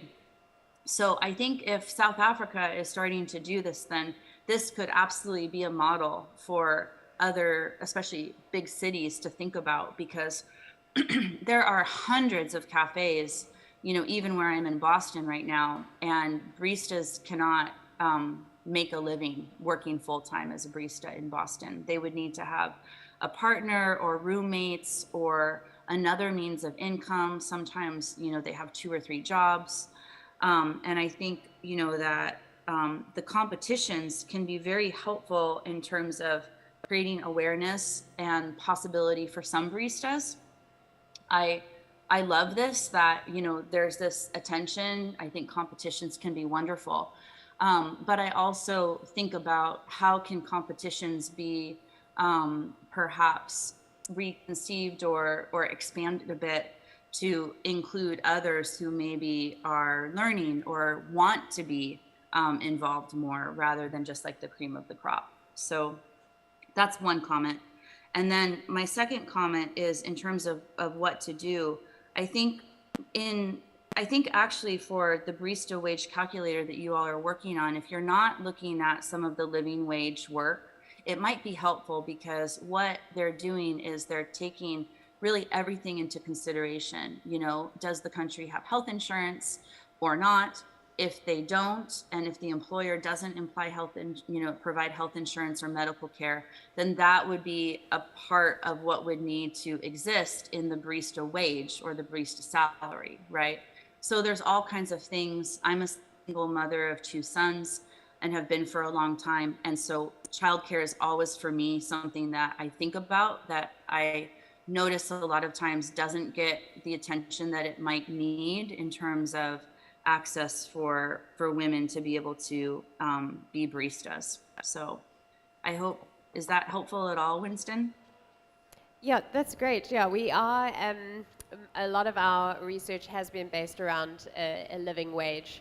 And the teams that we've been working with here have done quite extensive research in terms of what is required to be a living wage here in South Africa specifically.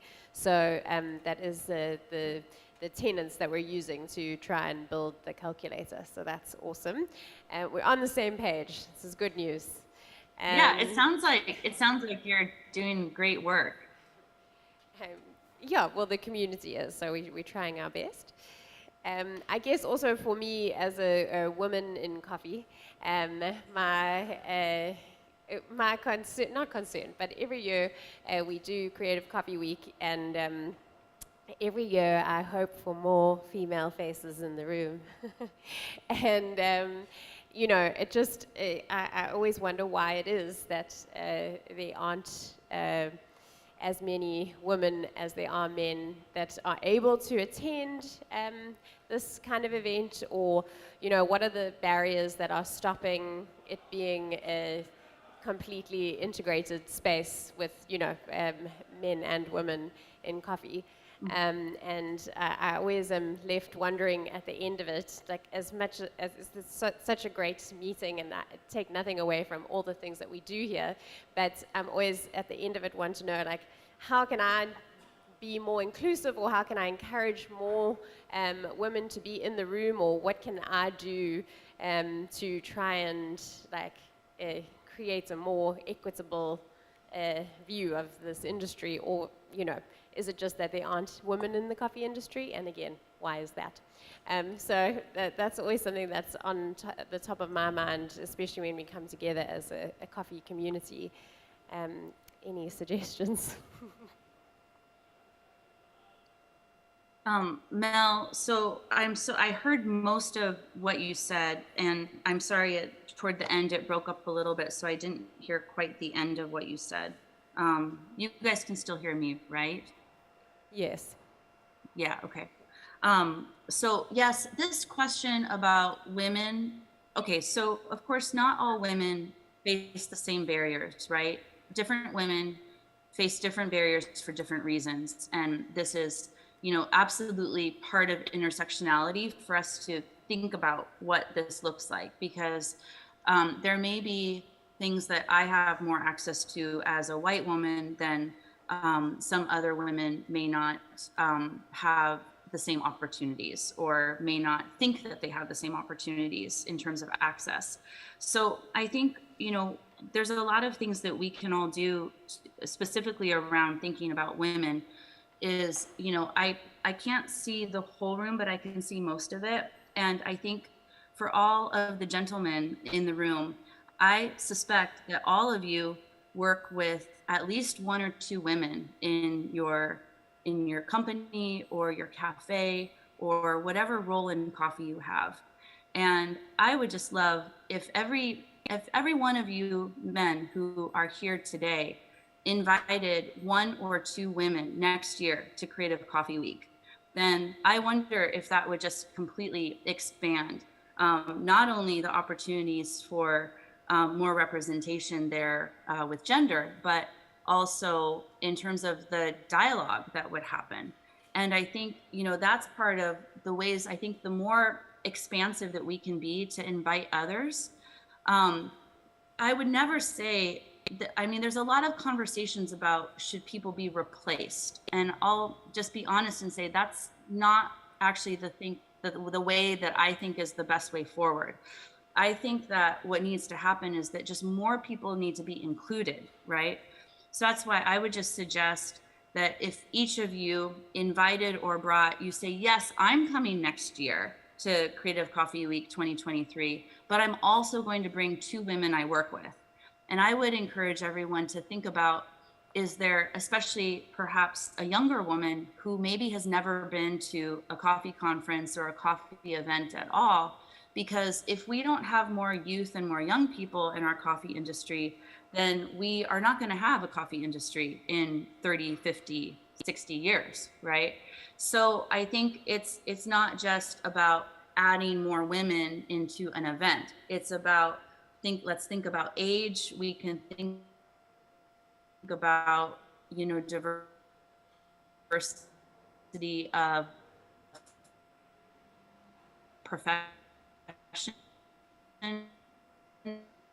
as well. Hearing more voices sorry, can actually yeah, make you us all just stronger and make us all better. Yeah, that's fair. Sorry, we just lost you for a second there. But yeah, I agree with you in terms of just being more inclusive and having more people in the room, not excluding anyone at the expense of growing the community. Yeah. Exactly. Yeah. And then I wonder too, Mel, if, again, just thinking about all of you in the room today, right? Could you go back and ask, in this case, if we're talking about women, ask your female colleagues, why didn't you come? Or if you're the person in charge of the shift, right? Because today's a work day for all of you, right? So, can you make it possible that, that would be a radical thing to do, right? Shut down the cafe for one day so that all of your staff can come. I think that might be a bit of a hit, for you financially today, right? But the benefits of that in terms of education and even the joy, right? Like the opportunity for your colleagues or employees to be able to witness a larger coffee community, I think, it might not pay off in money, but it would pay off in goodwill and in education.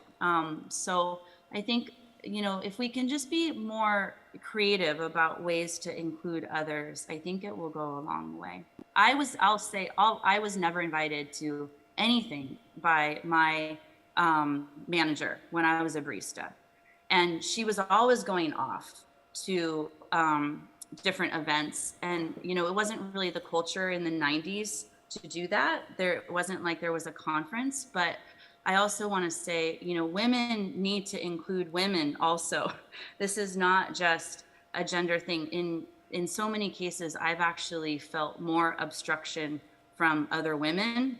So I think, I'm not just trying to speak to the men in the room. I'm also saying let's all include each other more. Do any of the women have anything to share?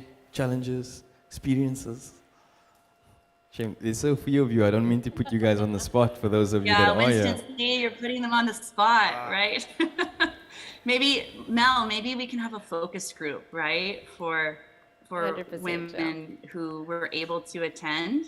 That would be another, I'm just thinking of like concrete, ideas, right? Where, have a focus group for the women who are present, what enabled them to be there, right? And then, any men who want to join that conversation to include more, please, Karibu Sana.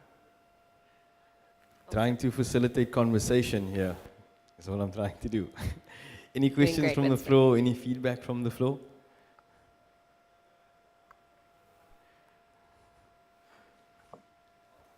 Okay, Jono? Jono, here you go. I'm asking lots of questions today. So, yeah, Erica, firstly, I don't read too much, but I read your article, and I really enjoyed it. So, yeah, so thank you so much for that. I think Thank you for reading it. Yeah, and for me, that is quite a stretch. So, yeah. Wow. I would have That's listened to the an honor. Thank podcast you. more than the read, but it was great.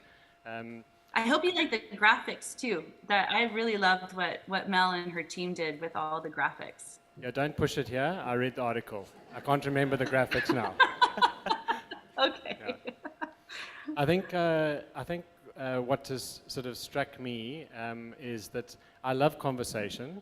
I love this has sort of sparked, and what are the even yesterday has sparked what we talked about the Bristol wage calculator, about gender, about inclusivity, and I think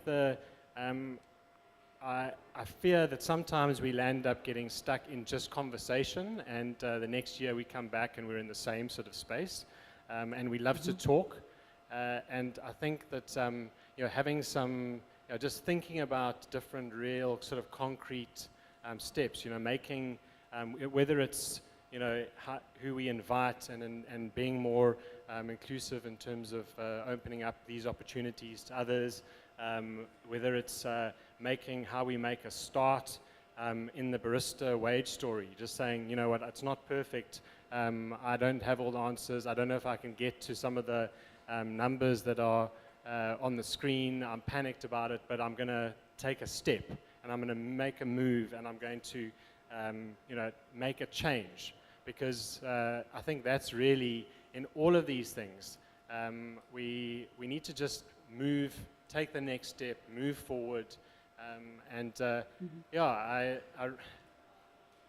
I read a little piece this morning, which was something along the lines of if you were going to be born into the world and you didn't know where you were going to be, what world would you want? What world would you want to be born into? I think that if we honestly look back at that sort of question and say, looking at the world, I had no control over where I would land up. What would I want this world to look like? And in many senses, we have a responsibility to create the world that we would want to be born into. I don't know if I made any sense at all, but we need to make these changes to make the world the way we'd like to see it. So, yeah, steps, I guess. I'm rambling. Sorry. Mm-hmm. No, I'm happy that you had the mic. What's your name? His name's Jono, Jonathan Robinson. Thank you, Jonathan. Well, I'll quote Alice from Alice in Wonderland from the article. She says, "But if the world has absolutely no sense, who's stopping us from inventing one?" And I spend a lot of time in my research and in my formal academic work thinking about colonialism and the history and ways that colonialism brought coffee to really all over the world, and about obviously the unjust systems that still exist today under capitalism and under different systems. And so I think, Jonathan, you're right. It can be completely overwhelming sometimes about where to begin. But I genuinely do believe that if all of you are together in this room, all of you are involved in coffee in some way, if everybody made one positive step forward, even if it seems like it's a small step, that is still a wave of a change that will start, right? And as we all know with the ocean, when one wave comes, then another wave comes, and another wave comes, right? So, you know, taking a step, you know, people kind of like sometimes say, oh, it's just a trivial metaphor of like, just take the next step, or just take what's one thing you can do to make things better for one person or a group of people. But that's really true. That's how the world always changes, right? Is a group of people saying, no, we're not content with how things are right now. Let's change it. I actually find a degree of comfort in the reality of history, despite all of its problems in history, that the things that were oppressive about history were created by one group of humans. So if that's true, that one group of humans created oppressive systems, then another group of humans can create a just and equitable system. It's just a matter of, I think, everybody doing their part in the role they're in. Because, you know, even for me right now, somebody asked me a question recently about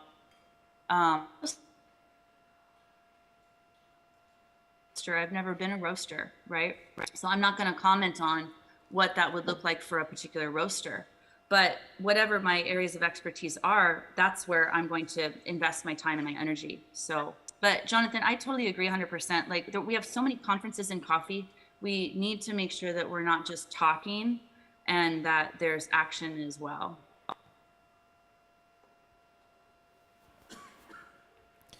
Thank you, Erica. Yeah, I think it's been like a very informative 2 days so far, and I'm sure tomorrow will be as well. And to a certain extent, I do agree, like we are talking a lot about certain things, but the more people that are sort of, yeah, I think there's a lot of like-minded people in the room, and I think we're all here for a specific reason to learn and all these things, and I think we're all being quite proactive in being here, and I think this is already a step. We can all take another step, but I do also believe that there needs to be some kind of, not system, but some kind of formality in order for us collectively to take a step forward. And perhaps in addition to the barista wage calculator, like Coffee Week can incorporate sort of feedback from everyone and take that feedback and lead it into the next year, so there's some kind of continuation of what we're sort of building here, because I do believe like Creative Coffee Week is probably one of the more productive coffee events that we find beyond just being social or a barista competition where it's all about the three champions and not about everyone else that's there. It's not necessarily about sales and stuff like that. So I think there's a lot of value to add in the room, but I think it needs to kind of be put together in some way and then move forward, right? Yeah, we'll do that. We will get some feedback from everyone and try and put some things into action. Yeah, in my courses, I ask my students, what is one thing you can do in the role you're currently in for whatever group of people are, I'd say, like in front of you in the chain, like if coffee is a supply chain, right? So like who are the people right like behind you? I mean, in the chain, right? So maybe it's an importer, or maybe it's, right, it depends on where you are. So there's that person behind you, and there's you, and then there's a person in front of you. And like those two relationships are one way to consider beginning, because that's where all of you in the room, you have, and maybe you have many different parts of the chain that you have interactions with, but one place to think about beginning might be there is just who's behind you, who's in front of you, and make one change on either end. And if you don't know what to do, ask the people. You know, that's such a simple thing that I think a lot of us forget to do, that, you know, people always know what they want. And so if we have that trust and we have that relationship, then hopefully there will be some honesty And I think that's another way to create truly sustainable, inclusive change, is to continue to have honest relationships that are open and kind and listening, right? Thank you very much, Erica. Do you have some concluding remarks or words of wisdom to leave us with, Erica? Thank you, Winston. I think I'll just maybe just a lot of times I end with a poem when I give talks. I think maybe I'll do that if I can get there in person next year. But I think just for now, I would say that our words matter. And to the extent that, you know, yes, not just to have a lot of words for the sake of having a lot of words, but that we're using words in a mindful way. I think another action step could be, you know, for companies to actually think about what is their own mission for sustainability or for equity, you know, in coffee. A lot of times these things are not stated on websites, and that's okay. Maybe that's not the goal of the company, right? But maybe to try to have those conversations with your team about what part of sustainability or what part of inclusivity, you know, do you want to be part of?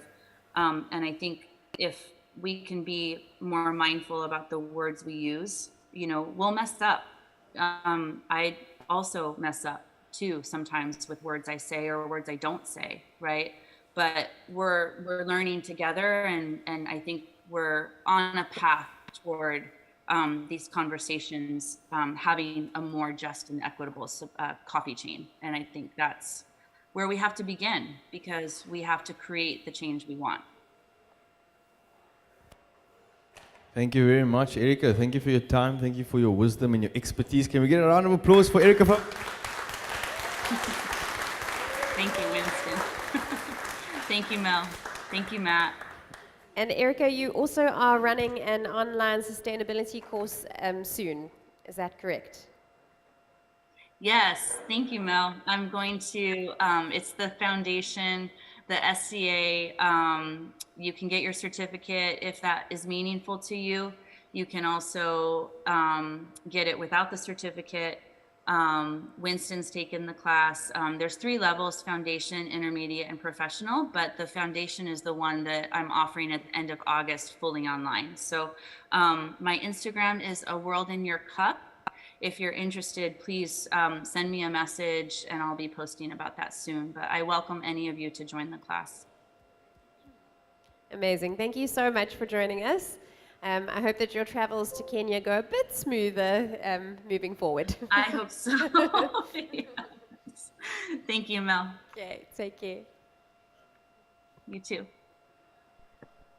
Okay, wonderful. Thanks to everyone in the room for being part of that conversation. Next up, we have a tasting session with 2 interesting coffees and a sensory experience led by Steve O'Kun from Urban Brew Coffee. So the team is going to come in and set the tables with all you need for that experience. So stretch your legs, and we'll get into that next.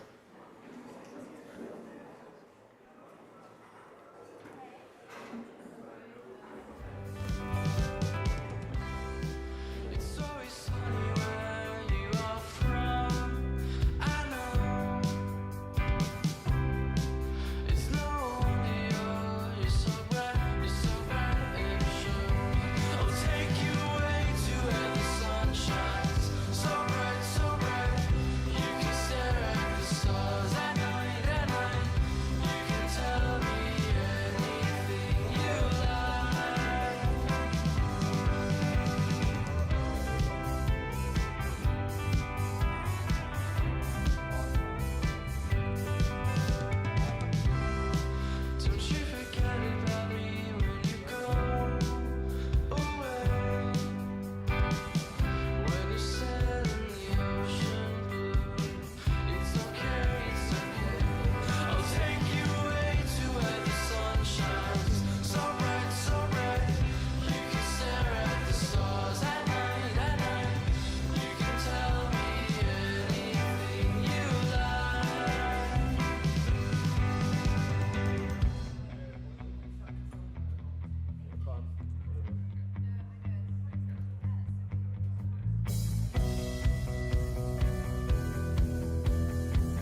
I'll take you away to where the sun shines so bright, so bright.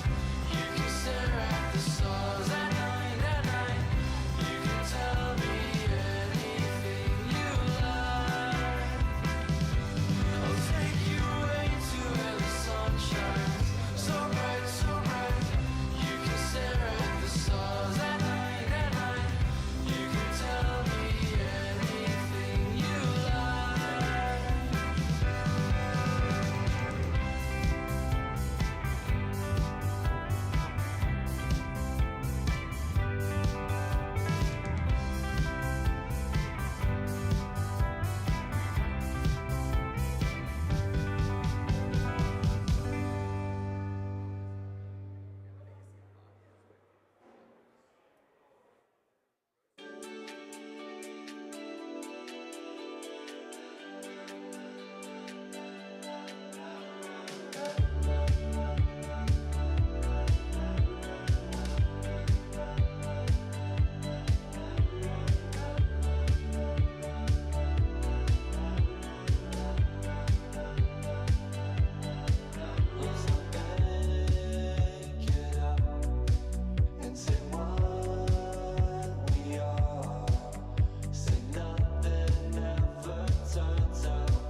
when I came over to your house. I dreamt that I was bleeding out, and I woke with you inside of my mouth, and questions of the why and how again.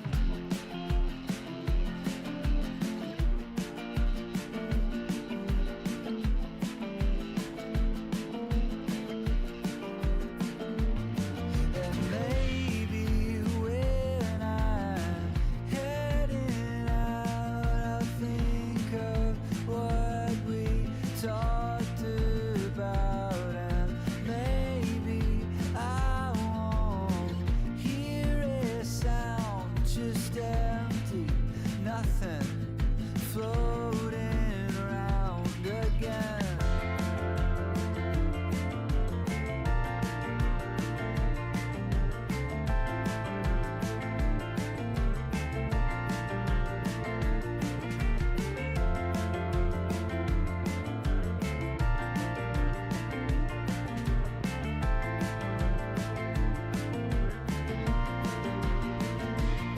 When I moved into your new place, I lost a little more than space. Now I just hide behind the days when you're at work or I'm away again.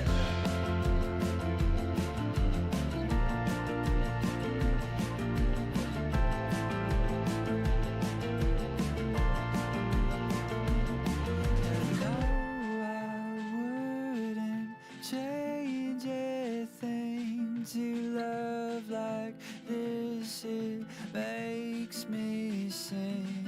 But don't you for one second think that one day lonely I won't be again. Again.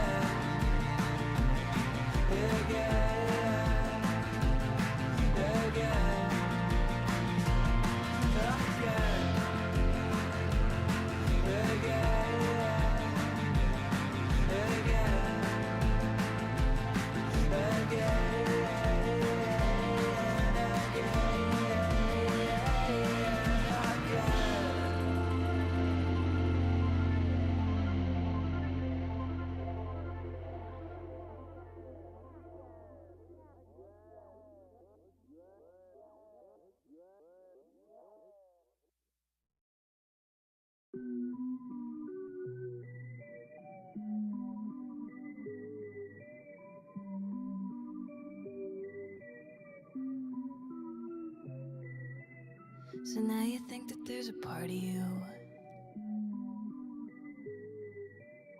who could love someone or who could screw. Things I was trying to rationalize, I just can't let it overtake my mind. You tell me to give up the family, I tell you I'll stay in society. I won't follow you into the wild, but maybe someday we could have a child. One of us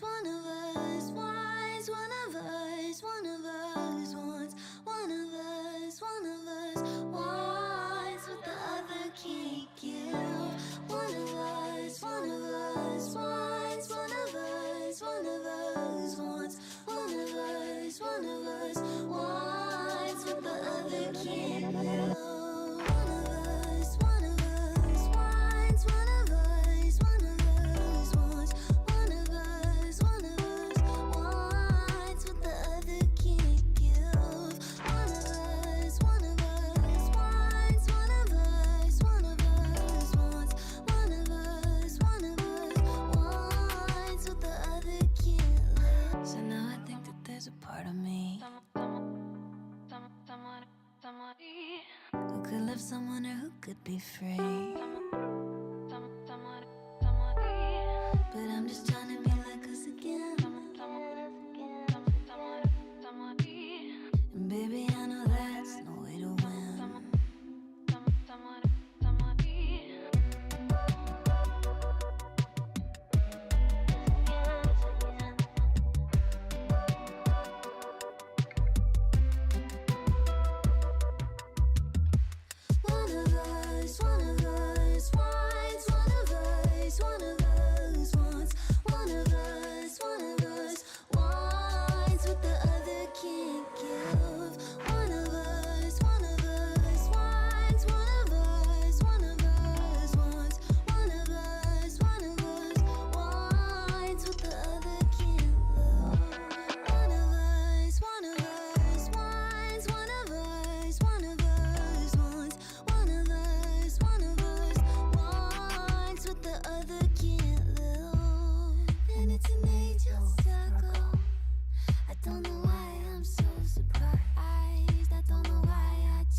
Open your eyes, what can you see around?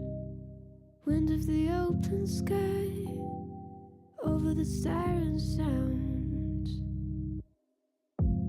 This is a dream, getting the royal scar, holding a diamond blade, throwing it far.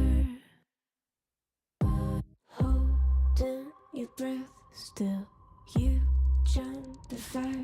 We'll just sit and wait till you see me fly. You know they'll never catch me for it. See me fly, the way I put my finger on it. See me fly, you got it, then try to tell me you got the wrong guy. See me fly, you know they'll never catch me for it. See me fly, the way I put my finger on it. See me fly, you got it, then try to tell me you got the wrong guy.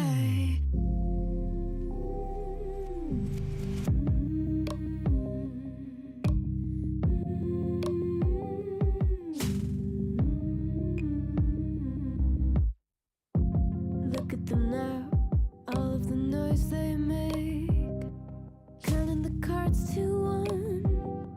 Queen of hearts never breaks.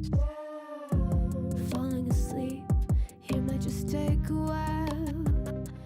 Try not to grind your teeth, dreaming to touch my style. Well, can't say I blame you, trying to come close to, but all you can do. See me fly, you know they'll never catch me for it. See me fly, the way I put my finger on it. See me fly, you got it, then try to tell me you got the wrong guy. See me fly, you know they'll never catch me for it. See me fly, the way I put my finger on it. See me fly, you got it, then try to tell me you got the wrong guy.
Alrighty, team, come on in. Steve-O is ready and waiting to lead you through this coffee tasting of delicious proportions.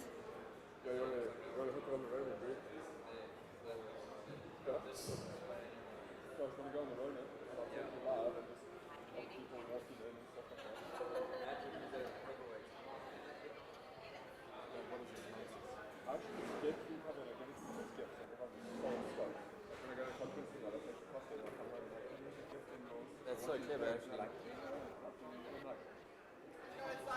Worth it. It does make for us insane hot chocolates are like pots and milk perfectly for you. And you're like, but I don't drink milk.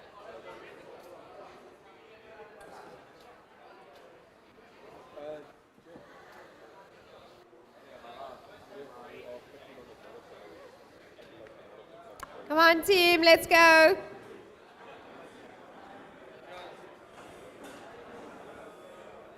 The last one inside is a rotten egg.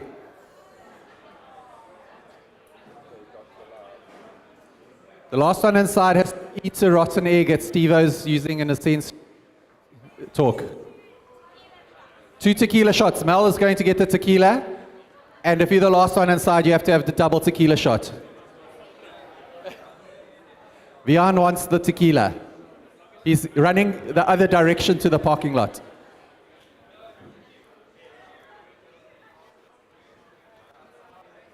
Okay, let's go, guys. This is going to be amazing. Steve-O's got something really special planned.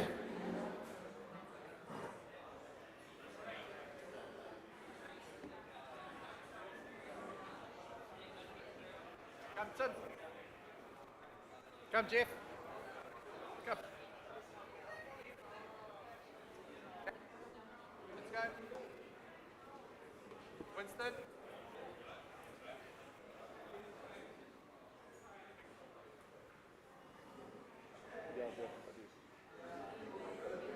Steve-O.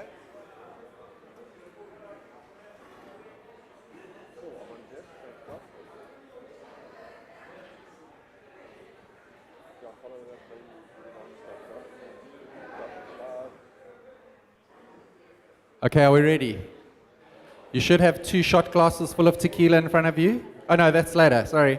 You should have 2 coffee cups in front of you with some funny looking things inside. Jelly babies, are they raisins? Raisins. Raisin the bar, Steve. You funnier than NK. Do you speak Mandarin? Okay. Okay, I'm going to hand over to Steve-O Kun, ladies and gentlemen. Very excited to have Steve-O here. Let's give him a massive round of applause. Cool. Thank you.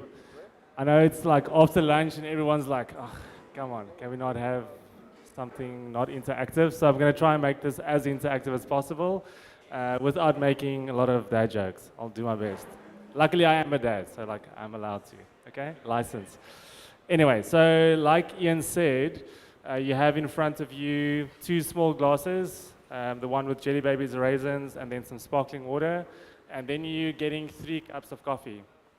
They have random numbers on them. So people have asked me, what does that mean? It means absolutely nothing. It is just to remove bias. If I said A, B, C, 1, 2, 3, that might lead you in a specific direction. You might feel, or 2 might be your favorite number. And I'm trying to remove that whole thing from the equation so we can actually just perceive these coffees for what it is. Before we get into drinking the coffees, I want to share just the coffee that we'll be drinking and who it's from. So I think this all happened in I want to say a jiffy, but I don't know if that's like an actual word. But like it happened really quickly. So a lady called Anna Inyong is a real name. So she's from South Korea. And I remember like just a story, and I thought it's maybe valuable to share with us because it's something that's close to my heart and obviously close to Anna's heart as well. So she came to South Africa for the first time as a tourist when she was 15 years old. And she said that for her, there's nothing been as intense as that experience because she's never seen so many people begging in this country. So she said to her parents, I will come back to this country and I'll do something about it. And her parents said, oh, okay. So I'm going to lose my daughter to poverty. So, and she then finished school in South Korea. She went to America to study business. She finished her degree, and then after that, she wanted to come to South Africa and then decided not to because she felt it was scary to start up a business that we all know. And also maybe just like being a woman far away from her hometown was a bit scary. So she decided then to move to Kigali in Rwanda, and she did that. And then she looked at herself and said, okay, well, which business will I start? I now know that what I want to do or what I want to achieve through business, but which business will I start up? So she looked at the country and said, well, they're exporting a lot of coffee. That's one of the main things. So that's going to make the most impact. So I'm going to start a coffee business, exporting coffee. And that's what she did. Maybe unlike most of us, that you have your story and how you got into coffee. It was like that cup or that barista or that experience that changed the way you think about it, or your story about the tea, which I really enjoyed.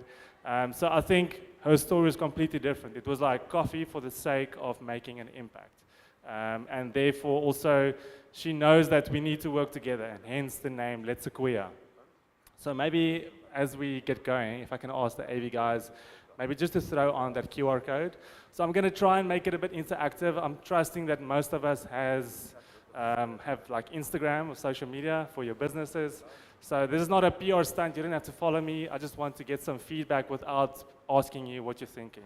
So for the introverts out there, I've thought about this. So you can actually vote. You can give your say without having to say anything out loud.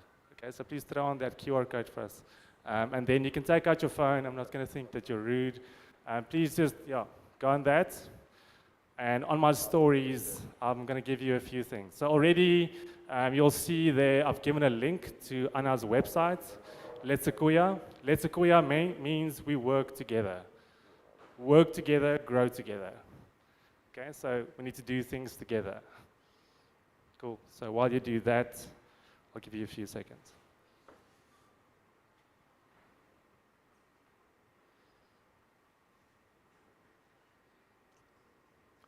Cool. So while you're just checking that out, Instagram channel challenge. So you didn't have to follow me. Yeah, that's me. That's me. So go into the stories. Sorry, into the stories. Thank you. Okay. Press on my face.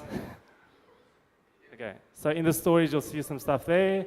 A bit later on, I'm going to put a poll on, so we're going to be able to vote, and then I'll give the results afterwards. Okay? All good. Anyone struggling? Put up your hand. I don't want to discriminate, yeah? Maybe just check with... Yeah, I haven't posted the poll yet. I don't want to give it away beforehand. Yes. Okay, everyone good? Right. Okay, so can I please ask that you don't taste the coffee yet? Please give me a second. Don't taste the coffee yet. And some of you might have gone through this experience, so please work with me. For those who have not gone through an experience similar to this. Okay, so just leading into sensory. So that's a bit of background on the coffees that we'll be drinking from Anna or In Young. So just how I got into coffee real quick.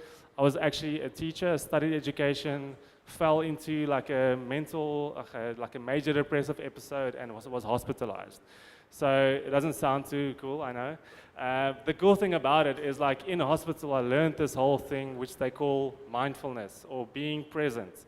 So I would then sit for 2 weeks, every morning I would sit in the sun, drink rooibos tea because coffee wasn't allowed, and I would drink like marmalade, I would eat marmalade toast while doing that. So I was really like focusing on how the sun would feel on my skin, how the rooibos tea would taste with honey, how the marmalade toast would taste, like in the smell, all these things. So touching with my senses. And that I then moved into coffee.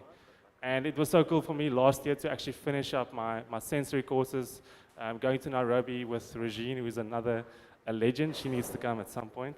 And actually just finishing up this whole, I want to say closing the loop about sensory.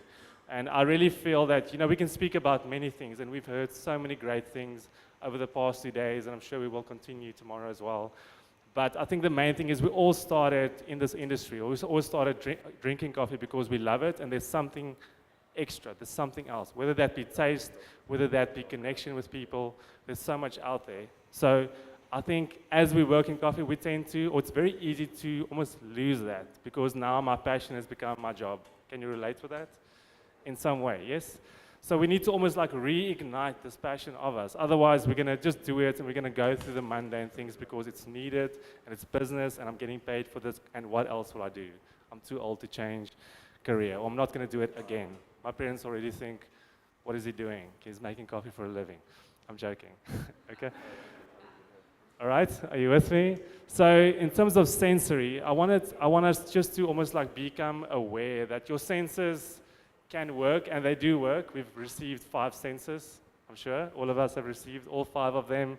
And the main thing is just to become aware that they are working, but I think what happens in life as the rat race, starts and it runs faster and faster, we tend to switch off the lights unknowingly. So what does that mean? I feel like we're actually not perceiving life as it actually, the richness and the fullness of it.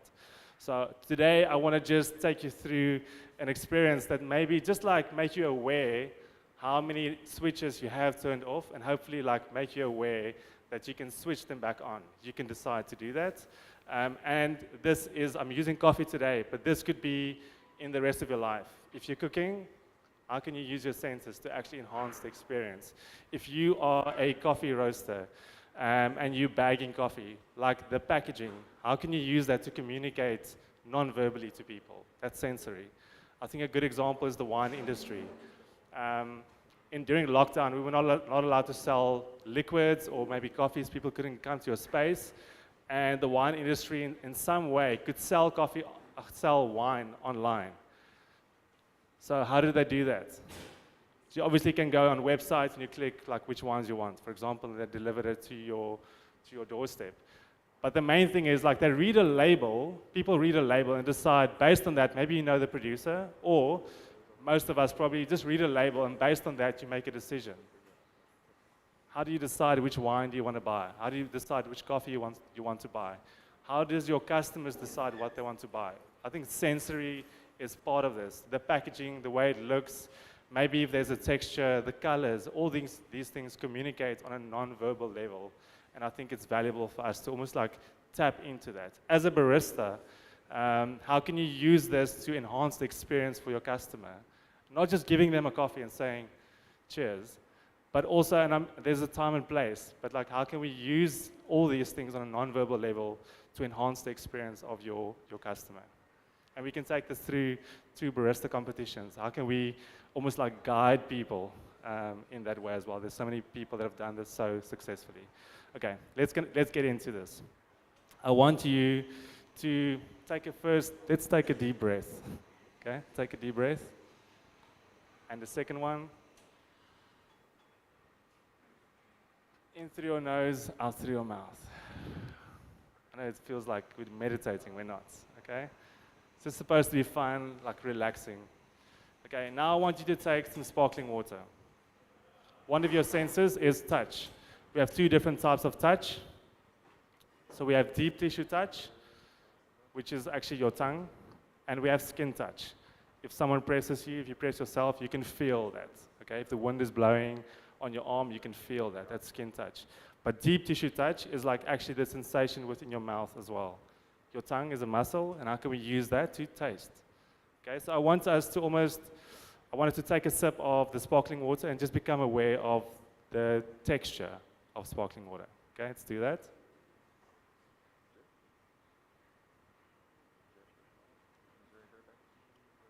Maybe some of the fizziness has gone away a little bit.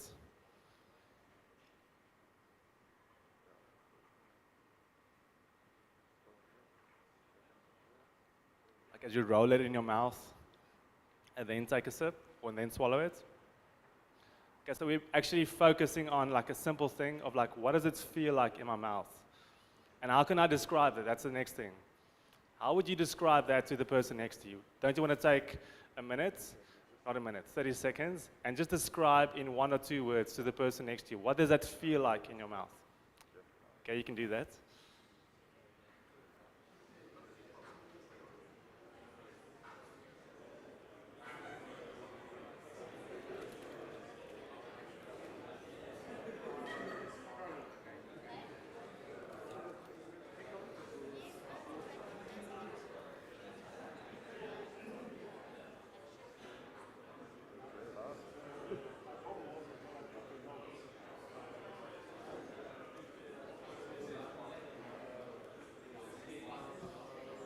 Okay.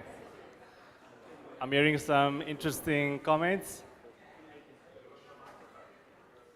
Okay, we're going to build on that. Thank you so much. Can we maybe just give the volunteers and people who've been brewing coffee like a massive round of applause?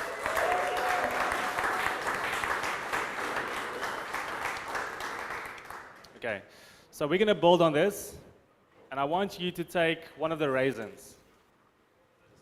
Okay, so you only have 2, so don't mess it up. Joke, I'm friendly. Okay, so take the raisin, but don't bite it. Put it in your mouth. Or no, first up, maybe just give it a lick. I know it's going to look weird. So you can do it privately if you want to. I want you to focus on the texture. No taste, we're not focusing on taste yet, only texture. What does that feel like? Wrinkly. Wrinkly? Okay. Soft? Okay, put it in your mouth, but don't bite it.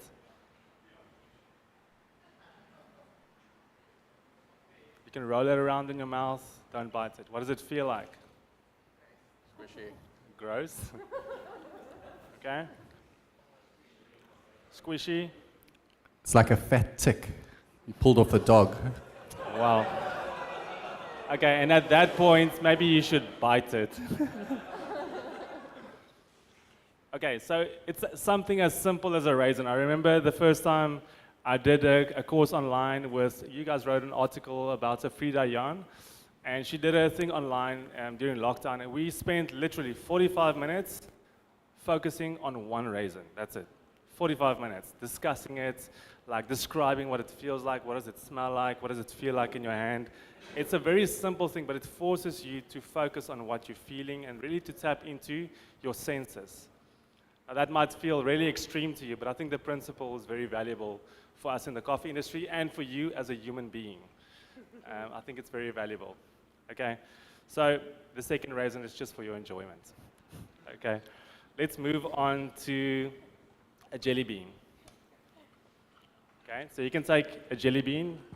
Obviously, it would have been amazing to get like the same color for every person, but that would have, yeah. You understand the logistical issue around that. Okay, so we're going to focus on the next sense. I just want to make you aware of this. It's like we focus so much on taste, right? Like, what does it taste like? Now I've made you aware, hopefully, of mouthfeel and like deep tissue and like what does it feel like in your mouth. So I want you now to take the jelly bean. Or first, before you put it in your mouth, I want you to pinch your nose. As you close your nose, I want you to tell the person next to you, I knows you. Okay, thank you. So you can put the jelly bean in your mouth. Don't open your nose yet. Chew it. Keep your nose closed. Okay, so now we get taste. Maybe you're tasting some sweetness. You taste texture. Open your nose. Now you get flavor. And depending on the color that you got will determine the flavor that you're getting. Jonas, what flavor are you getting? Guava? Okay, interesting. So I spend a lot of time traveling and on the road. Bloemfontein is in the middle, and flights are stupid expensive, so you have to drive everywhere. So a good thing for me is like I take like a jelly bean or jelly babies or wine gums. Take one without looking at the color, put it in your mouth, and then taste, and then try and guess the flavor. It's a simple way of just actually using like everyday things. It does keep me busy, but I also feel like I'm developing as I'm doing something that I need to get from point A to B. I'm very impatient, actually. So I just want to do things while I'm doing other things. And at the same time, I'm developing my sense of taste. So that's the whole experience. So in this case, our mouth can perceive taste, the 5 basic tastes: acidity, bitterness, sweetness, salty, and umami, right? So these are the 5 basic tastes. But then together with your sense of olfaction, with your nose, those together form flavor. So your tongue tastes, and that happens only in your gustation, so in your mouth, and then that together with olfaction forms something called flavor. 2 separate things, actually. Okay, let's move to the coffee. It's probably quite cold. Okay, so you have 3 coffees in front of you. Let's first look at cup number 371. Maybe just the reasoning around the 3-letter code. It's, like I mentioned, just to remove any bias. So it doesn't mean anything. It's not related to a specific coffee or my favorite number. It's just a numerical. Okay, cup number 371. I want you to smell it. I want you to taste it, but don't finish everything, please. So 371 together with 525. Those 2 coffees. I want you to, can I get the AV guys, sorry. The AV guys to please put on the red one for me. So as you taste and smell this coffee, I would like you to focus on the screen, looking at the color, okay? 371. The code is written on the cup with red. You're also looking at the red screen. 371. I'm asking you one question, and it doesn't have to be specific. Is the coffee fruity? And that's a whole spectrum, I know. Is it fruity or is it chocolatey? Okay, those are vastly different. You don't have to say anything now. We're going to vote on the Instagram stories. Okay, I'll put a poll on there. I'm quickly going to do that. Just give me a second.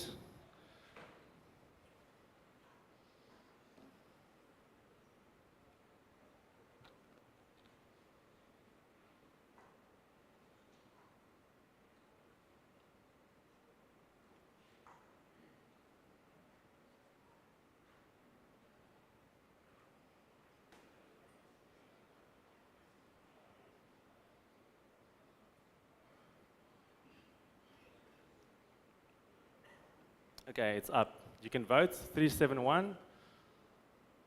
Is it chocolatey or is it fruity? Sorry? On my Instagram, Steve Brews Coffee, story is the last story now. So you can just click on either one.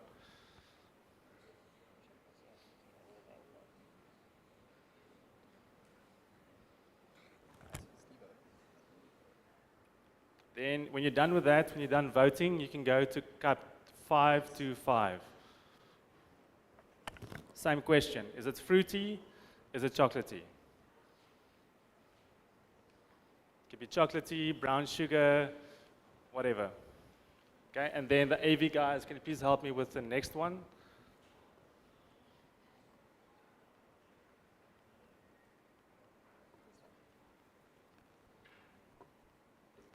That's the brown color, yes?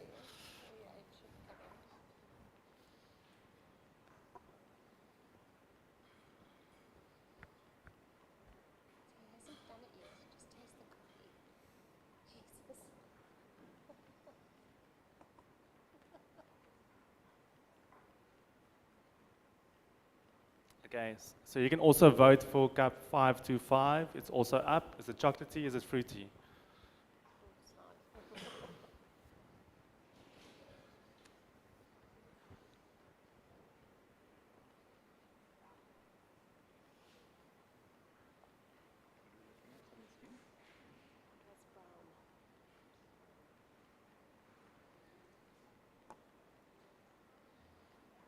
Okay, so when I'm done, I'll maybe just look at the results and see what it's like, okay? First question, you can just nod your head, you don't have to say anything. Did you find a difference in the 2 coffees? I'm looking. Okay, I see predominantly yes, I found a difference in the two coffees. Okay, so what is the difference? One is probably a bit more chocolatey, one is a bit more fruity. Okay, that's like just a starting point. And then I also used one of your senses to focus you on specific notes in the coffee. So that coffee, I'll say this now. I drew your attention to specific characteristics in a coffee. It's not sorcery at all. It's just like I'm focusing. I'm making it easy for you to pick up certain notes in a coffee. How did I do that? By localizing one sense, and that was the sense of sight. Drawing your attention to a specific color. Did you guys see that? Okay. I just want to quickly look at the results.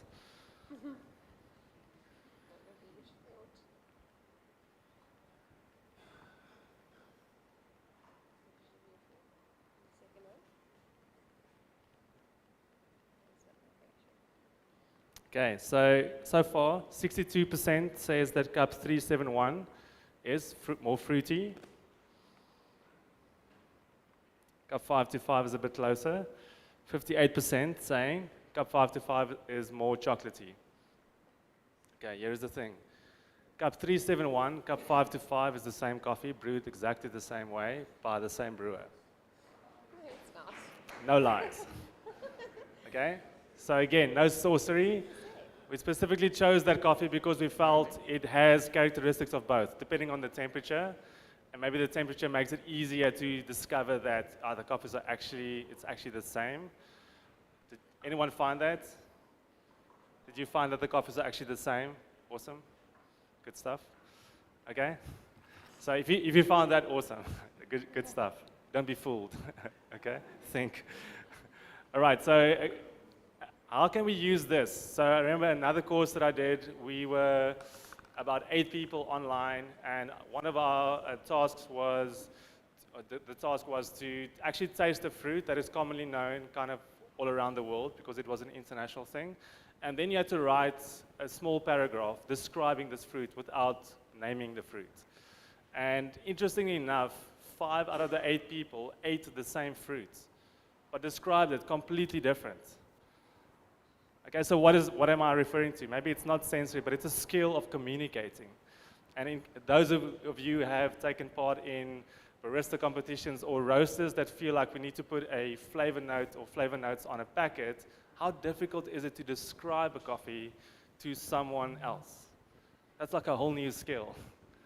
Okay, Dylan, we quickly spoke about actually knowing who you're talking to and almost changing the way you speak depending on the people that you're talking to, making it easy for them and approachable for them to actually pick up what you want them to pick up, guiding them. Does that make sense? So almost showing the importance of this, and that's why I asked you early on, describe what the sparkling water feels like to you, to the next person. And that might feel daunting to you, but it's a good skill to start learning. Because I feel like in the coffee industry, whether you're working with specialty or not, we need to be able to communicate coffee, because I feel like that's how we get people into the coffee industry. How do you describe this to your customer? How do you describe this to your mother-in-law that drinks a nice coffee still? You know, my dad-in-law is he's definitely that guy. He appreciates his coffee, but he's still going to smash it instant. That's just how he rolls. So how can I explain this to him in a way that doesn't feel demeaning to him, but that's actually uplifting? And at least he thinks or he understands that this coffee is so much more than what he understands or that he is currently experiencing, because he understands there's so much more. So the way we communicate is super, super important. It's a skill that we need to learn how to do this. And you learn by making mistakes, unfortunately. Okay, good? I'm saying a lot of stuff. Hopefully, just forces you to think a bit differently. Whatever area you're in, whatever industry you're in, wherever you fit into the coffee industry, senses are important. And to use your sensory skills is going to be massively important to you as an individual. Hopefully you'll appreciate life more. And especially in times when it's tough and when it's difficult and load shedding and this and that. And hopefully you can use this to communicate to the people around you. And I think it's a valuable tool to use. Okay. Cup number 6 to 8 is just for your enjoyment. That's actually a different coffee. Okay. It's an Ethiopian coffee. So the first coffee was a coffee from Congo. So you can find more details about the coffee. I posted a link of Anna's website, so you can go and look at their coffee. They primarily export coffee from Rwanda, Congo, Ethiopia, wherever. So get in touch if you want more details. And then cup number 6 to 8 is a Ethiopian coffee. Cool. Any questions? Yes. Hold on, John. We only have a few minutes, John. You must hurry up. Okay. This isn't a question, it's just a comment, so it'll be quick. I just wanted to say, you Oaks mustn't be surprised if the next time you see me at a barista competition, I'm wearing like a bright red shirt. I'm like, judges, today you're going to taste fruity. It's very interesting. If you look back at barista competitions now, you see some, like I think Agnieszka is a very good example. She was one of the first actually doing this in an espresso course, using the multi-sensory experience to make it easier. So I'm not trying to hold and white knuckle some things now, like things that I learn, I want to be able to open my hand, and I think that's valuable stuff, making it easy for other people to pick up notes that we want to. So that's good.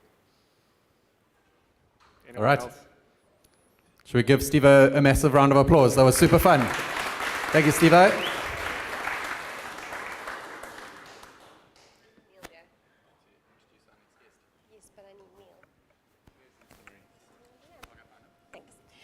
Okay, great. I'm bringing the rest of the jelly beans because I need you to all be awake for the next talk.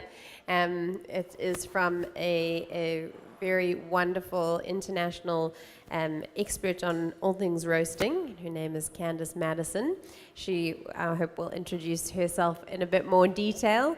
I'm going to invite Neil Marie of Genio up onto the stage because, to be honest, I don't know much about roasting. So I'm not going to be the person that is going to be able to ask insightful questions once Candice gets going on thermodynamics. Okay, thanks everybody. Is she on the line yet? Is she on the line yet? Okay. I'm right here. Hi Candice, thank you for joining us. So nice to see you.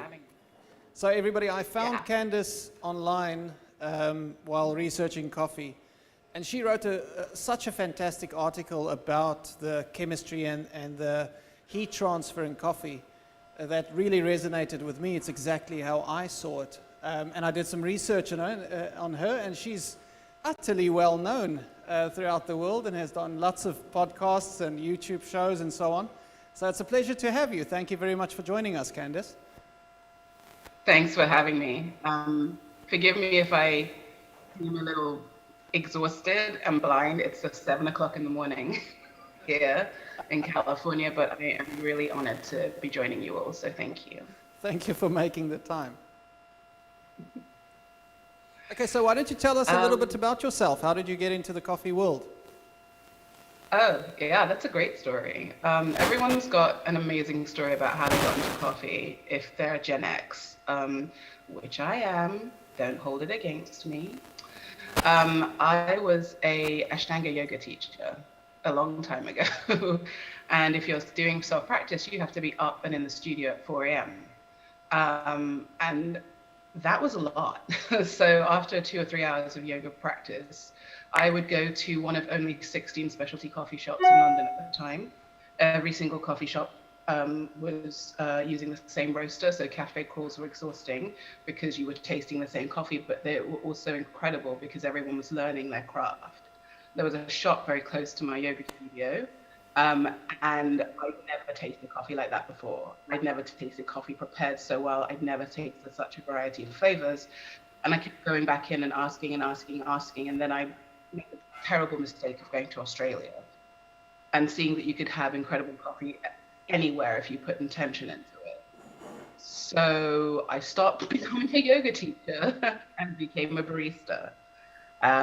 At which point my parents wanted to host an intervention because I have a tertiary education, and they are like, what are you doing? And it's a world that was incredible and embracing. So I took advantage, and here I am.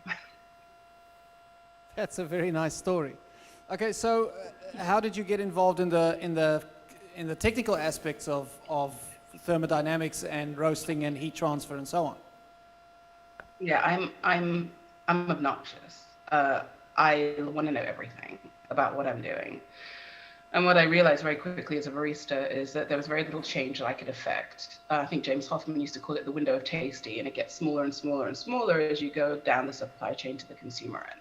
So you're affecting massive changes at the processing level. I knew nothing of this at the time, but I knew that roasting the coffee was like cooking food. Everyone does it differently. And I wanted to know what that was like. So within 18 months of joining the coffee industry, I became a Q grader and a roaster. And this isn't because I'm particularly special, it's just because I'm a super taster who is a massive nerd and wants to learn everything. So it came to roasting. At the time, nobody had there were no classes, unless you were part of the SCA.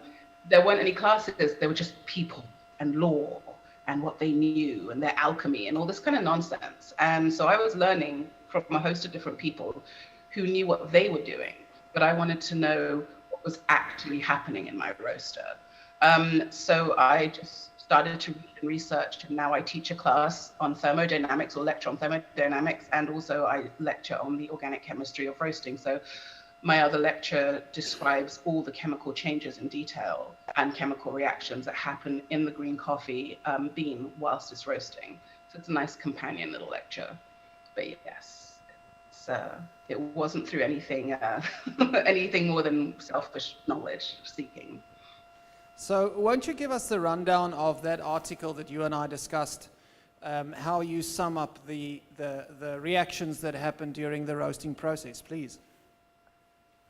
Yeah, I mean, like I'm going to go through this in detail when I start, but basically learning the difference between what heat was versus heat transfer, and learning and understanding what a system was and what my roaster was actually doing, I began to be able to realize what effects I was actually having on the roast, not what imagined effects or what someone told me.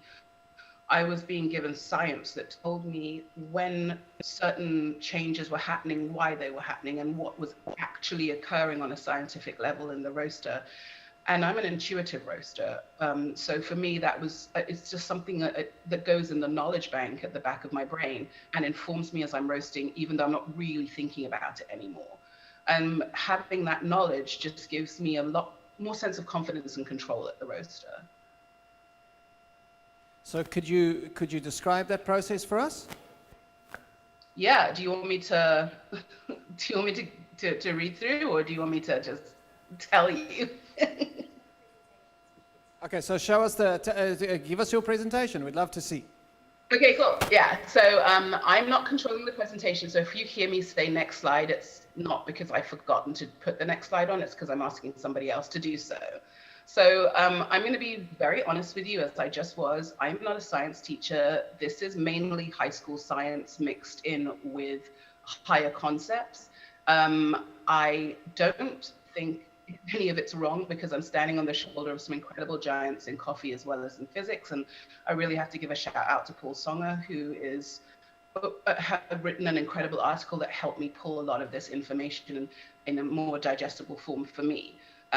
So as we go through, if you're like, that doesn't sound right, or some huge advancement has been made, let me know, because I'll add it in. So we're talking thermodynamics, and I'm going to give you a lot of definitions and a lot of technical science talk, but I'm also going to give you a lot of analogies, because that's just how I speak. So I hope they speak to you. I am super informal. I'm in my baseball jersey because, you know, we're getting further in the season, so I have to wear it every day, which means that you please stop me and ask questions if there's a point in that can't wait, that you really want to hear about or go further into. If I can, I will, or don't understand and want me to extrapolate more information from what I'm saying. So if we talk about thermodynamics itself, the definition of this is simply the branch of physical science that deals with relationships between heat and other forms of energy. And these other forms of energy we know, such as mechanical, electrical, chemical, and because of the fact that it deals with all of these relationships, it by extension deals with relationships of all forms of energy with each other. So it's a huge field, and I have narrowed it down to roasting and what we should be concerned with, or what we can be concerned with, or what is nice to hear, and then we'll forget after this. So I'm going to put things in buckets. Thermodynamics and heat transfer work hand in hand, but they're not the same thing. They are interrelated, of course. If we just look at heat itself, heat is that form of energy that can be transferred from one system to another as a result of temperature difference. A system, and I will describe this much better, I have a definition, but a system is anything with a boundary, although a boundary can be zero, so it can have no boundary. So I think of it like this. My body as the system has a boundary, but within my system, there are multi-systems such as cells, ganglia, and other things. They have boundaries, and a lot of those boundaries within my body are definable. Now, I think of a city as a system also. But unless you're living in Roman times, most cities don't have walls. So we acknowledge the system, but it doesn't have a boundary, if that makes sense. Heat transfer is different from heat. So heat transfer deals with the determination of the rates of energy transfer, as well as the variation of temperature, which easily defined just means that it's duration rather than process itself. So it's really, I think everybody knows this from life experience, but it's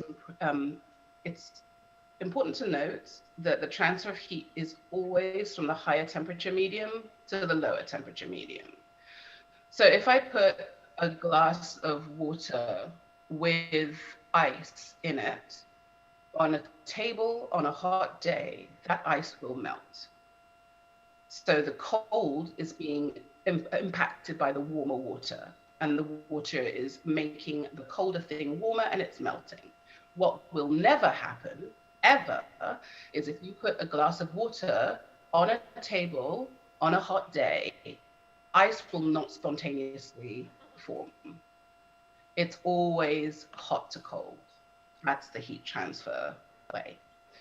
So when two things reach the same temperature, that's what we call equilibrium. And that's a great word that I use for the turning point in roasting, because it makes me think, okay, the air temperature, the bean temperature, every temperature is kind of resting the same. And we'll talk about this because I'll go to the roast curve after we've done all this science part. But equilibrium is the state when both systems have now achieved the same temperature. And just a really quick point that I don't know that I need to mention, but sometimes I do, because people forget, that there are three different modes in which heat is transferred. Conduction, which is don't touch that hot pan on the stove with your hand, ow, because you'll get burned. Convection, which is used as a term a lot in roasting because roasting systems primarily use conductive and convective heat transfer. Convection is the warming of air or fluid, any medium, and that warming, it's kind of a vessel. So if I put a hot iron in the water and I'm standing over there in the water, I'm eventually going to get warmer because it's going to be transferred by the fluid medium. It's the same with if the wind is blowing on a hot day and the air is hot, I will get hotter by power of convection. Radiation is a little more difficult to explain. It's heat transfer without a medium. And the only true radiative, it's in a vacuum. The only true radiative expression I can think of is the sun. Now, there is no air between the sun and the earth, and yet it's 110 degrees this week in Texas. So what that is telling us is the heat energy from the sun is being transferred via radiative waves to the earth without any form of kind of like fluid.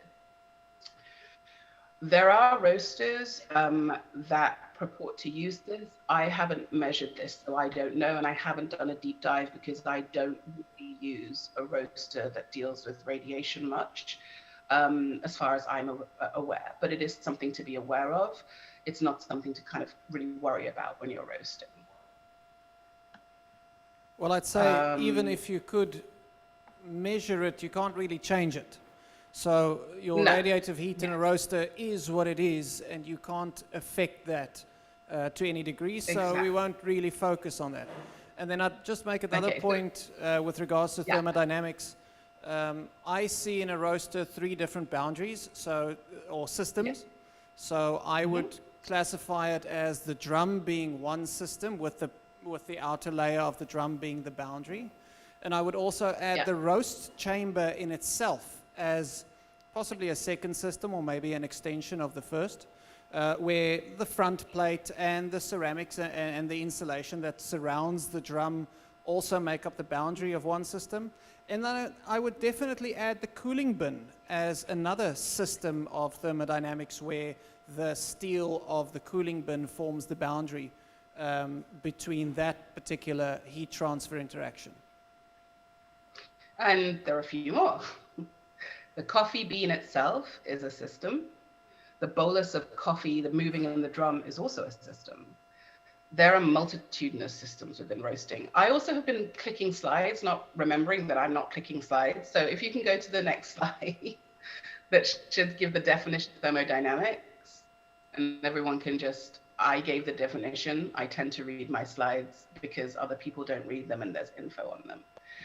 So that was the definition of thermodynamics. By the way, feel free to take photographs or whatever. This is not information that belongs to me. It belongs to everyone. I'm very big on collaboration and I'm very big on giving knowledge. When I started in coffee, that was not the case. And I made it my mission to educate as many people as I could because of the generosity of people who educated me.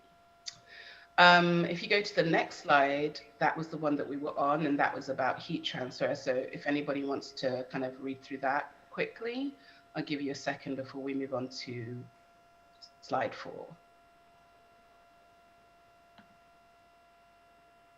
So yeah, here we are on slide 4. And so we're going to talk about the difference between heat and temperature. And this is just like a little refresher for most people. And sorry, Candice, if I can throw a little question in there. Anybody who's done professional SCA roasting course, what is the temperature that is measured in a roaster? The temperature of the sensor itself. That's what a thermocouple measures, is its own temperature. So it's very difficult to actually get to the bottom of the bean temperature in a roaster because that's only affecting the thermocouple, which is measuring itself. So temperature is the thermocouple itself, not anything else. Yeah. So just so you're aware, I was the subject matter expert for the roasting classes as the kind of like, I'm a qualified teacher, but I was acting as a student. And that was something that was really important to me to put in. Your thermocouple is not measuring anything but itself. So when they say, well, the bean pile temperature is this, it's not. It's measuring the thermocouple.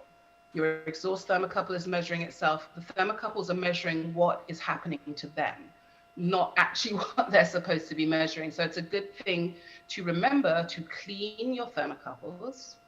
It's also a really good thing to take them out every so often and examine them for any damage because you'll get static and noise the thinner you go. Some roasters can take 3mm diameter thermocouples. I prefer 5mm on my roaster just because the noise is so great. And then I also use a lowering, and that's just next level stuff. So I don't even know what's going on with those thermocouples. I do, but I digress. Anyway, that's a really good point. Thank you, Nell. So on that point, So, Candice, go ahead. we have people asking us all the time to install thinner and thinner and thinner probes. But the thinner the probe goes, the higher our filtration has to be, our filtering has to be on the software. So the first question that anybody ever asks me after they've spoken to a roasting consultant is, How much filtering are you doing on your probe? Well, it depends on the thickness of the probe. The thicker the probe, the less filtering we have to do, and the thinner the probe, we have to do some form of filtering. Otherwise, you'll just get a jittery graph, and then I'll get a call saying my graph is jittery. So there is a fine line between presenting the information in a real-time fashion and presenting clear information instead of just a line that jumps up and down, because measuring an analog signal is not a clear-cut thing that gives you this beautiful straight line. We can go as accurate as you want, but it will become jittery and you won't get a clear picture of what the temperature is.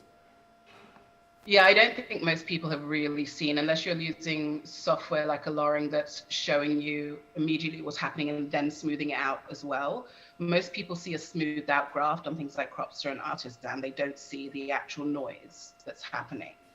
And so these gorgeous RORs and roast curves are actually, as you quite rightly said, a product of software filtering rather than accuracy of probes. And also, I will not go down the street, Neil can go down the street, but they also have to know whether your thermocouple is grounded or ungrounded, and what type of thermocouple is best in which placement for your roaster. So yes, you are very right.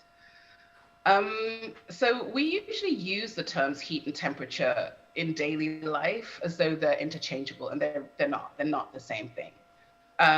Heat has to do with thermal energy, and it's measured in watts, calories, joules, etc. And temperature is a measure of how hot something is. And we record this in Celsius and Fahrenheit and Kelvin. So I'm going to do easy and hard. Heat is the total energy of molecular motion in a substance. Temperature is a measure of the average energy of molecular motion in a substance. So heat is gross, temperature is fine. Heat energy depends on the speed of the particles, the number of particles, their size, their mass, and their type. Temperature doesn't depend on any of that. It's just measuring energy. So for example, let's do analogies. I like analogies, they're much easier. You may have a mug of water. I have a mug of extremely cold coffee that I'm still drinking, and I will continue to do so. And in my bathroom, I have a bath. Now, if I fill both of these in these vessels up with water of the same temperature, the temperature of the mug of water and the temperature of the tub of water may be the same. But the tub has more heat because it has more water, and therefore it has more thermal energy. I'm going to just let that land for a second. So in terms of heat, sorry, go on. Sorry, Candace. So in roasting terms, that's what I often refer to as thermal mass, where a big roaster has a lot of thermal mass, and it's a little bit more difficult to change the course in a big roaster because you have to apply a lot of heat over a period of time, as opposed to a small roaster or a small batch in a large roaster, which you can change the course of that roast a little bit easier because there's less thermal mass, even though the temperature of the roast could be exactly the same. The two are slightly different in your approach to changing that course. Absolutely. So I was, all the things I thought were disadvantages when I first started roasting ended up being advantages. I started on the most ridiculous sample roaster you'll ever see. It's by a really great company called Pinalese. They're out of Brazil, and they make huge to small pieces of equipment. I mean, some of the links that I saw in the chains for the harvesting equipment were about this big per link and about this thick. Each of those links actually are the size of the sample roaster I was using. It was tiny. There was no temperature gauge. I was roasting over an open flame. I felt like I was literally at origin. And I had to Frankenstein a little, not even a thermocouple in, and then learned to smell and listen to my roast in order to know it's going well. At the same time, I was roasting on a Probat L12. I was also roasting on a now defunct machine that Loring no longer makes, which is a full convection roaster with no drum, no chamber, no no paddles, no fins. It's pure convection like a civets machine. And using all these different machines and being asked to roast so many different size batches, I learned about thermal mass very quickly with a lot of mistakes. I liken it to music. If you're a musician, you know about transposing music up and down from a main melody. If you have my rule of thumb is if I have a roast curve and I want to roast a smaller batch that tastes the same as my larger batch, I will literally just transpose it up. I know that, or down. I know that I have to roast at a lower temperature to start and then work in concert so those lines are similar. And that will give me a similar recipe taste. There are lots of different ways to do this, but I digress. I could digress forever. I am a sensory scientist as well as all of this kind of stuff too. So yes, you're right. The thermal mass is what is important in roasting. And in terms of heat transference, the heat that will increase or decrease the temperature. And we'll look at this as we look at the roast curves of when you put cold green beans into a hot roaster, what happens. So two substances that are the same temperature and you bring them together, nothing really happens. However, if one is colder and one is hotter, that happens. So the heat from the hot will go to the cold. As we said,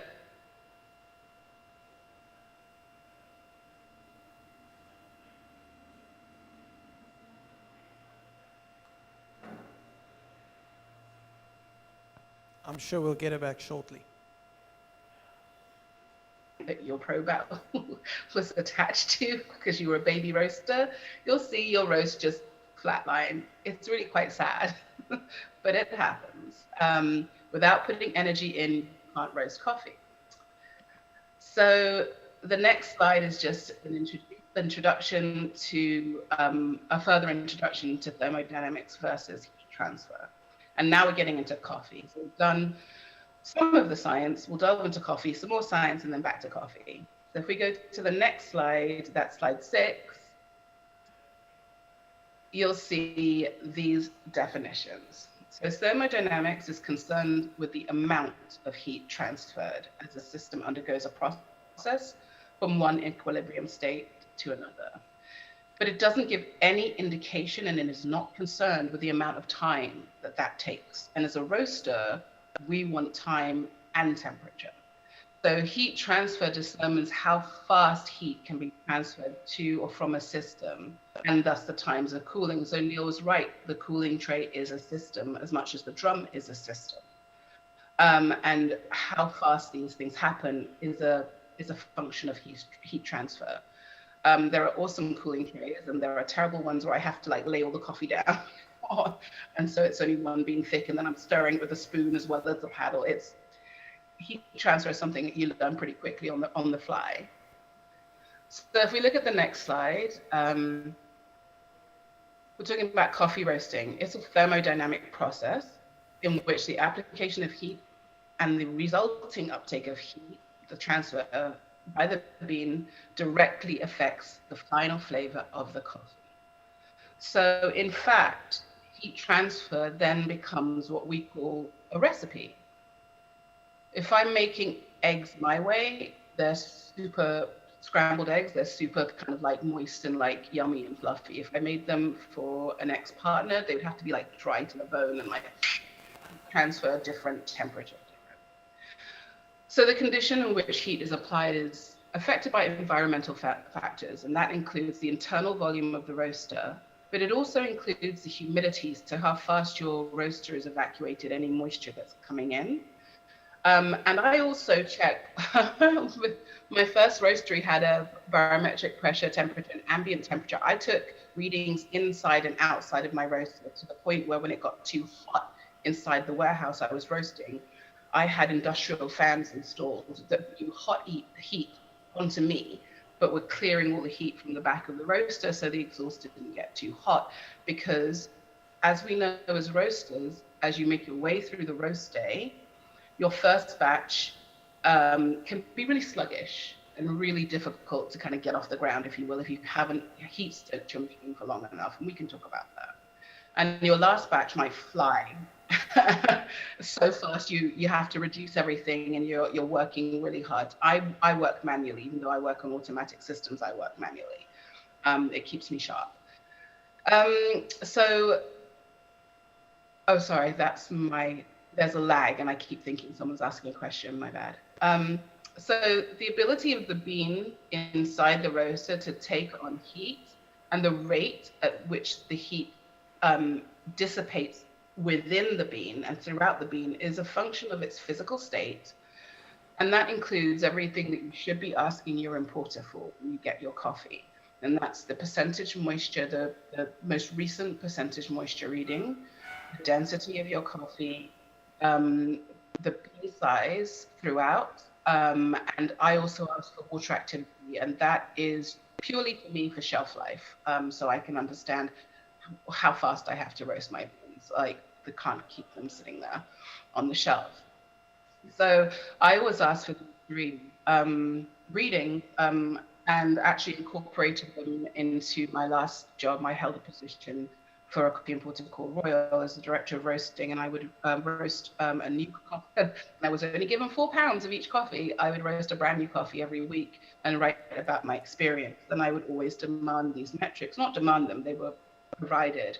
And they were extremely helpful in helping me to learn even further how to treat beans without even kind of wasting coffee on trial batch after trial batch after trial batch. I'm going to boast a little bit here and say that most of the reason people employ me as a consultant or a worker is it pretty much takes me 1, possibly 2 profiles to nail a coffee. And that's not because I'm a genius, because I'm far from that. It's because I'm using a lot of data prior to even putting the beans in the roaster in order to make decisions about how I'm going to roast that coffee. So would you say that would you say that roast planning is as important as the profile itself? Oh my gosh, yes, absolutely. I think I was lucky to quote unquote grow up. This is 15 years ago, at a time where there was no data capture software. You had people either taking notes linearly, which I can't do. So we had a stopwatch and a pencil and a paper, and every 30 seconds you'd be writing down the temperature. I would do it on graph paper so that I could write it down and plot it at the same time and see what I was doing. That's happening in real time. But knowing what coffee I'm getting in, knowing what the process is, knowing the conditions of transport, how long it was sitting at port, how long it was sitting on the container, I ask all of these questions. Knowing all of the metrics, the green coffee metrics I just spoke about, and sample roasting gives me an immediate idea. And this is because I've been roasting for like 15 years, but it gives me an immediate idea of how I'm going to treat that coffee in the roaster. And at this point in my career, I'm usually in the right direction. But planning your roast is much like mise en place. If you're a chef, you put all your planning and your kind of like ingredients in separate places where you can see them, they're close to hand, and they're in the right order. And that for me is coffee roasting. That's all in my head before I even reach the machine. Yeah. So just as a practical example, I roasted earlier on our little 3-kilo roaster here, and I only took 3 minutes to actually heat up the machine. So after 3 minutes, the bean temperature probe was reading 180 or whatever I primed to, dropped the batch in, and the turn point was way lower than the reference. And the reason is because the temperature was probably correct, but the heat transfer process had not completed yet, and the system wasn't in equilibrium. So none of the parts of the machine was at the same temperature or at a stable temperature, even though the temperature readout was correct. Yeah, it's the stability that you're looking for. So I mentioned it before. My recipe, and I think Cropster has started to do this actually, my recipe for coffee doesn't start when I put the beans in. My recipe starts at warm-up. So what machine am I using? How am I going to cycle this machine up and down so that the heat soaks, so that the metal is soaked in heat and is stable so that when I put the green coffee into that system, the system doesn't disrupt. The system can hold the heat that it has and transfer in a regular manner that heat to the bean. If you put a machine may seem hot, but it's not. If you heat it up to one temperature and then drop the beans in, you're going to get exactly what you did this morning. So I cycle my machine for about 15 minutes, 20 minutes, depending on what I'm working on, to ensure that the entire system is at the actual temperature that the thermocouple is telling me it is. Maybe after your presentation, we can just ask about your between batch protocol. But let's do that afterwards. Oh, yes. Yeah. Okay. So if we go on to slide 8, this is a great infographic, and I cannot see a citation for it here, but I can get you one. So this is looking at that oval is a bean. This is slightly reductive when talking about endothermic and exothermic stages, and that's something that we'll go into. But you're looking at the thermodynamic and resultant processes, not looking at the chemical processes quite yet of what's happening to the green bean. So the rate in which the heat is transferred from the environment depends on the amount of thermal energy present. And we just discussed that in the sense of like having your heat soaked and the temperature being correct, and how quickly that system is able to conduct the heat. So how efficient is your roaster, and how much bound water resistance do you have in that bean, hence knowing the percentage moisture. Because water acts in a very interesting, exciting, and very devastating way in the roaster. It is at first a barrier, and then it is a vessel for heat transfer. So you got to be really careful to know when it's moving from one state to the other. Now, when you put green coffee in a machine, what's happening is it's not roasting, it's actually dehydrating. It's actually trying to get rid of the surface moisture, or having that evaporated, and the heat is trying to get into the bean. It has to evaporate that moisture first. You're putting cold things next to a thermocouple that has been reading hot things, and so you will naturally see a drop in temperature. Now, as you get to know your system, you'll get to know how fast your batches should drop. And I know that from my particular style of roasting, that equilibrium, turning point, or whatever will always happen around 1:15 to 1:30 minutes after I drop the coffee in. So when we're looking at this coffee roasting from a thermodynamic perspective, we're looking at it also from a flavor perspective. So it's really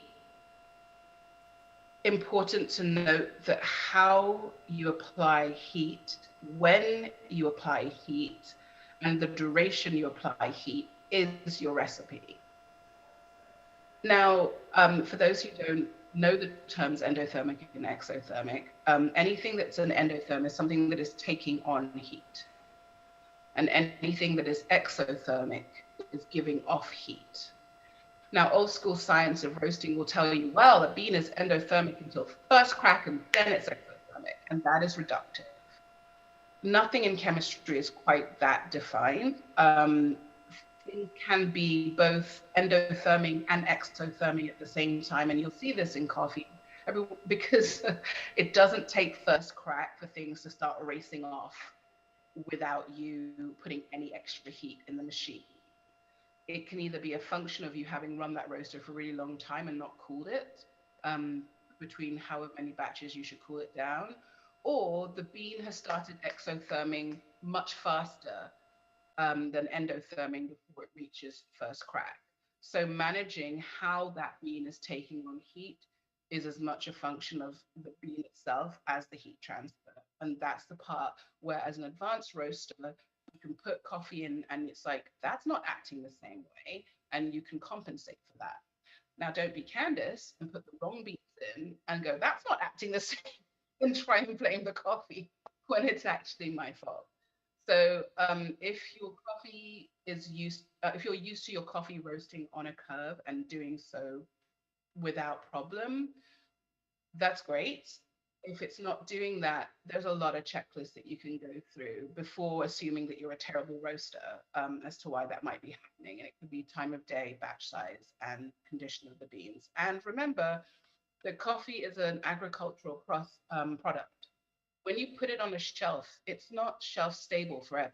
That coffee is staling as soon as it's harvested. That's when staling starts. And roasted staling starts in the cooling tray.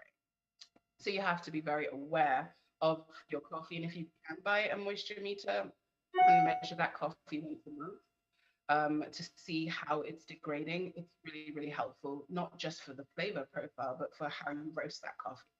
Because as your coffee stales and you understand heat transfer and you understand how to apply that heat, you can actually make your coffee taste good and last longer than if you're trying to apply the same recipe to green coffee whose metrics are constantly changing, if that makes sense. Okay, the next slide is for my amusement purposes only. I'm not expecting you to read through the 4 laws of thermodynamics by yourself. It's there and you're welcome to do so. I find this amusing. The first law of thermodynamics is the 0th law. So very quickly, we've talked about the thermodynamic system being a group of material. It can or might not have radiative contents.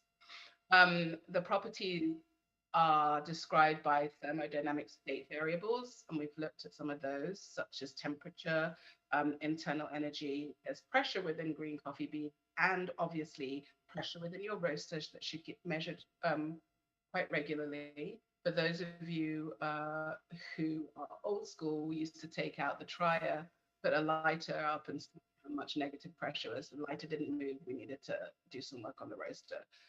Sorry, the flame didn't move. If the flame drew into the roaster, we knew we were doing okay. Don't do that, please. I just mentioned something I do not suggest you do. Anecdotal. So we said a system can be separated by surrounding walls or without a wall. Quick definition for you, when we're talking about work within a system in thermodynamics, work performed by a system, energy transferred by the system to its surroundings. This can be spontaneous or it can be forced. We've talked about thermodynamic states. The one thing to note is entropy. So when we're looking at coffee roasting, the thermodynamic law that we're looking at is the second one. Now, entropy is a state of disorder, and I put that in quotation marks, but I won't do the little finger gesture.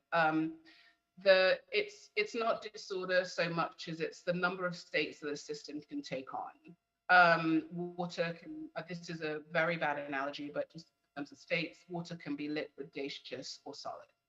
So entropy is heat or energy change per degree Kelvin. Kelvin was some old guy. His name was Lord Kelvin. His actual name was William Thomson, and he came up with the scale. Now, unless you're working in particular fields, you're not really concerning yourself with this, with the Kelvin scale on a daily basis. It's just good to know that there is no negative on the Kelvin scale. The Kelvin scale, the last measurement on the Kelvin scale is absolute 0. And you'll be dead long before you get that. Absolute 0 is cold. So this slide is just to introduce the laws of thermodynamics, to recognize that it is a physical phenomenon and it can be measured. You don't need to know that for coffee roasting. But let's go into coffee roasting with the next slide. So this is a roast curve. This is something I sketched out. It's a roast curve, any roast curve. It's a roast curve that is kind of similar to the way I roast. It stops about 90 seconds to 2 minutes after first crack. I do take roast dark, but I have managed, not proprietary, I just won't describe it now, but I've managed to roast coffee incredibly dark without reaching second crack, because I don't like the pyrolysis taste at the end of my dark roast. I want it to be super sweet. So as we go into this roast curve, any roast curve, pull anyone up, when we consider the changes, we were going to review the second law of thermodynamics, which basically states that the total entropy of an isolated system never decreased over time. And we describe this with the glass of water. There's no spontaneous transfer of heat from cold to hot. It just doesn't happen. So in a nutshell, thermodynamics driving force, which is heat in this case, flows in one direction, from a system or environment that is hot to a system or environment that is cooler.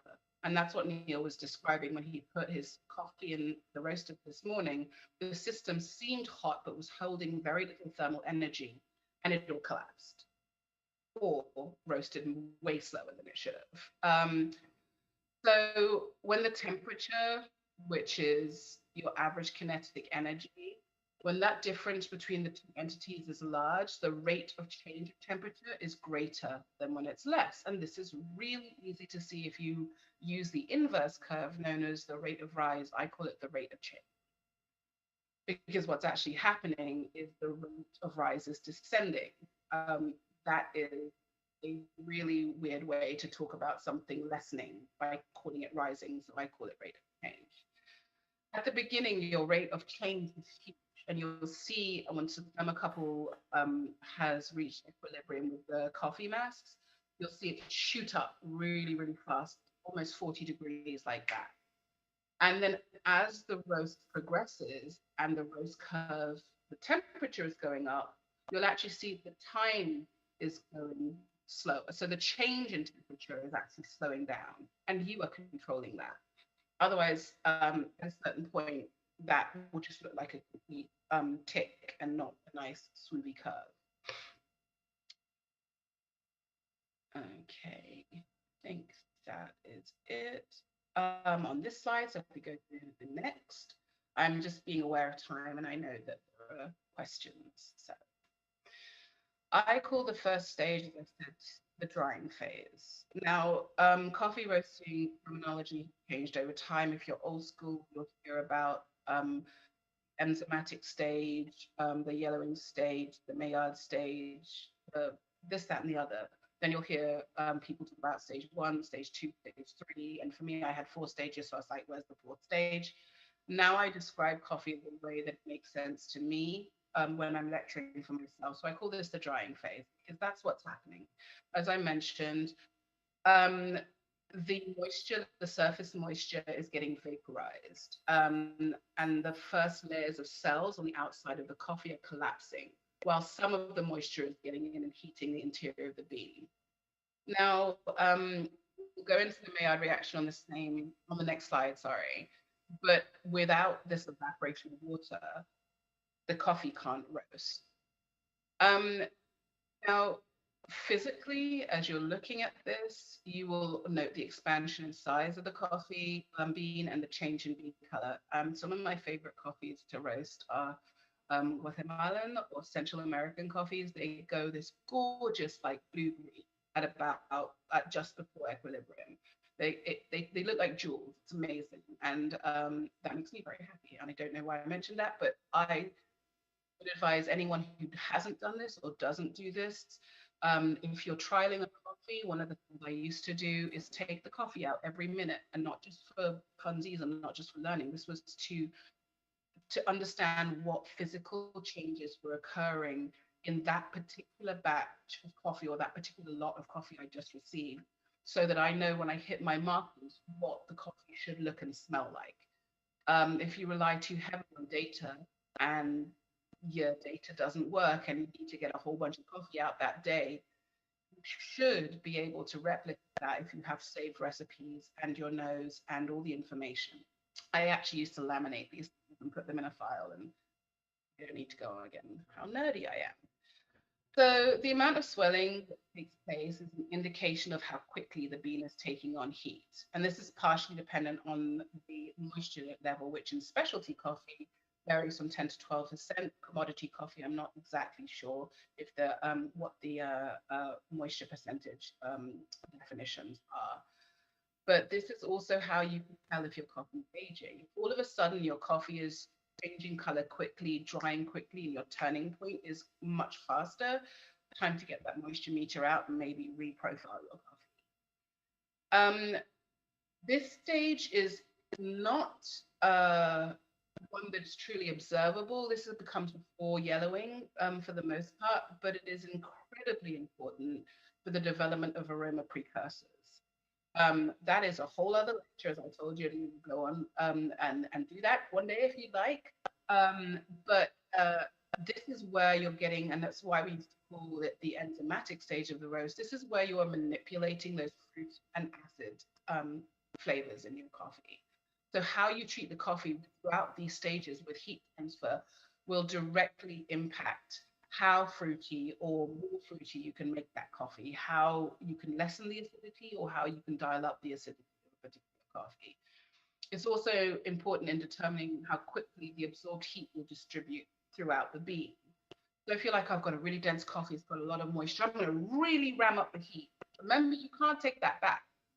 So if that coffee actually isn't holding as much moisture bound in the cells as you think and releases it really quickly, you might have a runaway coffee on you. So just remember that little point. So it's really also, we know it's really possible and probable to overheat the beans at this stage. And you'll see that with burning, flouring, where the outside of the bean is cooked pretty much, but you haven't actually roasted the bean. Anyone who's barbecued, and I'm English, even though I live in California, we don't barbecue that much, so I couldn't understand why I kept burning chicken wings on the grill and getting chicken at the end. And it's the same. I wasn't transferring the heat with enough regularity and enough kind of like stepping off the gas at the right time and on the gas at the right time to make sure that I had fully heated and roasted that chicken. It's the same with beans. Conversely, if not enough heat is applied at this stage, it's really hard to push that coffee up the hill because the beans aren't heating evenly. So they're kind of fighting each other. You have a system within the system fighting other systems. It's a mess. Let me see, I'm looking at time, so we go on next slide because otherwise I'm just... So, Candice, one thing that I've noticed about thermodynamic equations is that the moisture level in the bean is almost always the starting point for all thermodynamic equations. And I would hazard to say that most of the roasters here in South Africa don't actually measure the moisture content of their green beans. Very few of us actually have a moisture tester. But when you look at the thermodynamic equations, that's the starting point for all of the equations, is the moisture content in the bean. And you see that equation popping up everywhere in thermodynamic studies and heat transfer studies on coffee beans, where there are entire studies devoted only to heat transfer based on the moisture content of the bean. So that's such an important metric that most of us don't actually look at. Yeah, and you don't actually have to have it. Your importer should be supplying you with this information, and if they're not, maybe get a new importer if they're resistant. And if they're not offering it, they will have it, and they usually will just give it to you. But that is only moisture at the time. Now, moisture meters used to be really expensive, but I can't remember the brand, damn it. There is a brand which is about $300 US, and it's worth investing in. Because if what you're doing every time you roast coffee is literally putting money into a roaster and burning it. So if you're willing to do that, maybe spend a little money on a moisture meter. Because if you have, as I said, large volumes of coffee, they're not shelf stable forever. So you're going to want to stick a trier in there and measure that moisture I measure it every month. Can measure it depending on how you store your coffees. Some people I know have actually hermetically sealed, they store their coffee, and so they don't bother taking measurements. They take it every 3 months. They don't need to. And then some people I've had to advise some people, please don't stack all the green coffee you have literally around the roaster, because what we were finding is the moisture on the inside bag, but the inside of the bag was way different from the moisture levels on the outside of the same bag. So if you can, or if you have a collective, or if you want to kind of pull your money together as roasters, I'm all about collaboration. Investing in a moisture meter is worth it. Screen sizes also, if you don't have a screen, I think people are now 3D printing them, they're so good. But that is also incredibly important to me because on an uneven, because so Ethiopian beans can be quite uneven sizes as their heirloom or landrace varieties. That directly impacts heat transfer. If I'm putting too much heat in because I'm only looking at the big beans, I'm going to end up charring half my. So Candace, I see we have about 5 minutes left. Let's see if we can plow through the other 4 slides. Yes. So this is the Maillard stage. This is when beans start to yellow. This is a chemical change associated with not just coffee roasting, but with toast, with making steak, anything that you want to brown. It's a non-enzymatic reaction, which means it doesn't need like a chemical to affect that change. It needs a lack of moisture and it needs heat. And at this point, I think that, and it's not just me, I have read and I have observed that heat is being expressed as well as taken on. So this exothermic reaction is already starting. The temperature at which sugars begin to exotherm is 175 degrees Celsius, 347 degrees Fahrenheit, around that time. And that is the start of the beginning of how coffee starts to caramelize. So the amount of rate of the reaction of the Maillard reaction depends on the concentration and the type of sugars. And once those sugars, once the Maillard stage is kind of tailed off, then you're getting this caramelization. And depending how short or long this stage is, will have a direct impact on the sweetness of your coffee. But when people talk about baked coffee, they usually consider that at the end of the roast, if the roast flatlines. Coffee starts baking if you don't push the Maillard stage. If you flatten that stage too much, thinking you're trying to get as many sugars as possible, it's a balancing act. If you flatten that stage too much, you're actually baking those sugars in and you will get that kind of flattened acidity and flattened taste earlier in the roast than you expect. That is a very short way of saying all of the notes that are on my slide because I want to finish. So if we go to the next slide, we're looking at first crack or the road to first crack. So all the heat that you put into the coffee, you know at this point you are easing back. And especially if you've got natural coffees, you should be easing back because once they have less moisture and once those sugars have been metabolized, that coffee is going to exotherm like you've never seen. So it's like a snowball rolling downhill. Sugar browning reactions develop the momentum of their own. They increase the internal energy, depending less on the heat that's being put into the system and from the environment, and more on the heat that it's already taken on. So you don't have to be putting heat into the machine at this point. You actually should be easing back a little bit. And that's of course, sorry Candace, that's of course the flick. So if we don't back down on the gas at a certain point, so I back down at around 170, 175 degrees in my typical roasts, but that's where you get the flick in the rate of rise that Scott Rao talks about in his book, is if you don't counteract the fact that exothermic phase is coming or is there by backing off on the gas, then you will have that sudden uptick in energy because your beans are turning exothermic. And exothermic gives off energy, and that energy is presented in the form of the rate of rise, giving you a sharp increase. Yeah. I mean, Scott and I are pals. I don't agree with everything he says because we're roasters. No one agrees with everything everyone says. But one of the things that I was doing and not realizing what I was doing because I'm an intuitive roaster is something they now call the U. So at around, depending what point first crack is for me, I like you, I backed off the gas. I only make 3 to 4 gas changes, at a maximum 4 gas changes during a roast. And what sometimes I will do is turn the gas off completely if the coffee is exotherming super hard for like up to 30 seconds before I turn the heat back on. And that allows that coffee to exotherm into a drum that's not also putting out heat gets wicked away by the exhaust fan, and then I can put the heat in to make sure that I can float first crack, if that makes sense. So we don't want those excessive temperatures, but we also don't want the roast to stall. So that for me, I've heard about the flick.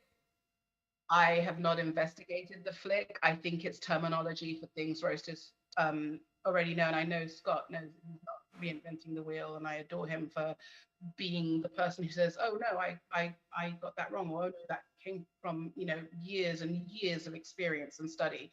So I really enjoy hearing all these concepts that were just rolling around in my head be defined by someone as bright as him. So that's cool.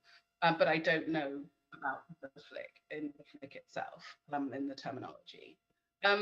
You also at this point need to consider what type of roaster you're using. If you're using hybrids, if you're using manual air manipulation, all of this is within your thermodynamic recipe, your heat transfer recipe. In order to get the flavors that you want, you're going to be doing a lot of dancing at this point in the if we go on to slide 14, I will race through first crack, but this is a point when the exothermic reactions kind of climax. It's like the point where the heat is released through steam. So what's been happening is the moisture hasn't been, after surface evaporation, the moisture is actually retreating into the bean to get away from the heat. And what first crack is this little kernel of hyper-pressurized water turns to steam, and that's your first crack. Now, if you're not managing the roast correctly, at this point, you'll get tipping. And that's where the expression of heat is so hot that it torches the bean at either end where it cracks. You can manage that through gentle heat transfer reduction. So you're at this point, this is like, for me, this is too late to turn the heat down.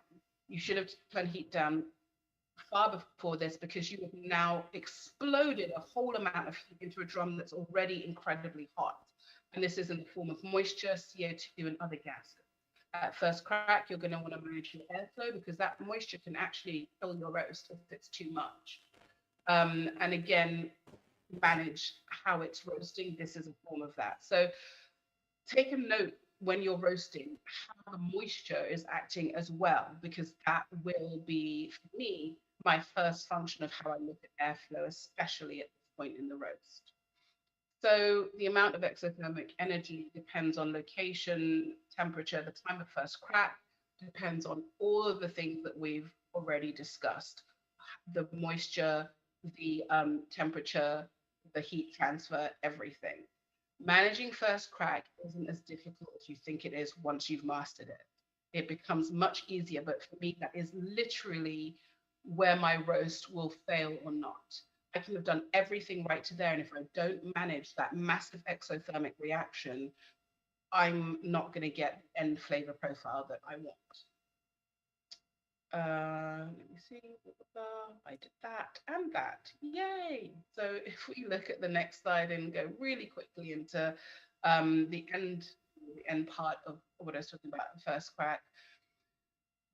Lots of chemical pathways are being taken. There's a lot of free amino acids, which themselves are a product of the denigration of proteins, and they can result in this multitude of potential flavors I was just talking about. If you're not managing your flavor, your recipe the way that you want to, you'll get a different tasting coffee. It might not be bad. A lot of my coffees that didn't roast the way I wanted to turned out way better than I thought they would, because I wasn't getting in the way of the roaster, and I, at that point, didn't know what I was doing. Trying to transfer roast profiles for this, say natural coffee from Ethiopia, and you'll think you're going to manage that first crack the same way that you're going to manage a highly dense coffee from Guatemala or a coffee from Papua New Guinea.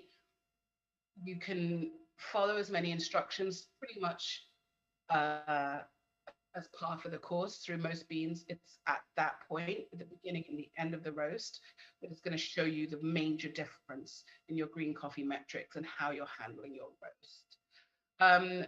The perception of acidity in body is also what you're managing here as well. So if we go on to the last slide, which is post-crack development, there is a lot of text here that you don't need to know in terms of this is all chemistry. But what I will say is the further you go into the roast, the less acidity, and you know this, but the less acidity that your roast will have. However, the further you go into the roast, the more body you will have. And this is perception of acidity and perception of body. And body is also to do with basically the fines. So you can have body in coffee that is contributed by the liquor. Then there are colloids in the coffee. There are insoluble solids that are very, very fine, and they get mostly expressed in darker roasts. You'll find that they're heavier bodied because of the cellulose degradation. So that is a really quick half-hour lecture on how to navigate end of your roast, or if you're going into up to second crack, how to kind of manage the acidity, whether you want it a little more acidic or to dial that acidity straight down. That's your post-crack development stage. And that again, transfer, I turn the heat down completely once I'm past first crack because there's so much in the drum, and then I will gradually increase it very minorly to allow that roast to get up to almost second crack. And how you manage that, again, will give you either a carbonization taste, smoother taste, more body, less acidity. And I think that's 5 minutes over time. Thank you very much, Candice. We appreciate all your insights. Welcome. All right, let's give her a big round of applause, ladies and gentlemen. Candice Madison. Thank you. And I want to say a huge thanks to Neil too. It's a pleasure. Neil, is there anything you want to say? Closing remarks? No, unless there are any questions from the crowd. I think we pass questions now. Yeah, I think we over time. Look, there's a lot there. That was amazing. I mean, Candice, sure. Thank you so much. That was incredible. I learned a lot. I'm sure you guys did too. Technical, but very necessary. Who's selling moisture meters because they're going to make a fortune. Okay, athletes, are you ready? You see the stack of cups in front of you?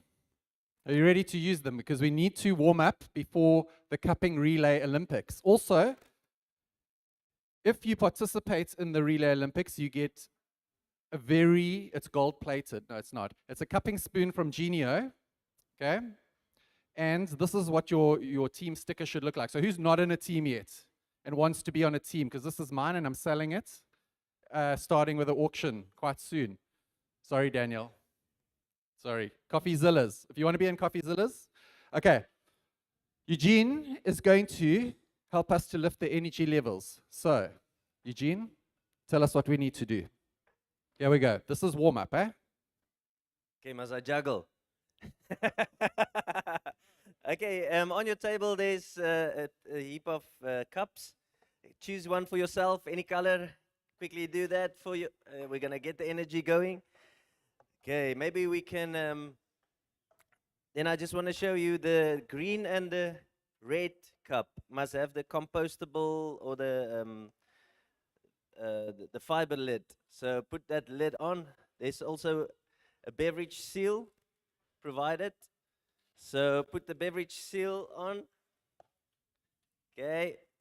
And then the small cup and the other brown cup has plastic lids to go on top. Okay. And then everyone did you receive a ruler? Okay. Okay, so the main thing about this session, it's going to be so quick if you listen or if you participate and look closely. It's a silent something. Okay. So you must follow the leader. Okay, are you ready? Okay.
Okay, thank you so much. I think what we've learned today was a lot of sensory, a lot of nice things about roasting, about setting up plants. But one thing that is very important is working together.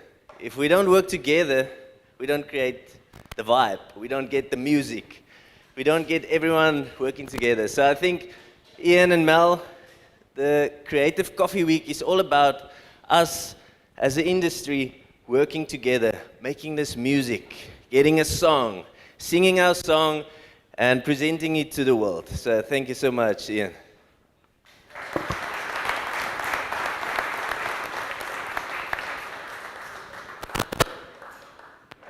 Okay, so another good day, folks. Well done. Proud of all of you. So, Eugene's going to be playing some guitar. We're going to have some drinks outside. It's almost 5:30 now. So around about 6 o'clock, cupping relay. Get yourself into teams. Get your teams printed. I'm still selling this. It's for sale. Sorry, Daniel. Sorry, Brie. And let's go and have some fun and unwind after a really amazing day of coffee dialogue. Well done, everyone.